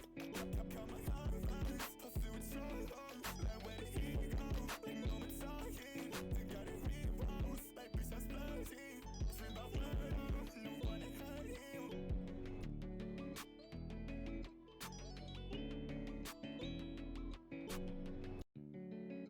You're listening to the Roundtable by Past You. Got my converse, I see what y'all verse. Like where did he go? Like no more talking. I got it re-rolls, like bitch I'm splurging. Dream about murder, no one to hurt him. We tie that ass up, we shoot the target. Don't wanna talk now, let's wait the blocking. Got my converse, I see what y'all verse. Like where did he go?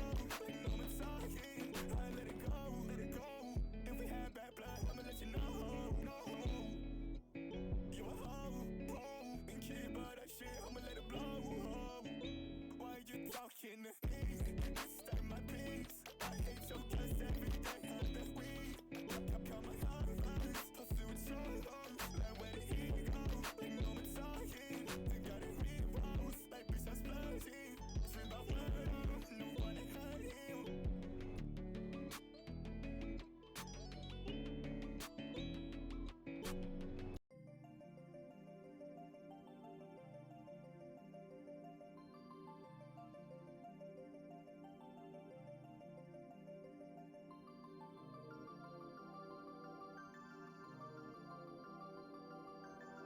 You're listening to the Roundtable by Past You.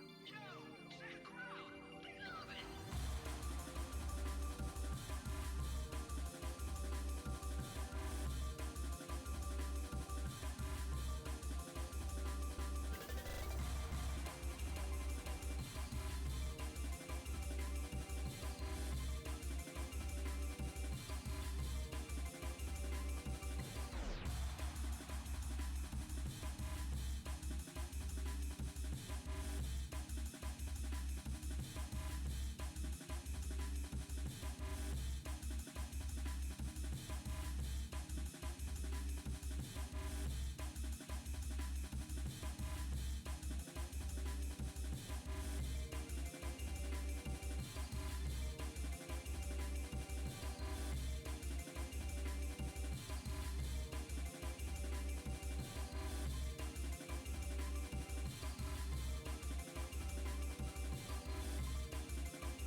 Eyeglasses approve this message.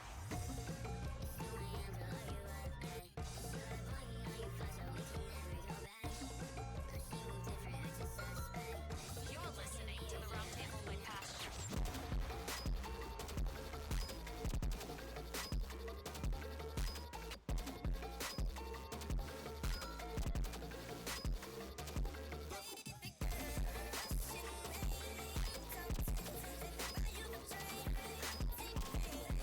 Don't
Is this thing on right now?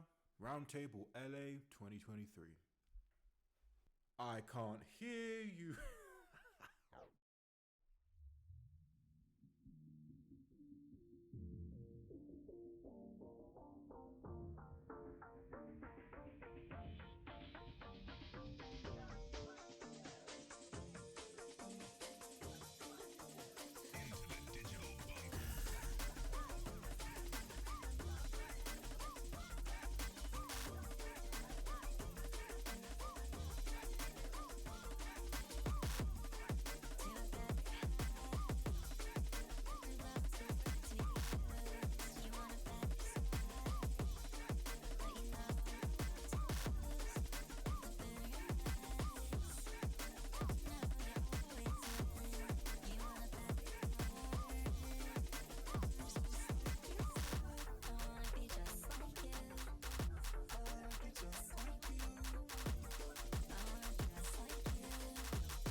eyeglasses approve this message.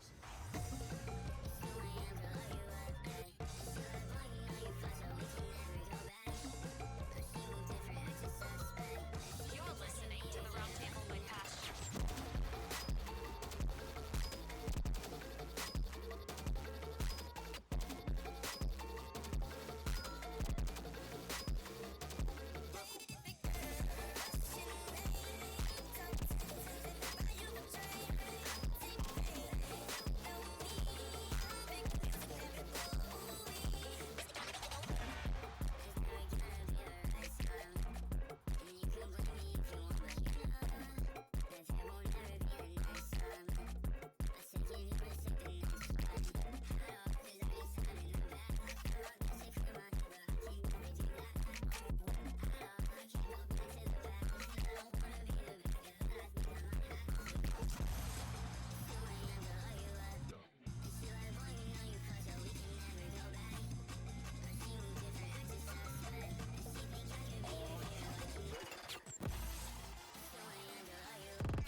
Yeah, now. Just unmute it. We're in. Just do it. Can they hear us? Yeah. We are on. They can hear us. What? Yes. Wait, so everything's good? What the hell's going on out there? I don't know, Hello, we're here. everybody! Wow, welcome back to the Roundtable 2. I just woke up from an hour-long nap, so I am totally refreshed. Grand total of 3 hours of sleep. Woohoo! Let's go. A median amount of sleep on staff right now. I'm pretty sure. Yeah, we're trying to get things going as quickly as possible so the staff team can sleep. Yeah. But before that happens, we still need to wrap this Battle Royale tournament up, which, from what I understand, I hope it was insane. But if it wasn't insane, that's very unfortunate. I was asleep. It was pretty crazy. In Lobby A, we had Rectagon top score 4 of 6 maps before the tiebreaker, and then win tiebreaker against Malashevsky on a tech map. What? Wait, that's insane. It was sick. And then in Lobby B, we had Emrek in top 2 on, like, I think 5 of 7 maps in total. And then, of course, winning the tiebreaker afterwards as well. So it was a sick couple of lobbies. That's Both crazy. players had awesome scores. Emrek getting like high 500s on Nomad 2. Same for Rectagon. Multiple FCs from both of them in the lobbies. It was sick, and the lead up to it is now finally done. We're here for the 1v1 between the 2 winners of the different lobbies. Wow. Okay, that is quite the recap, and an insane recap in and of itself. I mean, Rectagon top scoring what? I saw he FC'd like at least 2 of the maps. He top scored 4 maps besides the tiebreaker, and then 1 tiebreaker. So 5 of 7 maps he top scored in the lobby. Wow, and then, which is some dominance. That's ridiculous. And then actually. Emrek literally just trailing behind just to snag the first place spot right when it matters most. Yeah, he had a lot of maps where he was like top 2 but not quite number 1, or top 3 but not quite number 1, and then gets first place on the last 2 maps right before tiebreaker and wins tiebreaker as well. And I think we are ready to go, by the way, so let's go ahead and switch over into gameplay. Awesome, perfect. We had to stall for a little bit, but it seems like the bans are underway. Dio, walk us through. What are we seeing for in terms of the format for this 1v1? It's a pretty basic best of 13. Players will ban 2 maps each from the pool, which means they can't be picked at all, and then they will alternate picks back and forth. So who wins the map doesn't influence who picks next. They each get the same exact amount of picks. So it is just skill versus skill. How good are you at however many maps in the pool you are playing? And we already get a first ban, Hard Rock 2, banned by Rectagon, no Tiefsee. That is the high circle size Hard Rock. That is actually Emrek's ban, never mind. Which makes more sense. Rectagon's a very good Hard Rock player. I kind of expect that. DT2 banned by Rectagon also makes a lot of sense. Emrek, obviously an extremely good speed player and DT player. So DT2, DT1 banned by Rectagon is really to be expected, and I kind of expect a second Hard Rock ban from Emrek, maybe on something like the Hard Rock 3 or 4.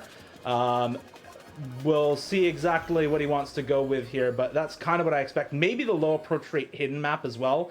No, it's going to be the Nomad 2. Nomad 2. Well, that makes sense to me because I know of Rectagon as an insanely well-talented space stream player with insane stamina and having some very, very impressive #1 scores on some of the longest, on sometimes even over 8-minute long stream maps. So that definitely makes sense to me on the Nomad 2 ban from Emrek. Yeah, he's got some 900s on Hard Rock stream maps as well. Oh yeah, that's for sure. That's for sure. Guy's nuts. And now we get Hard Rock 3 actually as the first pick. It's Ramsing Hard Rock. Oh man. As the first pick here. 7.5 stars does not do it justice. This is way harder than 7.5 stars, and I'm definitely not with this one guy this time. So we'll hopefully get the commentators switched at the bottom eventually. But for now, it's okay. I can roleplay as T1G for a bit. True. What does T1G do? He's the analysis guy. No! Dude, I have to use a brain? Alright, so as you can see, the color palette for what we see on screen is 0, I think.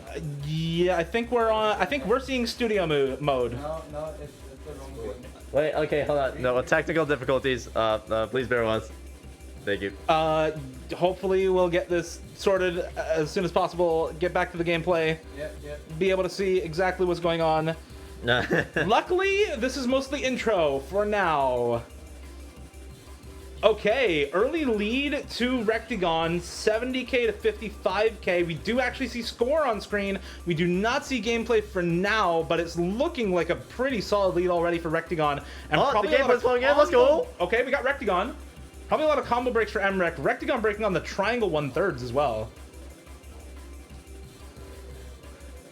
Okay, I'm not gonna lie, this is my first time seeing a lot of the overlays. Who's the massive brainer to create all this custom stuff? Because this is sick. There were a lot of big brains. Quite a lot of big brains for this. It has been a long process getting it all together and working. Rectagon with really, really good accuracy. 95 AC on this is absurd. Our replay had like a 93, 92 AC from Decaton, who was on the USA OWC team last year, specifically for tech and gimmick stuff. So that sounds pretty accurate. But to see a performance almost 95, just on the high end of 94% for Rectagon, really shows his stellar performance on this map. I mean, 91% on Emrek shows a little bit of a struggle, but this map is insanely hard. And as we're in the final third of the beat map, Rectagon having a 50,000 point lead, 60,000 point lead over Emrek. Time is running out for the first map pick. Can Emrek stage a comeback? It doesn't look like it. Another chain miss on one of the streams, and I think that may just seal it up for Rectagon. 3% AC lead and 200 combo lead going into the ending too. You know, this map, it appears to be very, very slider heavy, and I saw a tweet from I think it was Emrek actually about him trying to put move the monitors closer to his face to make him bigger. I used to do that too. Those are the good times. There's far too many players who like lean forward in their chairs. Yeah, pattern's bigger too. Yeah, if we get a close-up shot of Emrek on his face cam, then you'll likely see it. That's for sure. But this is the Hard Rock. Small circle size kind of comes with the ask. Yeah, this is a ridiculous Hard Rock pick too. I mean, 300k top score from Rectagon on this should say all you need to know about how hard Ramsing is with Hard Rock. Yeah, man. And the map has come to a close. Rectagon, with a 100,000 point lead over Emrek, does take the first point here in the Roundtable 2 Battle Royale 1 vs 1 Grand Finals. That is kind of how we expect things to go between these two players. Rectagon is a really, really solid tech player, very good at gimmicky stuff, very good at Hard Rock, and Emrek, the best mechanics player in the world, the highest skill cap in the world. You expect him to pick into some of the really, really high star rating speed maps and aim maps in this pool and lean into his strength, especially against somebody like Rectagon, who is so strong on more gimmicky things. This one, though, formerly the hardest map in the game. Wow. Yeah, the hardest map in the game is now in the Roundtable as a double time pick. Well, at least the same song. Yeah. Scarlet Rose, DT. This was a bit of a meme back in the day for being hardest map in the game, quote unquote. I feel like in the back of my head, I think there's a DTFC on this at this point. I'm not quite sure. You can see why it may have taken so long for anyone to get any sizable combo on this map. But it seems like Rectagon is chilling though. 97% accuracy. That accuracy difference is huge.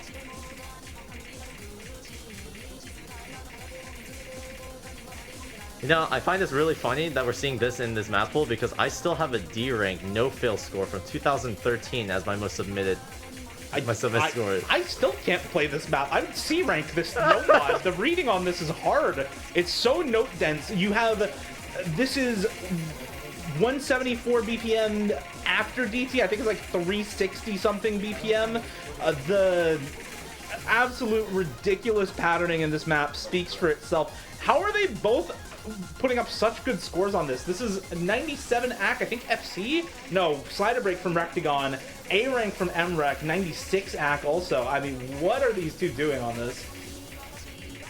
Now, this is MREC's pick. However, currently, Rectagon does have the lead by approximately 60,000 points. Very sizable, but with a third of the map left, there is a little bit of time for MREC to bring this back, but he needs to stabilize his combo. With Rectagon having a 500 combo now versus MREC's 300, that's going to be a very, very tough ask. I'll see if Rectagon breaks during this harder section. A bit of a client pause. Sync things up, make sure everything is good to go for the client. This is the hardest part of the map. If it's going to happen anywhere, it has to happen here. The clutch up has to come through for MREC for him to win this pick. Rectagon is popping off. What is this man doing? He finally finds a break, but man, that was insane. And important as well, MREC breaks too, so there's no way the comeback can happen. AC lead with MREC, but score lead and combo lead for a long time with Rectagon. And that's a 2-0 start for Rectagon. Looked super dominant in Lobby A, and is looking really, really good here to start the 1v1 as well. Yeah, that's crazy. Just an immediate breakpoint right at the beginning of the match for Rectagon. Gotta feel good on that one, that's for sure. Yeah, absolutely. Always feels good to start off 2-0, start off strong, and I think Rectagon is going to be really happy to continue this, maybe with another Hard Rock pick. I kind of expect something like the Hard Rock 4, or maybe just a No Mod 4, after how good he was on Ramsing. Yes, sir. Also, quick correction, MREC is not from the United States. That country, the country flag is there, but we're having some trouble. I think our spreadsheet API is pulling something incorrectly. I don't know what's going on. Yeah, if I had to guess, it's Gosu Memory grabbing the wrong thing. Or part of the script grabbing something different. Regardless, we are actually into No Mod 3. Oh. This is the alt map in No Mod. This is kind of an infamous graveyard set mapped by Jonezen or Evil Elvis or Nateka. I remember that guy. Yep. Oh, his maps are insanely hard. And his alt map patterning is like the awkward aim maps that he puts on steroids. Just ridiculous patterning all throughout. Super uncomfortable patterns throughout the entire map. And this one just has spacing beyond what you expect for any normal alt map. That's for sure. And this is just the beginning of the map as well. After a brief introduction, we did see some breaks from Rectagon, so he is trailing behind MREC by around 100 combo, resulting in a roughly 10,000 point difference. But we're only over the quarter of the way through. MREC's going to be able to take advantage of a nice, juicy combo advantage thanks to the slow section. But once the song starts to pick up right here, we're going to see the test of players' abilities as the spacing is absolutely insane. But so far, players are not having too bad of an issue. Rectagon does find a break. MREC is holding on just fine, though. Oh, there's the slider break from MREC, though. It is AC lead for MREC and score lead as well. 50k or so for him right now. But there's so much map left. We're not even halfway through. There's still a chance for either of these players to win right now. It's all about how well they can build up the combo. It's an ever so slight combo lead for Rectagon, but honestly not too much to write home about. Yeah, whatever combo lead he can get, he's definitely going to need it because he is trailing behind MREC by almost 60,000 points. 50,000 points now. Oh, no. That's pretty bad. MREC's going to be able to steamroll his lead. Yeah. even farther. One miss aim on the wiggle stream for Rectagon is all it takes for Emrek now to make use of this free combo section. This part is so much easier than any of the difficult parts of this map, and that score lead is now ballooned up to 75k, 1.5 times what it was. Closing to 100k soon for Emrek with a 1% AC lead still intact and 380 combo over Rectagon right now. Pretty good. That's big for Emrek too. This is Rectagon's pick. This was his chance to go up 3-0 with his own pick, but Emrek is turning it around. Okay, when you put it under that sort of context, yeah, that's actually insane. Emrek, realizing that he's in a very bad situation, is already looking to turn things around as soon as possible. And as we're getting into this last Ki section, Rectagon does find another break, and that does seal the deal. 600 combo from Emrek and counting. Massive lead as well.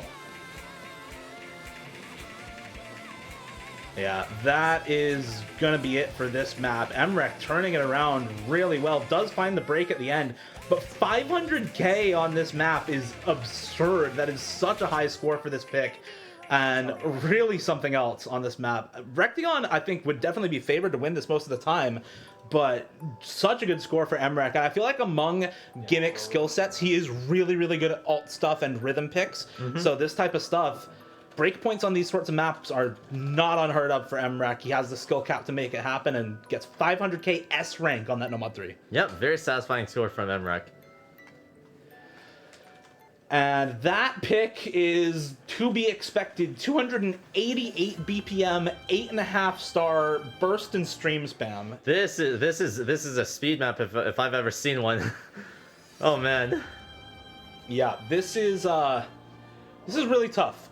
For context, Kemomimi EDM Squad DT2, the Scub and Nathan Diff.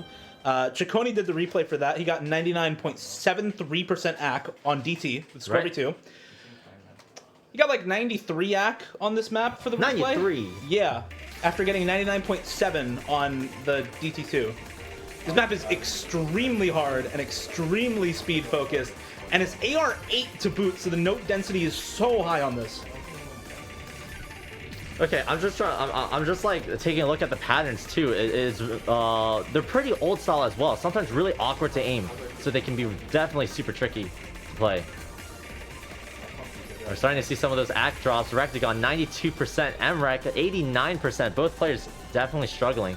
But the combo lead is with Rectagon right now. That's an A rank FC, I think, for Rectagon, and Emrek with a miss right before the halfway point. This map is so short. It's only 1 minute and 17 seconds of drain time, so a miss there only 30 seconds in is basically halfway through the map. That's right. This has to be multiple misses for Rectagon in the ending here with the act lead that he has already. Dude, that Pentagon pattern is so scary. What? But both players nail it. You can see some of those angles that are just so awkward to play. A bunch of wide angles. And Rectagon does find a break. Emrek now has an opportunity to bring it back, but with a quarter of the map left, does he have enough time to get the score that he needs? He's still holding on to the combo. He's got a 92 AC now. He's got AC advantage. That score lead is going... It's moving, man. It's moving. But he does find a break. It's 30k, but it's enough for Rectagon. It's not quite enough for Emrek at the end of the day, and that is 3-1 now for Rectagon. He will take the break point back.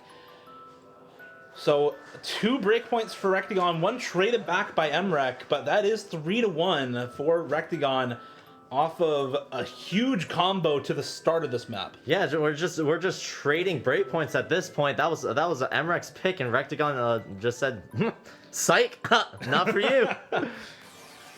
And another alt map actually picked by Rectagon is Justice Monster with Hard Rock. Monster. City Oh is set. man, you know this map. Everybody knows this map. I do remember this. This was using a what's it called a bunch of trials pools. I remember back in the day. Yeah, classic, super high spacing, flow aim alt map, mapped by Setia, like 160 BPM. That BPM's not right. It's not AR8. I think that's the previous map stats actually. So we'll wait. We're getting I'm hearing like an abort from abort. Okay, we're good. We aborted. Okay. Technical difficulties. Some kind of technical difficulties. Oh, apparently Rectagon didn't load into the game. Load in. Okay. Wasn't even given a chance to perform. Wait a second. Regardless, I feel like this pick is a little interesting from Rectagon. He lost the alt map in the No Mod 3 to Emrek. That is the one point that Emrek has right now. So picking into another alt map in Hard Rock, some people might question that pick. The only way I can really see it reasoning out in Rectagon's mind is that he's really got space streams. He's really good at high spacing streams. And when you take a look at an alt map, it's very arguable. It's just really, really spaced, low BPM streams. So if you have the confidence in your flow aim, if you know how to align onto those patterns, the skill can definitely transfer over. I know with the alt map that Emrek won on, it was a lot of accelerating patterns, lots of variability in the spacing, whereas this is a lot more consistent. Yeah, absolutely. The patterns in No Mod 3 are way trickier. Lots of variable spacing, lots of changes midstream in how the notes are spaced or how they curve. Not really the case with this map. If it starts with a certain curve, it ends with the exact same curve. If it starts with a certain spacing, it usually ends with that exact same spacing. A lot more consistent, that's for sure. More consistent and more standard for a lot of players nowadays, and much more flow aim focused than the No Mod 3. So Rectagon looking to make use of that flow aim on the super high spacing Hard Rock 4. Yep, and this map is a long one as well. A very stark difference from the last map that we saw that was extremely short. This is definitely going to be a test of consistency, and with Rectagon's pick on this, he must be feeling good. If there's one thing that I'm super afraid of when it comes to LAN events, it's that sort of consistency with bringing your setup or bringing your peripherals into a brand new environment. But as the map begins, Rectagon does find a fairly early break relative to the map. Emrek is still holding on 300 combo and counting, but will Rectagon be able to find an opportunity to bring things back? Well, there's only one way to find out. So much map left right now. This combo lead isn't really resulting in all that much score lead as well. You can see the ACK for Rectagon is ridiculous. 99% ACK to the 97.5 that Emrek has is keeping the score close despite an almost 250 combo lead. For Emrek right now, going into the first KI time, both of them hit that giant space stream in the intro. Really scary stuff. But combos are starting to build, and as the combos get bigger and bigger, the stakes get bigger as well. Emrek finally finds a break. Rectagon still being around 100 combo before his Emrek P combo. Still needs to hold on, but does break as well. A combo reset for both players, and it is now time to see as the dust settles. There's around a 30,000 point difference between Emrek and Rectagon in favor of Emrek. And the combos just keep going back and forth. We're waiting for the players to stabilize. This is a very tough section with lots of tough angles for the jumps, but as we get into the comm section, we can finally see players start to build something up again. Another break for Emrek during this section means Rectagon is going to have a big combo lead for a lot of this part of the map. Accuracy has evened out notably though, so the ACK lead that Rectagon has no longer exists really. They're within 0.25% of accuracy. Another break for Emrek, and now that score lead is squarely with Rectagon. He hits a giant space stream into the Bud Slider too, that was sick. It's so tricky to miss on that thing, especially that Bud Slider. Sometimes it can be really, really weird, the timing on that. But 550 combo allows Rectagon to start steamrolling with this score. And with Emrek finding a break, it's only going to get the score gap is only going to get bigger and bigger. Then that's another man, that is crushing by Rectagon. Emrek missing again, and this combo lead is just massive. He finally finds the drop in this second KI time in the middle of the map, but score lead is 45k and probably not going anywhere for a while as both players are finding misses kind of all around the map now. That's that consistency that I was talking about earlier, Dio. I mean, the spacing on this is insane, but is very, very consistent, and Rectagon just seems to have it in most of the scenarios. At least good enough to let him build a combo and get some score lead. It's been the comeback on this map for Rectagon. When we interviewed him after his Battle Royale lobby, when he won, he said he felt basically at home on the setup here. Like, it was completely fine for him. The adjustable tables really helping out and everything, so he could adjust the height to be exactly where he wanted it. And you can see the results of that consistency right now, hitting another big intro space stream pattern before the final hard section of the map. Keeping this combo lead alive is Rectagon, now up almost 100,000 score over Emrek, and just cresting 400k now for Rectagon. This one is pretty much over. Back up at 600 combo again. Dude, that whole thing on confidence I think is actually so key. When it comes to LAN tournaments, like, your confidence going into this match matters more than ever before. So with Rectagon having comfort and on his side, the performance just follows, man. 800 combo and counting, bro. What is this? This score is actually absurd. The replay we got for the showcase was around 400k. Rectagon's gonna beat that again and go up to 500k on Justice Monster Hard Rock. Actually nutty score from Rectagon. 98 AC, almost 1,000 combo. What else do you say? That's a sick score, man. That is a crushing score, man. If I was in Emrek's shoes, bro, what? dude, what do you do against that, man? Emrek's score isn't even that bad. Rectagon just outplayed him. He himself said he just got gapped. That's what he just wrote in the chat. There's not much else to say. There really isn't that much else to say. It's the Rectagon pop-off for that one. Yes, sir. Emrek now on the back foot, down 4-1 against Rectagon, the #1 player in the world, having a bit of trouble in this matchup, needing to find some other types of picks to win out on, losing actually both picked DT maps. Both the DT3 and DT4 went Rectagon's way. The only map that has gone Emrek's way so far is the Nomad 3. But after that Justice Monster win for Rectagon, you probably don't want to go with a map similar to that. It's actually going to be the low approach rate hidden map for Emrek. I was wondering if we were even going to see this map. Neither of these players are really low AR hidden players, but Emrek has been surprising on low AR hidden through a lot of recent tournaments. Corsace closed in particular, you would expect only players like Badu or like Ikoro to be really good on the low AR hidden. Emrek or Enri, for example, Emrek was putting up considerably good hidden scores alongside some of the best low approach rate reading players in the open rank tournament scene right now. Yeah, dude. That sort of background will give a lot of context on the performance that we're seeing here. And just from off the bat, we're seeing Rectagon have a lot of issues on just the beginning, and we're only getting started. I mean, just take a look at the score difference, the accuracy difference. Emrek is having a breeze, and Rectagon is just struggling to find his footing. Yeah, LOL. That's our cue, huh? Yeah. What was that about getting gapped? Yeah, it seems like Emrek found the Uno reverse card. Yeah, this is the secret weapon. This is the secret weapon for this pool. Emrek, I think a lot of people really underestimate how good he is at reading, but this is the type of thing that he can pull out and surprise with. Seems to be the case. I mean, the performance definitely shows that. The accuracy difference is almost, what, 20%, bro?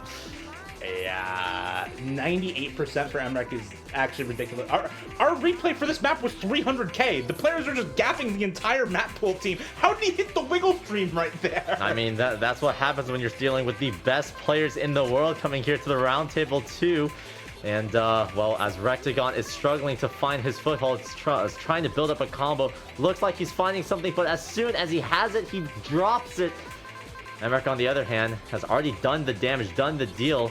If Rectagon doesn't find any sort of combo, well, I think there's not enough time left anyway. There's no shot, bro. Oh, with a 250,000 point difference? Yeah, there was no shot. A very, very decisive victory for Emrek. Putting a halt to Rectagon's momentum and hopefully going to give him a chance to finally bring things back in his favor. That was some gappage. Yep. That was exact way. Yeah. He just crushed him. That was a ridiculous score from Emrek. Really, really well done. If you're Rectagon, though, I mean, there's only one low AR map in this pool. You don't really have to worry about a lot of other low AR picks getting picked up by Emrek. But if you're Emrek, you still have to worry about this Nomad 4. There's still a tech map in the Hidden 3 and another Floim map in the Hidden 4. You know, Rectagon's not particularly a hidden player, but it's not like he can't play the mod. And so map preference versus mod preference might start to be an issue there, but he can still play those sorts of maps. And here on the Nomad 4, this is just another tech map for Rectagon to attempt to get another point on, bring himself up to 5-2. Yep, I mean, with Rectagon picking this map, it really seems like he has the guts to take Emrek on. What we saw in that last performance, I think, was really just a textbook case of just, are you comfortable on the map? Are you used to that solid map? And Emrek, having a very diverse, let's call it skill set, is just able to perform just what he needs to do. And for the intro of this song, relatively calm. But now we're starting to get into things. A slight build-up. But still no breaks. Relatively same accuracies. Alright. Easy going for both players. Already a couple breaks for Emrek, though. Much better accuracy for Rectagon as well, up near that 98%. Another slider break to come through for Emrek. And here is where the map really starts to come into its own. This is what we saw in the showcase. Those cut streams are so brutal, and we're starting to see the breaks finally come in for Rectagon, evening it up with Emrek. They're super tricky to play, especially those slider streams, and those are all completely one single stream. You have to aim them and snap in between the spacing changes. Whoa, whoa, whoa, whoa. What is Emrek doing? What? He's still going. What was that? Stream section.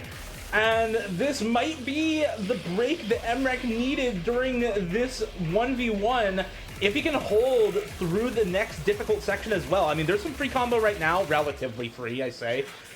This part is going to build on what we already saw. More slider aim, some more cut streams as well. If he can hold through this part, he's pretty much guaranteed to win the pick.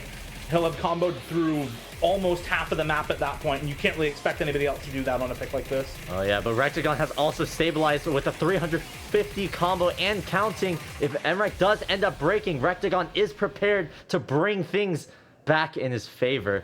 But as of right now, with a 727 combo and counting, Emrek, now at the halfway point, is ready to close things out. With a slow section, both players are going to get a lot of combo, which will add to their score, but it'll also make the stakes even higher for that first break or the next break that comes up. It's going to be so devastating because time is just running out. Emrek is extending his lead. Big streams, but does find a break. Now Rectagon is in the driver's seat, and all these streams coming in, it's time for him to perform. Shu completely on the other foot now. If Rectagon wins this, he maintains his breakpoint advantage, goes up to 5-2. If there's any breaks that happen here from Rectagon in the last third, I think it probably still goes to Emrek. It's a 30k score lead, but both players down below 300k, and there's slider the break for Rectagon. No way! That might just be the map, as Rectagon no longer has combo lead. Emrek back in the lead with up 2% and 250 combo lead or so. Score lead going back towards him as well, and a quarter of the map left. There's not a lot of time for Rectagon to take this back, even if he gets the combo lead right now. Yeah, that was such an unfortunate break as well. It was literally just a slider break on a reverse slider of all things, and Emrek, well, he'd had a 500 combo, which is still relatively impressive. He was ready to bring things back if things did get bad, but it seems like he won't need to stress too much about it. With a 30,000 point lead. Wait, there's still time. There's still time. Rectagon has huge combo right now. He's held for the entire last quarter of the map. He has 550 combo and has brought this act so close. He does finally find the miss. It's 20k score for Emrek right now, and combo lead once again to him, and that is probably it. There's only a sliver of map left. Unless we see chain misses, which could happen. It's only a 20k score lead. It might still be enough, but that is the map. One slider break at the end for Emrek. And you can see he is happy about it too. Emrek, with a very small celebration right at the end, does get a point for himself on Galaxy Burst, which is Rectagon's pick, if I do recall correctly. That was. Emrek has the next pick. He has the opportunity to tie us up at 4-4 and bring us that much closer to the custom tiebreaker by Tash. I'm hoping we see it for sure. Definitely following the script. Appreciate that. Following the script. There are a couple of really good maps left for Emrek as well. Nomad 5, Goodbye by Blankfield, should be self-explanatory. Dude's great at speed, should be awesome on that map. Nomad 6, I think, weirdly enough, is actually a pretty good Emrek pick. It's reading rhythm tech. I mean, I see the mapper is down, and if I remember anything about Down's beat maps, they always gravitate towards songs that are very complex in rhythm, and they take that opportunity to the extreme, leveraging all sorts of complex rhythms, all sorts of complex patterning for just like the most non-conventional beat map that I would describe. Yeah, that map is just full of swaps between 1/3, 1/4, 1/6, all over the place, but it's going to be neither of those. It's going to be the Hidden 4 pick by Emrek. He picks the Big Black. The Big Black, the new version. The new version. We did have the Big Black on the last Roundtable, which was the original version, but this time we have Blue Dragon, aka Miss Maggie's new remapped version of it here this year as a Hidden 4 in this map pool. I will say this map is not AR8 or OD8. It is AR10, OD10. It is CS4 and 180 BPM.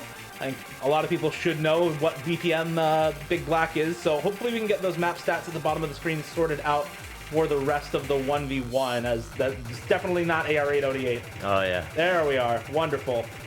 We are back. Emrek with the first break. This is a relatively flowing focused pick, and you can kind of see the resemblance to Justice Monster in this map a little bit. The spacing is consistent, like in Justice Monster, despite it being on a hidden pick. Yep, you're right. I'd say the one big difference when it comes to this map versus Justice Monster is definitely the sliders. Those slider streams with the reverse air specifically are super tricky, But as we're getting into a calm section, Rectagon does have the lead, but Emrek isn't trailing too far behind. Ready in a position to pounce when he's given the opportunity to do so. It's all on Rectagon to maintain his combo. Otherwise, things can flip extremely quickly. And as we're seeing more slider streams come in, both players seem to be holding on well. No issues here. I'm holding my breath. Oh my god. At the same time, the Buzz Slider section claims both of their combos. Already up to about 150 combo each because of the density of the sliders in the section. Emrek breaks again, though. That's the one thing he couldn't afford. He broke early on. He needs to combo better than Rectagon in the end of the map here. And he's down 100 combo going into it. Still on the S rank for both players. But that 70k score lead that Rectagon has is all due to the early miss from Emrek. Yeah, that's just so brutal, man. Can Emrek hold going into the end of this map? This is his pick, his opportunity to tie us back up at 4-4. Can he hold during the hardest section of the map? The spacing increases, the curves get wilder in this section on the streams. It's an early break from Rectagon as well. Emrek has the opportunity to do so. I do believe there's enough time left with only 70,000 points as the difference. If Emrek holds on, no! It's another break from Rectagon, but it's more breaks from Emrek as well, and that score lead basically stays put right at about 50-60k for now. It is going slowly towards Emrek, but there's only so much that this little combo can do at the end of the map. And it seems like that is going to be a 5th point to Rectagon, 5-3, another trade of breakpoints. Dude, it's just a back and forth ping pong battle at this point. Except this time they're not doing it on their own picks; they're doing it on each other's picks. We've had a lot of breakpoints in this match. Actually, we had a lot of breakpoints early, trade of breakpoints early on from these players for Emrek's first pick, and just a lot of breakpoints overall as we get up to now the 9th pick in this match. Map pool's starting to look a little slim. We've got Nomad 1, Nomad 5 and 6, Hidden 1 and 3, Hard Rock 1 left. It's going to be Nomad 1 for Rectagon. Unlucky Morpheus, top of the M is going to be the pick here. I do find it interesting that that Rectagon is the one to opt for Nomad 1. I would expect the Emrek to traditionally go for Nomad 1 maps, but when I see Unlucky Morpheus, right, is that correct? Yes. Yes, I do. If I recall, their songs are usually like around the. They incorporate a lot of streams into them, along with opportunities for big jump areas to be mapped. So I'm not too familiar with this map in particular, but Dio, if you could run us down, what does this look like for Nomad 1? It's a relatively awkward aim map. A lot of streams, 208 BPM on this pick. I shouldn't say streams. It's a bursty map. A lot of bursts. Okay, that would make sense. 5 to 9 note bursts and a couple of streams here and there during the most intense parts of the map. A couple of active 1/3. It's mapped by Camo, who takes a lot of inspiration from mappers like Devious Panda as well. So you know what kinds of streams you're getting. You know kind of what kinds of jumps you're getting as well. Lots of wide angles, lots of relatively uncomfortable jump patterns, but super high spacing. This map is well above 8 stars on the old star rating and actually gets nerfed down to just below 8 stars. Okay, well, I can see what you mean by the awkward aim parts, because I just saw a huge trapezoid come up early on them. Oh no! Oh no, dude, those types of patterns are so crushing, but not for these players. These players are chilling. Emrek, Rectagon, Emrek slightly behind because of a very early break, but overall, these players are neck and neck, but it's really going to be dependent on who can be the most consistent, because as the combos get bigger and bigger, like I said before, the stakes are only going to rise up. It's only going to make the next break that much more painful. I think a lot of what this map comes down to as well is that a lot of these early key eyes are just not as hard as the ending key eye. So I think maintaining that combo, holding the consistency throughout a lot of this map is really key, especially when you get breakdown sections like this. Changes in rhythm, if you're not used to reading them, or if you're not familiar with when they happen, can trip players up. Neither of them falling victim to it, though. And we're halfway through. At this point, if either player misses, it's a really crushing blow. You limit yourself to probably just under 600k or so. So really hoping for both of these players to make it through this PI time, hold on to the combos through these jumps in this section. Oh, dude, this one's going to be a close one if that's the case, because if it's really decided by the ending, dude, man, these jumps are not easy either. This is one of the hardest parts of the map right here. You get this into streams as well. Can both of them hold? Rectagon does have the advantage just from a very early break from Emrek at the start, and with the accuracy drop, it's definitely not going to help him either. But Rectagon in the driver's seat is in the position. If both of these players somehow manage to maintain their combos throughout the entirety of the map, Rectagon will come out on top. But there's a reason why this map is 8 stars, Theo. Let's see it. Last quarter of the map to start off. 1K combo on both of the players. Only a 70K score lead for Rectagon based off the ACK and a super early combo drop from Emrek. A little bit of a lead-in section here. Camera's a little bit ahead of the action, I think, as Emrek is looking a little happy there on screen. He finds the slider break right into the hard part, and that is just laughing about an unlucky miss, I think, from Emrek is what we saw. Rectagon still going strong, 99% accuracy on this full combo. He's hitting the wide angle jumps. He hits the streams in the lead up to them. More jumps to follow. Can he finish off the FC on this map? There's no way, dude. This dude is still full comboing. He hasn't dropped a single note. And with 99.2% accuracy as well, this score is incredible. I can finally understand why this dude actually picked it. Picking this up against Emrek, bro, you've got to be joking, but he keeps going. He goes. And dude, that is a 12x100 full combo on top of the M by Rectagon.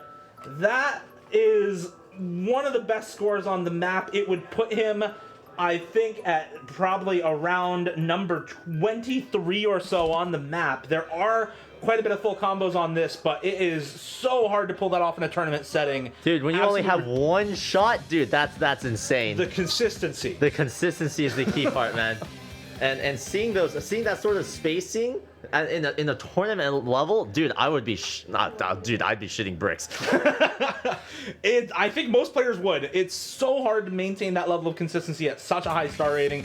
Do it one try, not get phased, and just be completely fine. And we are already into the next pick, by the way. This is another AIM map, 236 BPM, AR, I think 9.6 or so. We do need an update on the stats at the bottom of the screen once again for this map, as they are showing top of the M stats. So hopefully we can get that. There we go. All right. But another relatively awkward AIM map. I'm actually surprised Emrek picked this, because this is honestly a pretty similar map in terms of the aim patterning to top of the M. The big difference here is not a lot of streams and bursts in this map. It's a lot more of just the aim. Well, something to note, Emrek didn't perform that badly on the last map either. It was really just a single unfortunate break that even Emrek probably agrees would have been super uncharacteristic. Just an unfortunate circumstance that just happens to happen.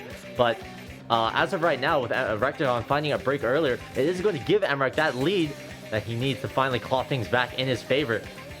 And you're definitely right, Dio. These patterns are definitely super awkward. Very similar, very reminiscent of that Nomad one that we just saw earlier. But Emrek did find a break. Another big difference. Start to turn around. This map is with hidden, and Rectagon is not a hidden player, but he seems to be pretty comfortable on this right now. He's building a score lead for himself. He's got the combo advantage. Emrek has a big ACK lead. He's up almost a full % in accuracy, but that miss during that first KI time is really rough for him, as Rectagon now with the combo lead halfway through is continuing to extend this score lead. And it kind of depends. For Emrek to stay alive in this match, he needs Rectagon to break. Rectagon is at 6-3. He's at match point. If he wins one more map, it's over. That's it. That's the match done. Yep, you're right. Needs a miss. You're right on that front. However, we are seeing the score starting to teeter. Rectagon does finally take the lead over from Emrek, but Emrek is in the prime position to take things back as soon as he's given an opportunity to do so. That accuracy on Emrek's hand is just so good. 99.5 versus 98.8. Dude, even though it's roughly like 0.6%, that difference is massive. What Rectagon finally finds a break on the wide angle section, the jumps, and Emrek is still holding on, does take the lead back. So we start to see the score come back around. With only a third of the map left, Rectagon's accuracy is going to be holding him back a lot, that's for sure. I'm holding my breath for Emrek right now. He's only up 40k. He needs to hold this combo to guarantee that he wins this pick right now. He's getting close at this point as there's only a quarter of the map left, but at 60k or so, if he misses soon, Rectagon could definitely still take this back. The spacing in this section is low, but the jumps are still uncomfortable right now. A lot of linear patterning and repeated jump patterns at wide angles can be really deceptively difficult. Emrek hits the big spike leading into this section. Both players still holding combo. And I think at this point, over 100,000 score lead up, Emrek may have just done it. He may have guaranteed himself one more map in this matchup. I don't understand how a single person hasn't broken yet. Dude, these jumps are so These are insane. nuts. What is this, dude? They're still both holding right now. 1k combo for Emrek at over 99% accuracy. Rectagon holding through this entire difficult section at the end as well. Neither of them willing to give an inch, but it's Emrek with the combo lead going into it, and Emrek with the score lead coming out of it. He puts himself a 4th point on the board. Dude, I don't understand how not a single break happened on that last section, dude. That was so tough just to watch, man. I'm not even the one playing, and I feel tense. Yeah, absolutely nuts gameplay from both of these players. It's the last pick for Rectagon right now. This is his last pick for Rectagon. This is his chance to close it out cleanly and avoid tiebreaker. If he loses this pick on the Hard Rock 1, Emrek has his own opportunity to bring us to a tiebreaker, bring us to the custom song by Tosh, Image Reborn. But before there, we have to go at least through Tri-Unite Hard Rock. This is the HR1, 5 minutes. It's a classic R-less map, super consistent in difficulty, filled with high spacing jumps and streams all throughout. Okay, dude, I don't know how I feel about this one. This is Rectagon's pick, is that correct? It's Rectagon's pick. Dude, like, this seems like a map... pure mechanics into Emrek. That's what I'm saying, dude. Like, Yeah. what? That This takes- makes that no takes some balls. sense. That This takes some makes balls. no sense to me, man. Emrek is... There's a reason why Emrek is the #1 player in the world. He's known for playing maps that are this style. Like, this is his bread and butter. But Rectagon is taking that into account and still facing it with no fear whatsoever. And once again, we'll probably get the stats updated at the bottom of the screen real quick for you. It's not OD 7.5 with Hard Rock, that's for sure. Oh, never mind. Okay, it just doesn't show it with Hard Rock. I think it's closer to 8 stars with Hard Rock. CS 5.2, OD 10 after everything is said and done. But both of these players are completely comfortable on the Hard Rock. You see the SS on Emrek, you see 1/100 for Rectagon through these types of patterns. This is about as easy as this map gets to, and it's already halfway across the screen jumps throughout this section. You're already starting to get space streams in this part of the map as well, and this just continues and gets harder and harder bit by bit all throughout the map. Yeah, this is the easiest that the map is ever going to be. It's only uphill from here for both of these players, and it's great to see that that they're still holding on. Doesn't seem to be any issues. No breaks. Accuracy still looking insanely clean.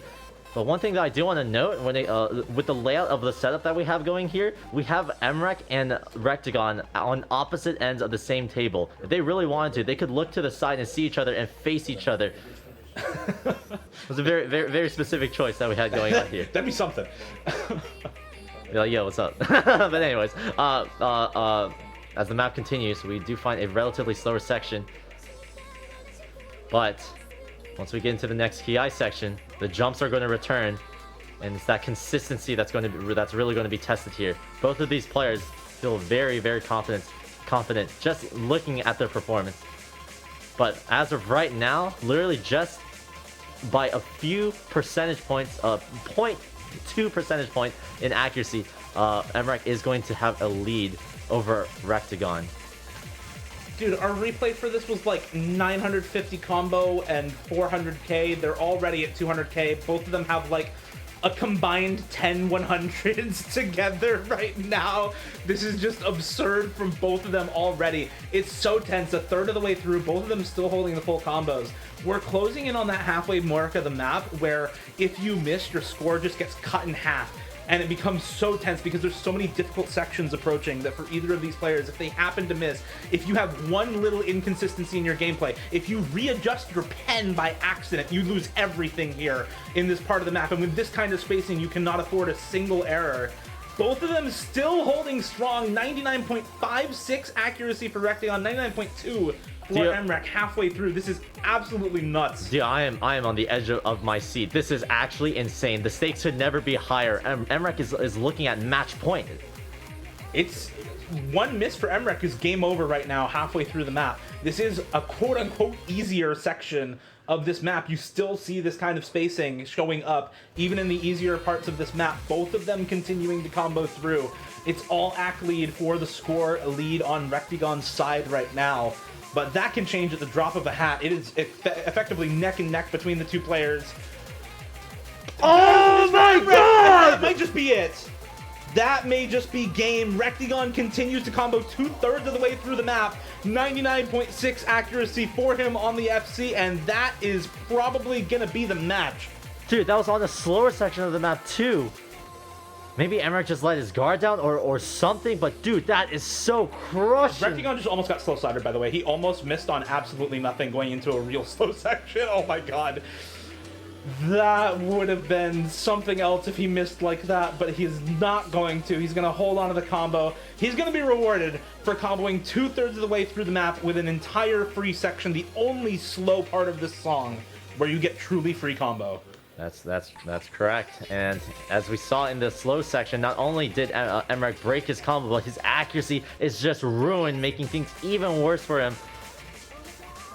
Is there really any chance for him to come back? Well, if there is, it's slowly dwindling away, and now all eyes are on Rectagon. Is this man really going to finish Emmerich in style on an aim map? He's still going through that. He hit that space stream. Emmerich broke as well. It is over. Emmerich cannot come back at this point. There's not enough map time left. Even if he full combos the rest of it and Rectagon misses, he can't stage a comeback. He just doesn't have enough score left in the tank.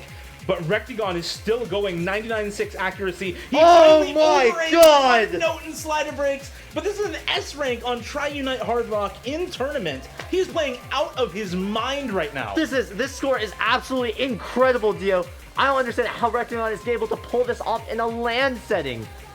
A LAN setting! On LAN, he did say he felt like he was playing at home when we interviewed him earlier. He said he was just that comfortable on the setup, and my god, it looks like it, man. Holy crap. He's just demolishing this pool, demolishing Emmerich at this point as well. He is going to take this win 7-4 and crown himself the victor of the Roundtable 2 Battle Royale. Yeah, dude, that's insane. And to add in extra context, Emmerich was the victor of the Battle Royale, of the Roundtable Battle Royale tournament last year, and now we just saw that title just get transferred to Rectagon. And as we're closing out this map, as we're seeing the last few objects come to an end. Oh well, Dio, we already know the outcome, man. Wow, what a score. What a score, actually, from Rectagon. That is just absolutely ridiculous. I think he would have been either he might be number 2 Hard Rock with that score. I don't know where his max combo was.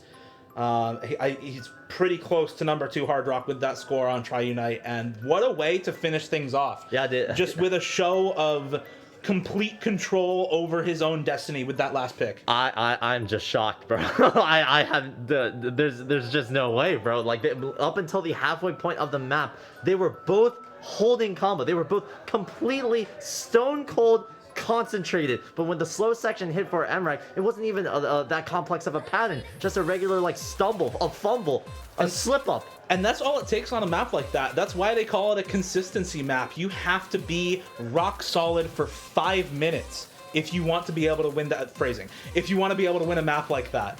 But it's so hard to do that. It's so hard to be that consistent in a tournament setting on a map that difficult. 7.8 stars after Hard Rock for 5.5 minutes. Dude, 5.5 minutes. That is so brutal for a tournament setting. But Rectagon was able to pull it off and just clinch the win, and in a very decisive victory as well against Emmerich. Yeah, 7-4. Not even needing the tiebreaker, although I think we will be able to showcase it one more time for everyone at home. We want to show off the custom song by Tash. 100%, 100%. It's a banger. The map is amazing. The storyboard is awesome. James, can we get the storyboard when we watch the map? Cool. Awesome. We had a storyboard put together for this. We had hit sounds by Scub Domino, who does key sounding for OWC Grand Finals tiebreakers and things like that. If only Rectagon followed the script. If only he followed the script.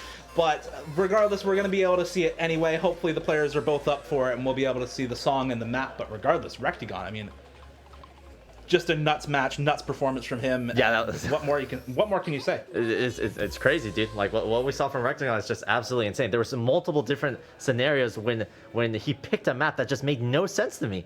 I mean, picking an A map into MREC not once, but twice. Nomad 1 and the Hard Rock map. Dude, to pick pure mechanics into the #1 ranked player in the world takes a level of confidence that I don't think I'm ever gonna have. Yeah, dude, no shot, man. That's just insane. But he so pulled tough. it off, and that's what makes it so crazy, man. He won both of those maps. He did.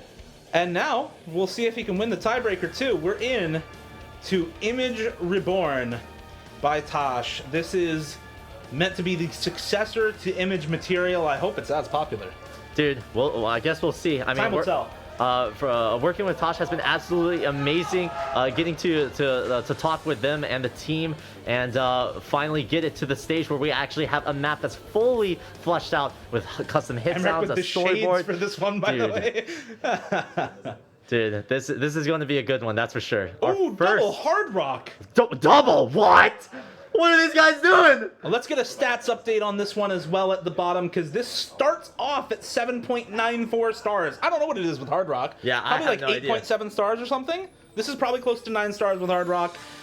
CS 4.3 to start also, so this is like 5.7 or something after Hard Rock. I guess so, man.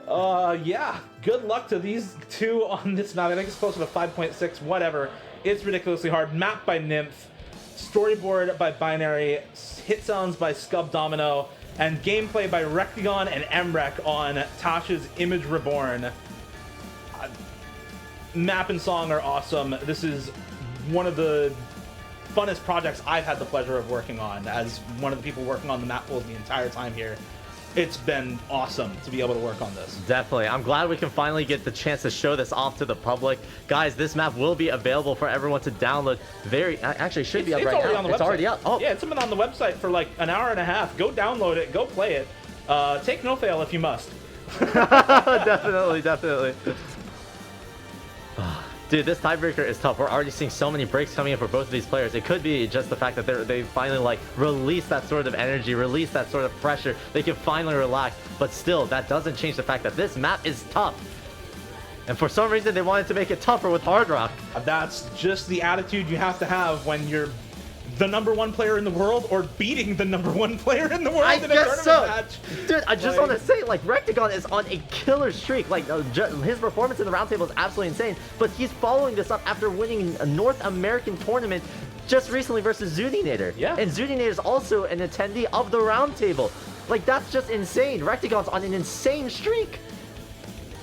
I think it's two very different attitudes for these players, too. When we talked with MREC after he won his lobby, the quote he had for how do you feel about winning your $1,500 from your Battle Royale lobby? He said, not enough. Not enough. Need more. I guess so. But Rectagon, on the other hand, said he went into the entire Battle Royale just thinking, okay, for fun lobby. Enjoy myself, play the game, have fun, make sure I'm good. Make an extra 1,500 extra bucks, not a I guess problem. so. Even more now that he's won the entire 1v1 against MREC after both Battle Royale lobbies have finished. Yeah, dude, that's just unmatched performance, man. We're seeing cutting edge OSU performance from the Roundtable here. I'm just so blessed. I'm so happy to have worked on this. So happy to be here.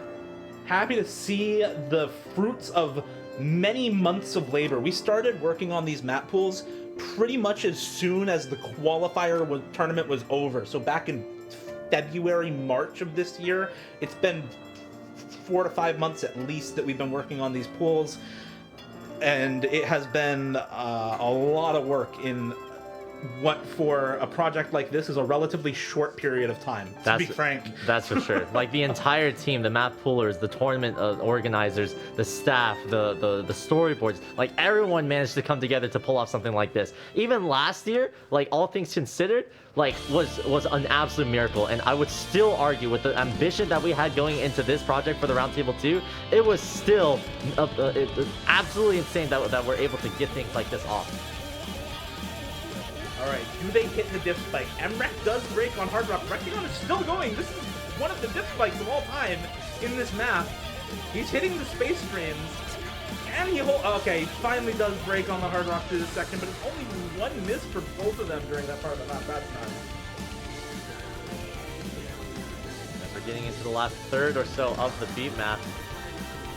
Dude, I've just been watching the storyboard in the background. I haven't really even been paying much attention. Dude, the storyboard is just so good, man. I'm very happy we reached out to Binary to work on the storyboard. He did a fantastic job. If you have the chance to play this map at home, play it with the custom hit sound. I think this map, no shade to any of the other custom mappers, but this has the best hit sounding of any of the customs that we have, actually. Scub Domino did a truly fantastic job with the hit sounds on this one.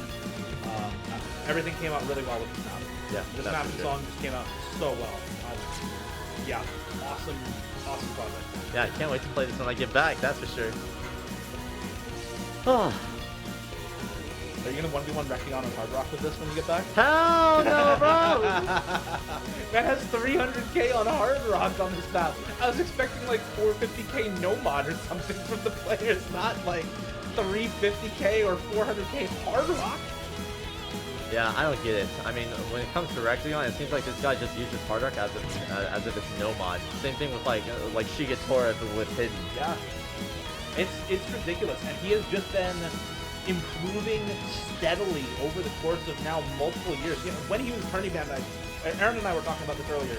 When he was tourney banned, I think a lot of people forgot just how good he is in tournament, and it seems like he kept improving, kept getting better, and is now able to hit the hardest patterns in this map with Hard Rock. These jumps are what make it this high a star rating at 7.9 Bro, I'm speechless. stars. What is this, What is he hitting Rectigon? right What now? are you doing? Thank you for proving my point, bro. Like, that one missed on the ending pattern with Hard Rock. This guy, 390k, 10 miss with Hard Rock, almost 98 AC on a near 8-star tiebreaker in tournament. Just actually ridiculous from Rectigon. Fantastic match from both of the players. Great conclusion to the Battle Royale 1v1. Yeah, that was awesome. That was just awesome, dude. What an amazing match to watch. Yeah, I hope Rectigon has something to say, because I don't have anything left to say. I've said it all. When you bring him in, can we bring him in? Let's bring him in, dude. That was just insane, dude. Yeah, he wins in dominant fashion, both on the last pick, his own map on the Hard Rock one, and with Hard Rock on the tiebreaker afterwards in the showcase. He wins even more than the 15. I don't know. I'm not going to spoil it. I'm going to let you do that, or Croyce do that, or somebody. Wait, have we not revealed the full? Hold on, just one second. I'll be right back. Talk about how beautiful the weather is. I will. It's actually gorgeous here in LA right now, but even more gorgeous is just all the effort from everybody who went into this. I'm going to give you a quick shout out to a couple of people. Croyce included, for coordinating all of the custom songs. No, shout out to you, Dio. Thank you. You're absolutely goating this whole thing. Thank you. I try my best. You pulled it off with the custom songs, though. This man was in charge of coordinating all of the custom songs for this iteration of the Roundtable. Actually, I would like to give a big, humongous shout out to Cry.exe. He and I, but mostly him, has been working on gathering the custom songs from the artists themselves, and we've been collaborating a bit on how to work with the artists, but Cry himself has been doing a lot of the work with doing that. So huge shout outs to Cry. Thank you so much. For those who don't know Cry, he's done custom music and custom beat map charts for what is it, Beat Saber, okay. I think like Tune Anthem or Jubeat, or so that's cool. Yeah, no, he's like crazy. So huge shout outs to Cry. Thank you so much. And yeah. I think that's it. I think we're waiting for Ed, but we have Rectigon here almost ready. Come have a seat. Come have a seat, sir. Okay. You just won the whole thing. Congratulations. You won your 1v1 match against Emrek. You just beat Emrek 1v1. Congratulations, Rectigon. Dude, that feels kind of surreal, but at the same time, I don't know, I wasn't nervous for some reason. You said earlier when we were talking before that you went into the first Battle Royale lobby with the attitude of like, oh, I'm just going to have fun, play for fun, have a good lobby, enjoy myself. Same attitude this time around. And now you're here with $3,000! 3,000! Man just won $3 grand playing Osu. Holy. How's that? That feels really good, honestly. Did you ever think you were gonna make it this far? Or We'll pull Craig's away for a second. I guess I am. He is out. We're here. Ed is Yeah. also not here. Ed is also out. Yeah, It's I don't know yourself where on that the guy couch. is. I don't know where that guy is either. Well, How is the roundtable? How is your $3,000? How is everything after this match? Like, this day has been a bit hectic. We had so many delays, but after everything is said and done, how are you feeling at the end of the day? I'm kind of feeling tired, honestly. So am I, frankly. Too much OSU for one day, honestly. Yeah. I it's usually been a lot. my sessions are usually like at most 2 hours. So playing OSU for what time is it? Like it's 7:30, 8:30 p.m. 8:30. You've been 8:30 playing since like 2-ish. Yeah, it's been a long time. Yeah, playing like 6 hours of First OSU lobby, is too. insane. Yeah.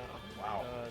It's an endurance test at this It is- point. Like, actually. You need so much mental fortitude too. Yeah, it's ridiculous. I guess so. When you were picked, because Ed and I were both kind of like stunned that you picked just aim mechanics straight up into MREC. Like, both of us were like, wait, he's picking aim into the #1 player in the world. Like, so were you just super practiced on those maps? Are you really comfortable in your aim recently? Is it more like just confidence in, yeah, I'm good at this sort of thing and I can do it? I think the reason I picked a lot of aim and mechanics is because when I looked at it, we're at a LAN, right? No one's on their own setup. People are usually really comfy on their home setup. They'll play best at their home setup. And for a moment there, I actually thought I played better here than at home. Yeah, So I was you said like, before that you were feeling like Yeah. basically at home on this setup. yeah, so I was like, all right, if I'm feeling this good and Emmerich is potentially like kind of struggling a bit with like the new setup here, I was like, I'll take that gamble. I'll pick a couple aim maps, see how I do. I mean, it definitely worked out. It did, Being yeah. Nomad 1 and Hard Rock 1, it's clinched the lobby for you. I think that does it for us. I don't know if Ed is going to be... Can you check on Ed? See where he is? See what's up? Is he coming back? Alright. He is back! Hello, Ed! Oh, sorry. Good morning. Oh, Edward! Woo! Dude, Alex, dude, what the hell was that? I don't know. What the hell did you just do? What was going through your mind? I saw you pick Nomad 1 Yeah, we and just Hard talked Rock about 1 that. against Emmerich. What was going through your mind? Walk us through that process, because that just makes no sense to me. It's like you just woke up and was like, today I will climb Mount Everest with nothing but a toothpick. In the interest of not repeating the same exact thing to chat, I'm going to give you the TLDR. Sure. He's super comfortable. He was banking on Emmerich not being as comfortable. That's it. I That's guess the whole process. So you gambled. Yeah, you flipped I a coin. gambled. You flipped a coin and it landed on its side, and you won. Mm-hmm. Bro, that makes... Oh, dude, I just... Alright, let's continue. Sometimes it turns up heads. You know what? Sometimes it turns up heads and it works. I don't know. I was That's all just there was to feeling it. good. I was feeling it, dude. They say 99% of gamblers quit before they make it. I big. guess so. Exactly. Alright, so this is the post-match interview.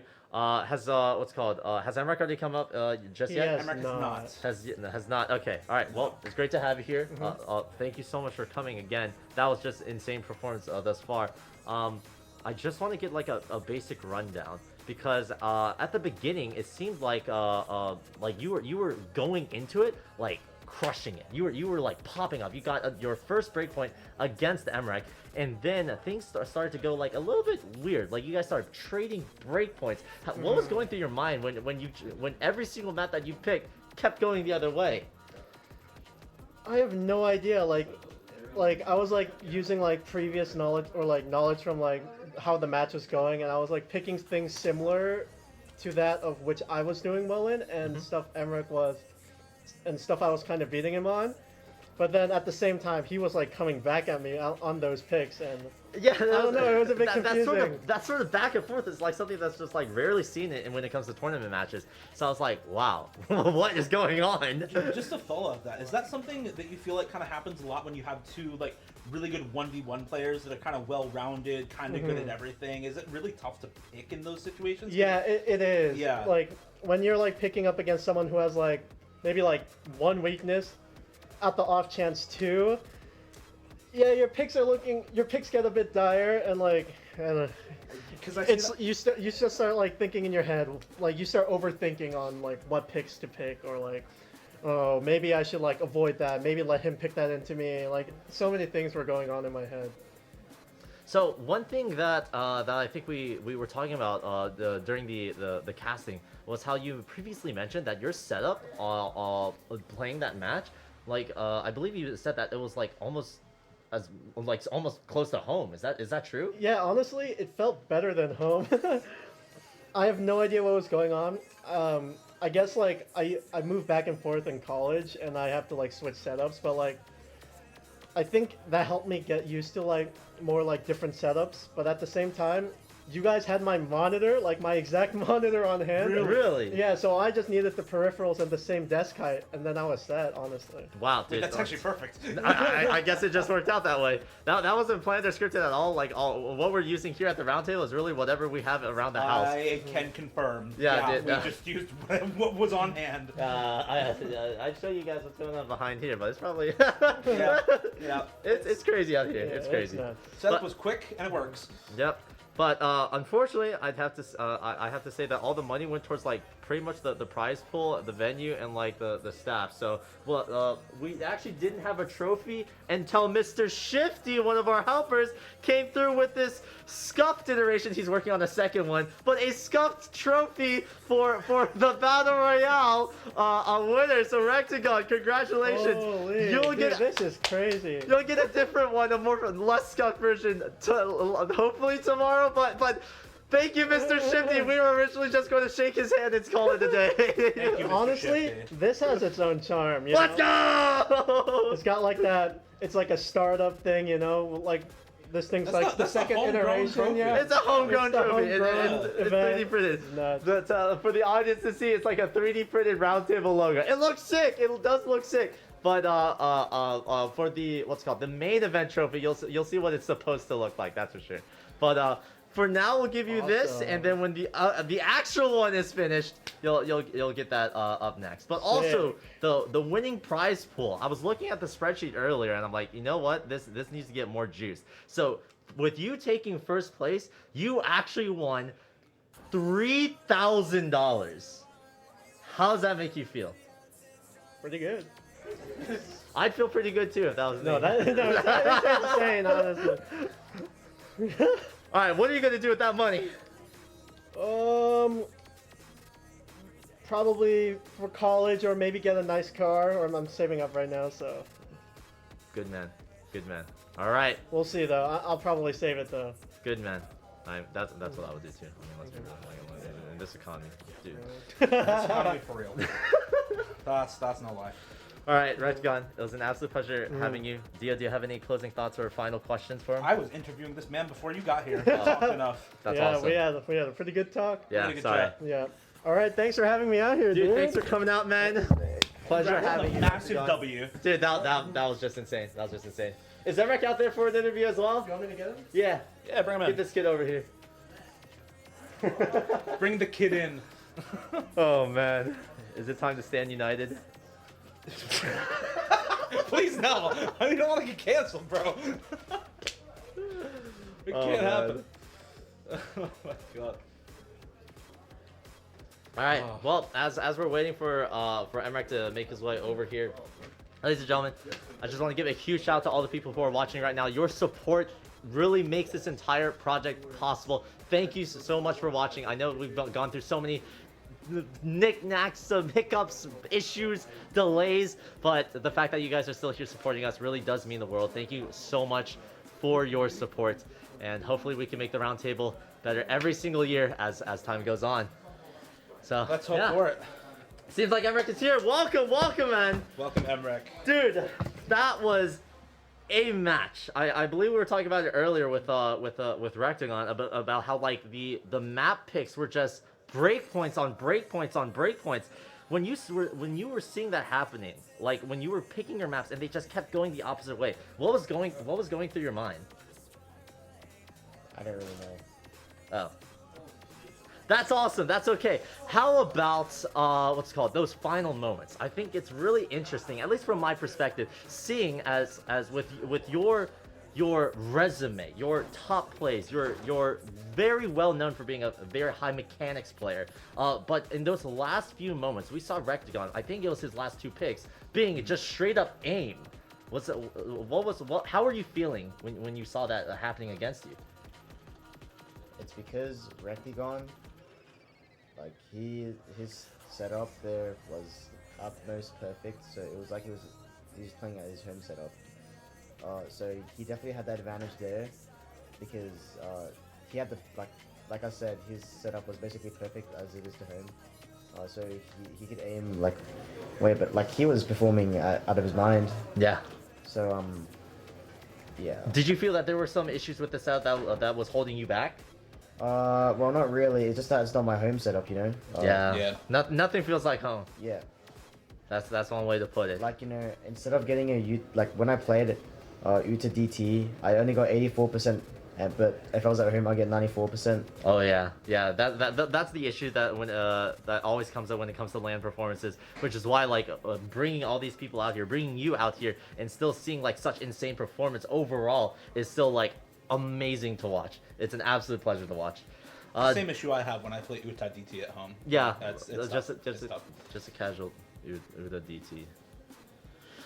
Anyways, speaking of Uta DT, when you pick speed into Rectagon, when those breakpoints happen, is because we were wondering, were you going to go for the no mod 5 later on in the match, or was that just something you steered away from because of the speed picks earlier on, or what was going on there? Well, no mod 5, like, it's kind of like a consistency map. I wasn't really feeling it. And Rectagon, you know, he's pretty good at those kind of maps, so I kind of really just didn't want to play no mod 5. And I'm not going to lie, I did underperform DT4. I felt like I could have done a way better score, but it's okay because Rectagon probably would have beat me anyway. So, yeah. I mean, it's just one of those situations that really just comes out when it comes to LAN tournaments. With LAN, there's so many different variables that are happening. It's the unfamiliarity. It definitely makes things a lot more complex. But all things considered, you still made it to top 2, and placing 2nd place in the Battle Royale tournament, you received a cash prize of $1,500. How does that make you feel? I didn't even know it was that much.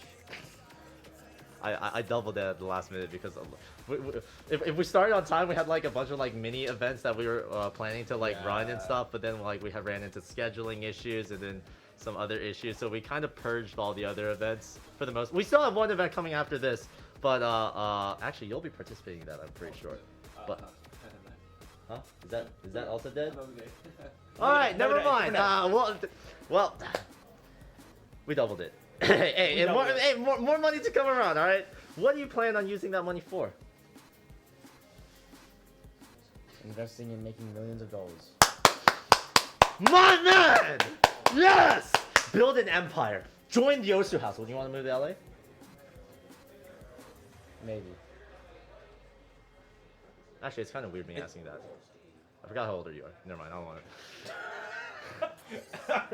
Dude, I just remembered the incident from last year when like we were trying to pick you up from customs, and I had to explain to the TSA officer why I was friends with someone as young as you, and I was just like, I was sitting in the car with friends. I was explaining the situation, and I'm like, yeah, I know this guy from a video game. He's like, are you aware how old he is? I'm like, yeah, and he was like, how old are you? And I'm like, I'm 23 or 22 back then, and he was like, do you remember that? Osu. Of course I do. I'm Anyways. sure I would have got deported if I didn't tell him I was a #1 Osu. He didn't believe you too. You had to show him your profile, right? Dude, I still tell that story to this day. It's probably one of the most stressful but also hilarious things, hilarious memories that I cherish to this day. But anyways, Emrek, pleasure having you. I believe that's the last thing that we have for today. I'll check in with the tech team to figure that out. But thank you so much for playing, and we're looking forward to having you tomorrow for our invitational 1v1, where the stakes are going to be at its highest. Dio, do you have any closing thoughts, questions for Emrek? nothing left. Shout outs everybody who's been working on this all day long. It's been a super long day. We've been up since like 7 or 8 a.m. trying to get everything going. It's been a 12, 13-hour day of just non-stop work and setup and events. And so even though we started late, believe me when I say, oh my god, it's been a long day. We're so ready to just turn in and get going tomorrow. I think with it's time to everything finally on get some time. sleep, bro. Yes. I need a bed. That's what I'm saying. Let's get there, get to bed, and be ready to see you back here. Twitch.tv/BTMC for tomorrow for the 1v1 tournament. That's right. Now, just a couple of key things. We do plan on streaming on 2 different channels to make sure that we can capture all of the action. There'll be matches going on at the same time. So it'll be on this channel, twitch.tv/BTMC, and also twitch.tv/The Roundtable LA. But I guess we can wrap that up very, very soon. Emrek, I don't want to hold you here for too long. Emrek?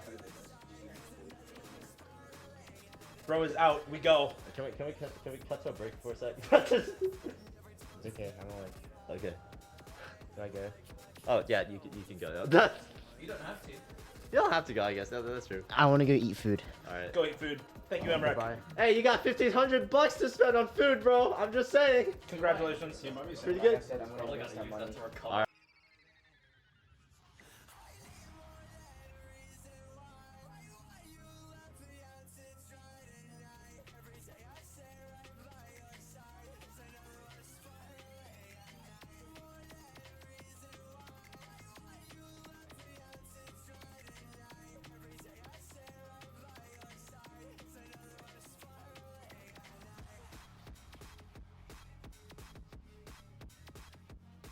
Wait. Let's go. All right. Can you guys hear us? Hopefully you can hear us. We are on. Hopefully we're not talking to a wall. Dio, today has been, I think, to put it lightly, it has been a very long day.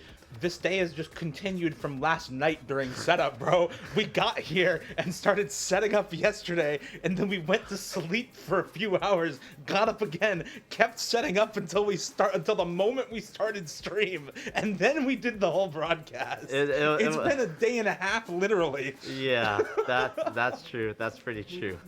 The entire team is exhausted, but when the stream finally went live and we got to see the reaction from people, all the messages in chat, all the people tweeting out with the hashtag the Roundtable LA, and just seeing the overall reaction from our players, our staff, helpers, and the guests who are here, it's just so heartwarming, and it makes it all worth it.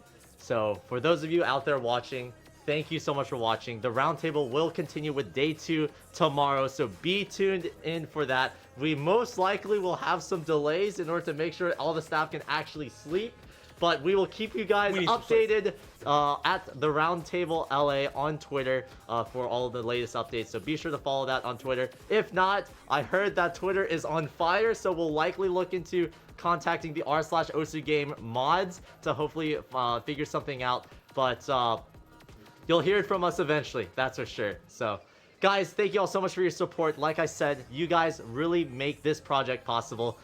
There's a bunch of people coming together to make this possible, and it really wouldn't be. There's no chance this comes together without them. It's been an amazing process, an amazing project, and we are ready for more of it this weekend. Yes, 2 more sir. days of the Roundtable to come. All right, guys. Thanks for watching. And I guess I'll see you guys tomorrow.